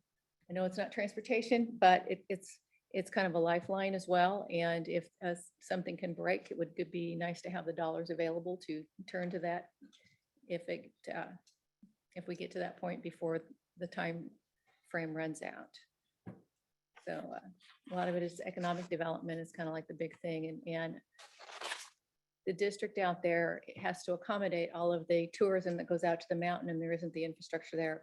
So looking for rules and regulations that can maybe be a little more tailored to a rural area versus a developed area or an incorporated area. That would be helpful if we could look for those avenues. So thank you, Chair. Thank you, Councilmember Cooper. I'll end by expressing a couple of priorities. The one real, like others, many of my priorities are included in the council-wide priorities. Things I'm very interested in across the board are largely reflected in the council priorities. And I'll indicate my top budget priorities accordingly, like everybody else. So most of mine are covered as well. I'll name just a couple of others that I think we don't see explicitly in there. One, I'll note that's a very district specific item for me. I have an entirely incorporated area, but there's one project in the city of University Place. The city of University Place Parks Foundation is building what I'm being told, it would be the only inclusive playground in the county. There's no other playground that would exist like this that is fully inclusive for people with physical and intellectual disabilities. They're doing a pretty great playground for kids and associated ball fields.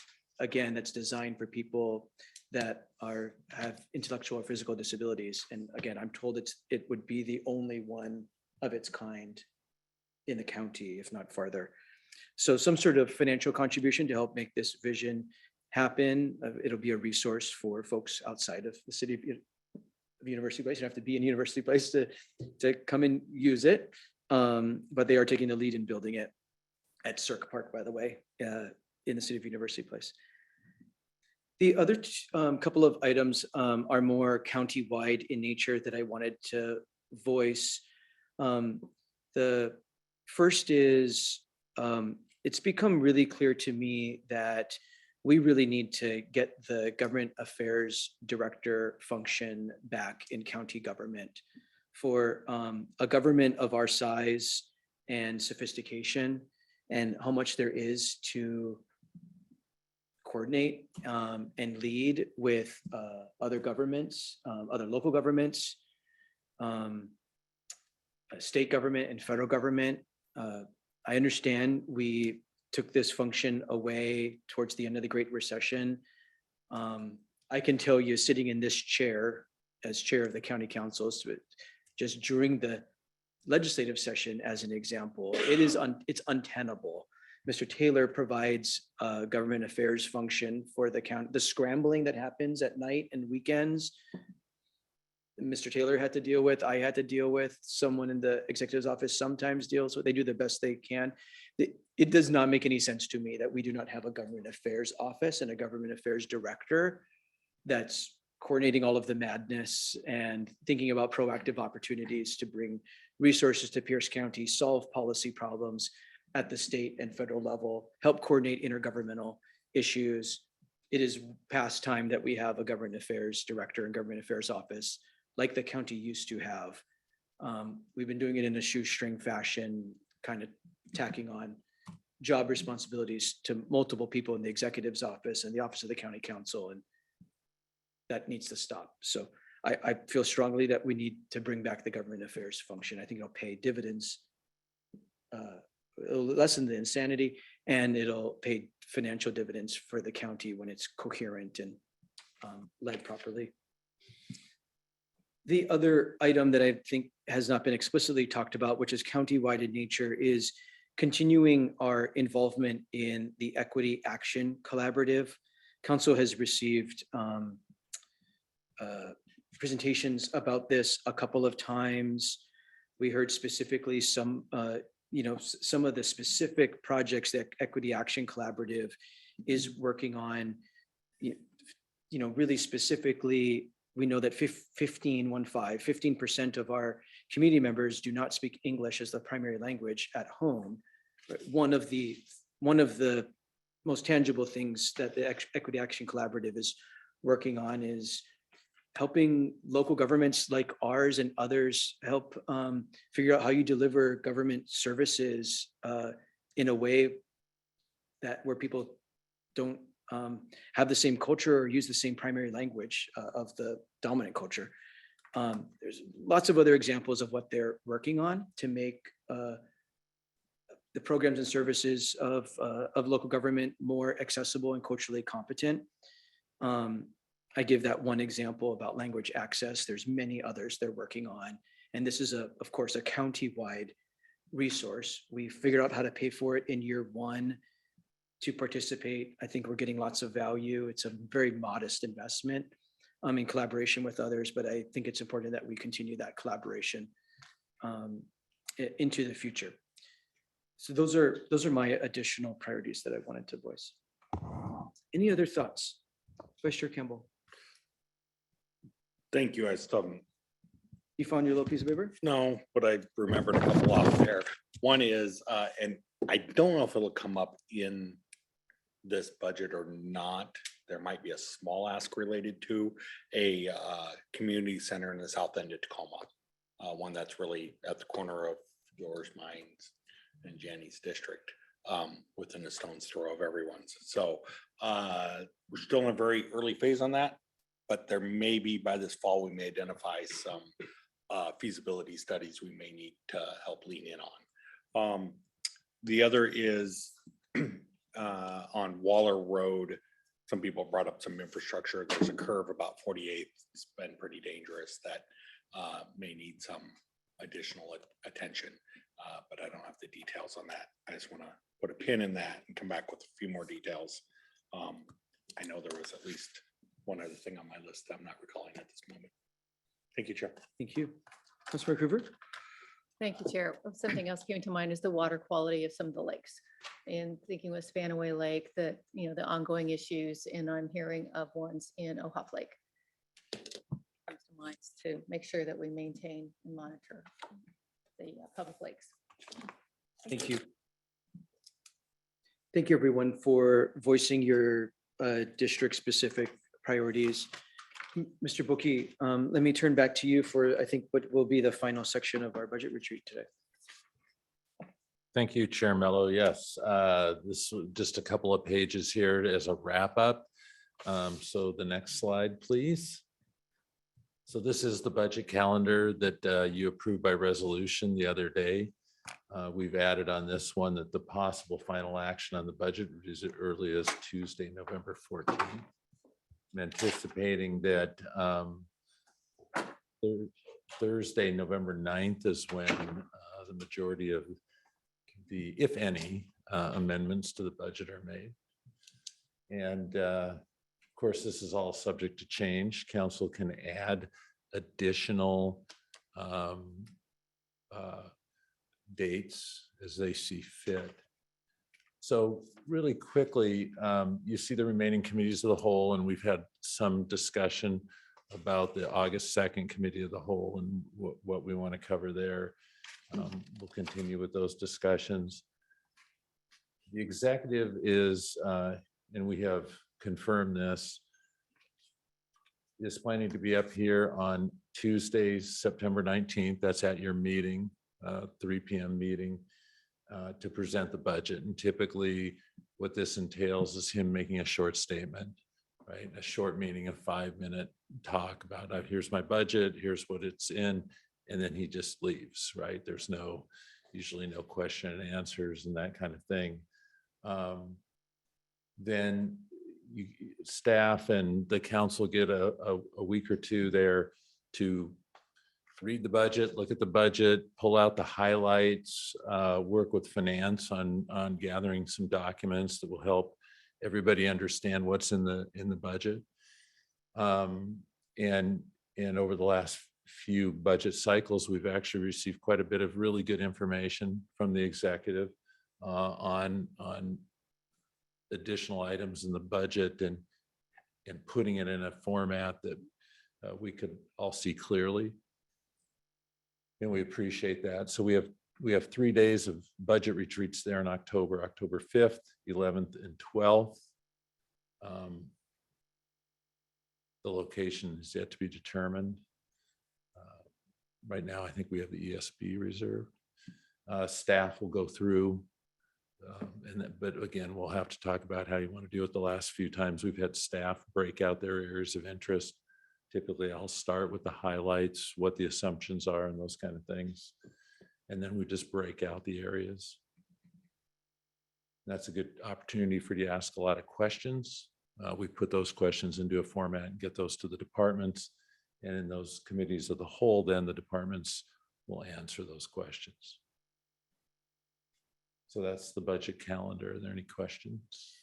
For the newer members, the committees of the whole, as Mr. Boki just touched on, we bring budget directors come and go into more detail about their budget and outcomes, performance measures that are in the budget that remind you there are performance measures in the budget, and answer questions that have come up during the budget retreat, some pre-identified questions that came up from members, from the council staff, to clarify what's in the budget, what's not in the budget. So that's what happens during those many committee of the wholes through October and early November.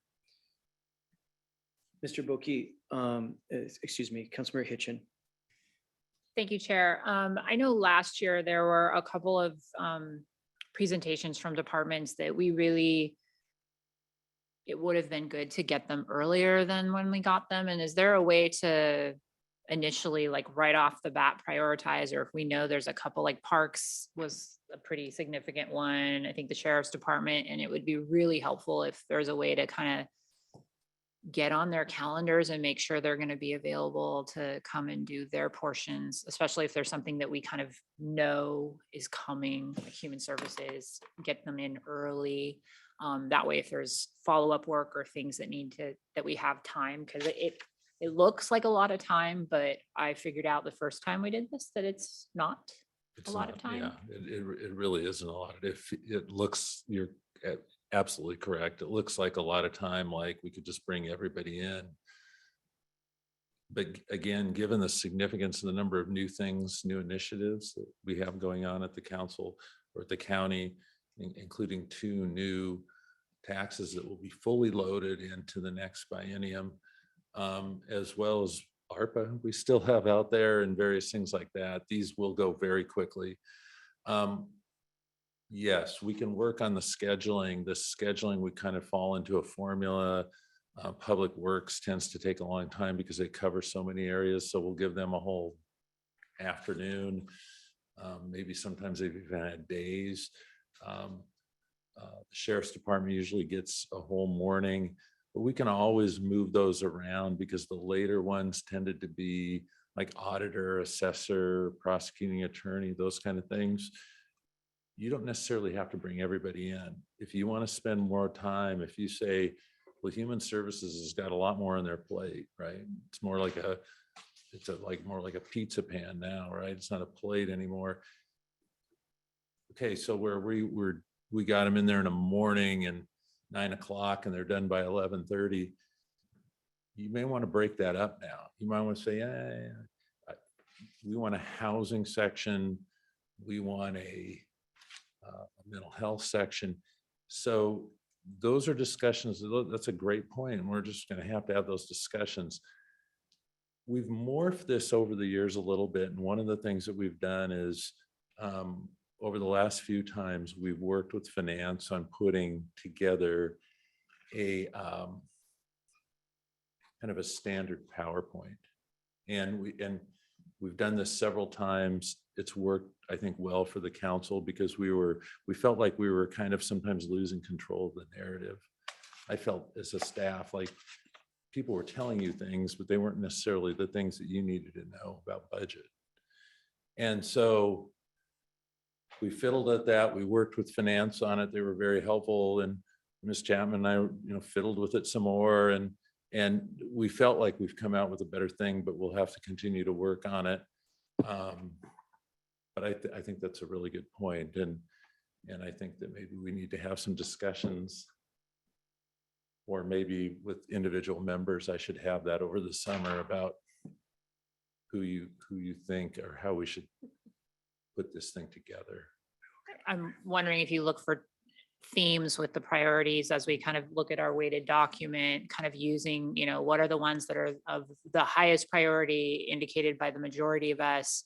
Those are the ones to schedule early with departments and just start kind of thinking ahead, because I felt there was like the ME and the Sheriff's Department, and there was one other group, and they had really impactful like budgetary decisions that we were discussing, and we got them like the last week we really had work time.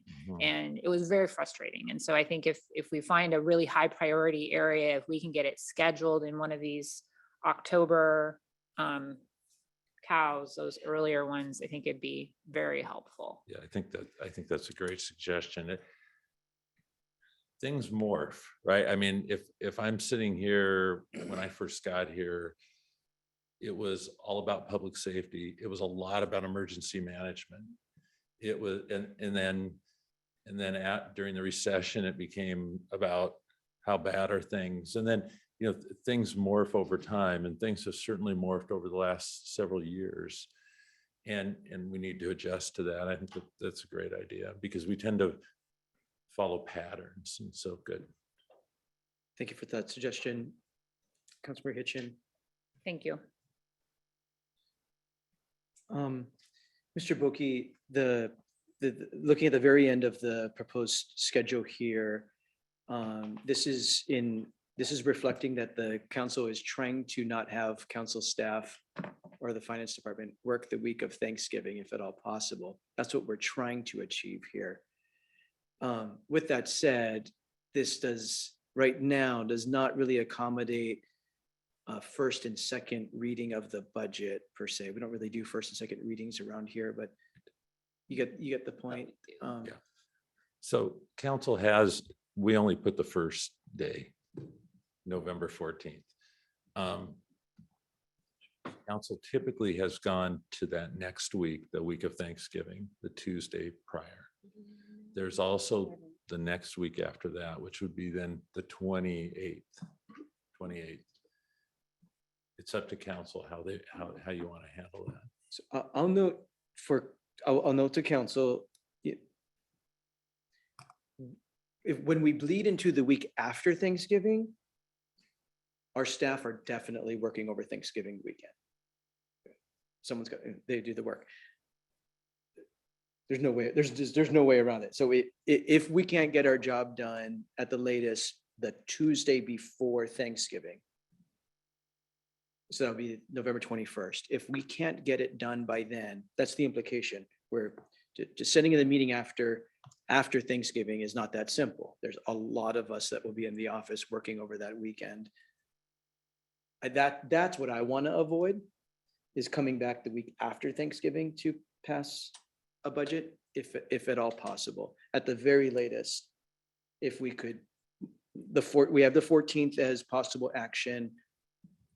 Many of us know how this goes. It very well may bleed into the 21st, but if that could really be the drop dead deadline, if at all possible, that would be great. By statute, we must be done by December 1st. Is there any objection to what I just said? Okay. Excellent. So the next slide and the last one actually is action items. And this is some you will definitely have and others you may or may not have. And this has yet to be decided. We've chatted a little bit with finance. So of course you will have the budget document ordinance. You will have the ad valorem tax levy for the year. That has to be done every single year. So that is not biennial. It is a single year, but it's got to get done. I hope we have wage adjustments for non-represented employees. And that, but I'm anticipating that we'll have that. It's possible we'll have wage adjustments for elected officials. I'll go up to the other side real quick, or actually trailer ordinances and resolution. Some of you are familiar with this. We do this. This is kind of unique to Pierce County. I think we have as many as 2 trailer ordinances and 1 trailer resolution that you can use or not use, and that's up to the council.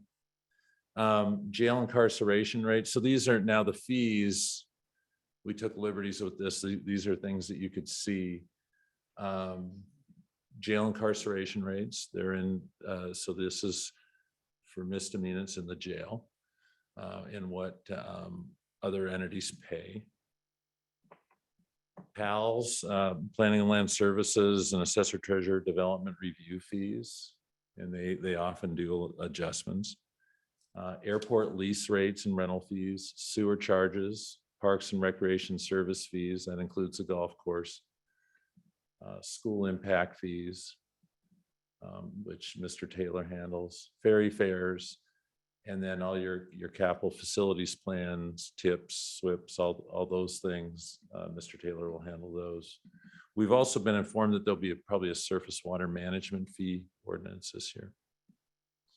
I believe almost all those are 2-year requests. So you may not see them again for another 2 years. Except I think school impact fees you have to do every year. I'm looking at you. That's correct. Based on that. So that's what you've got in front of you. Hopefully that's the extensive side of the list, but. And these are all that's separate bills. all Each and every separate one of bills. these are separate bills to consider. So that's probably what your November 14th looks like. Plan to stay late. Yeah, we can have multiple meetings that week. You can have, yeah. We just have to notice them properly. Are there questions about the action items for the 24-25 biennium? Councilmember Hitchin. Thank you, Chair. Reflecting on this list and then looking back at our schedule, I remember vaguely that several of these items were started and passed prior to us passing the budget. There isn't anything that says we have to do all of these on the 14th, right? We did, all the fees went through committees and a lot of the heavy lifting on some of these. So just for my colleagues that haven't been through this, we aren't doing all of these on that one night because the budget alone is an all-night meeting. So, okay. And then can we do kind of first readings of the budgets during these scheduled cows at the end?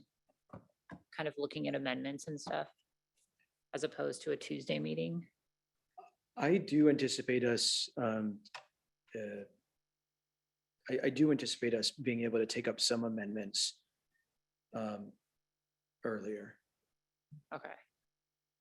Thank you. And to your point, Councilmember Hitchin, I'll be making a recommendation to the council about how to go about all these many different bills, which ones should be taken up. Seems to me like our options are some of them to be taken up at the committee of the whole, some of them to be taken up at a committee of jurisdiction, some of them to be taken up at rules and operations. I'm going to take a first crack at making a recommendation to the council about how to divvy up the responsibility and the workflow. To your point, they don't get all heard on November 14th for the first time. We do back into this and put some thought into it. And so how they get assigned and how they get reviewed, I'll be making a recommendation to the council, and the council will decide how we manage the workflow. Okay, thank you. Councilmember Denson. Thank you. This discussion has clarified a little bit. I just had a question about the school impact fees. So this might be to Mr. Taylor. So we have the opportunity to set new school impact fees, and why, how is that different from park impact fees and traffic impact fees? So the school impact fees are adjusted annually based upon an inflation index. It has to be done by ordinance annually, though it's not automatic. The other impact fees, park and traffic, have an escalator provision codified, so it happens automatically after the first of the year. School impact fees are different. Okay, thank you. Thank you. Mr. Boki, I'm not seeing any other hands at this time on the budget schedule and action items. I wanted to finally, we're here at the end of our time together. I wanted to open it up for any final council discussion on anything at all related to what we've done in the last 2 days and what we have in front of us. Any final discussion?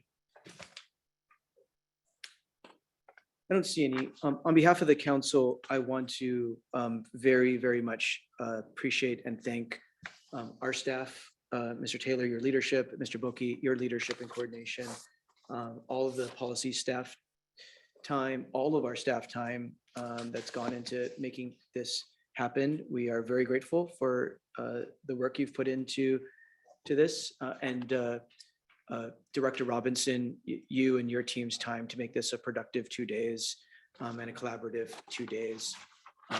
Thank you for the partnership and the good work. I think we're on our way here, and please turn in your ranking sheets to Mr. Taylor before you leave the building today. I do anticipate us, like I said, having more conversation at a study session next week, but then having the council formalize through a resolution what our priorities are after that. So more conversation to happen, but at some point I want to formalize that so that we can deliver some things formally to the executive for his consideration of our priorities. Again, deep bit of gratitude for all the hard work that's been into making these 2 days productive. Thank you very much. We'll stand adjourned. Have a good day, everybody.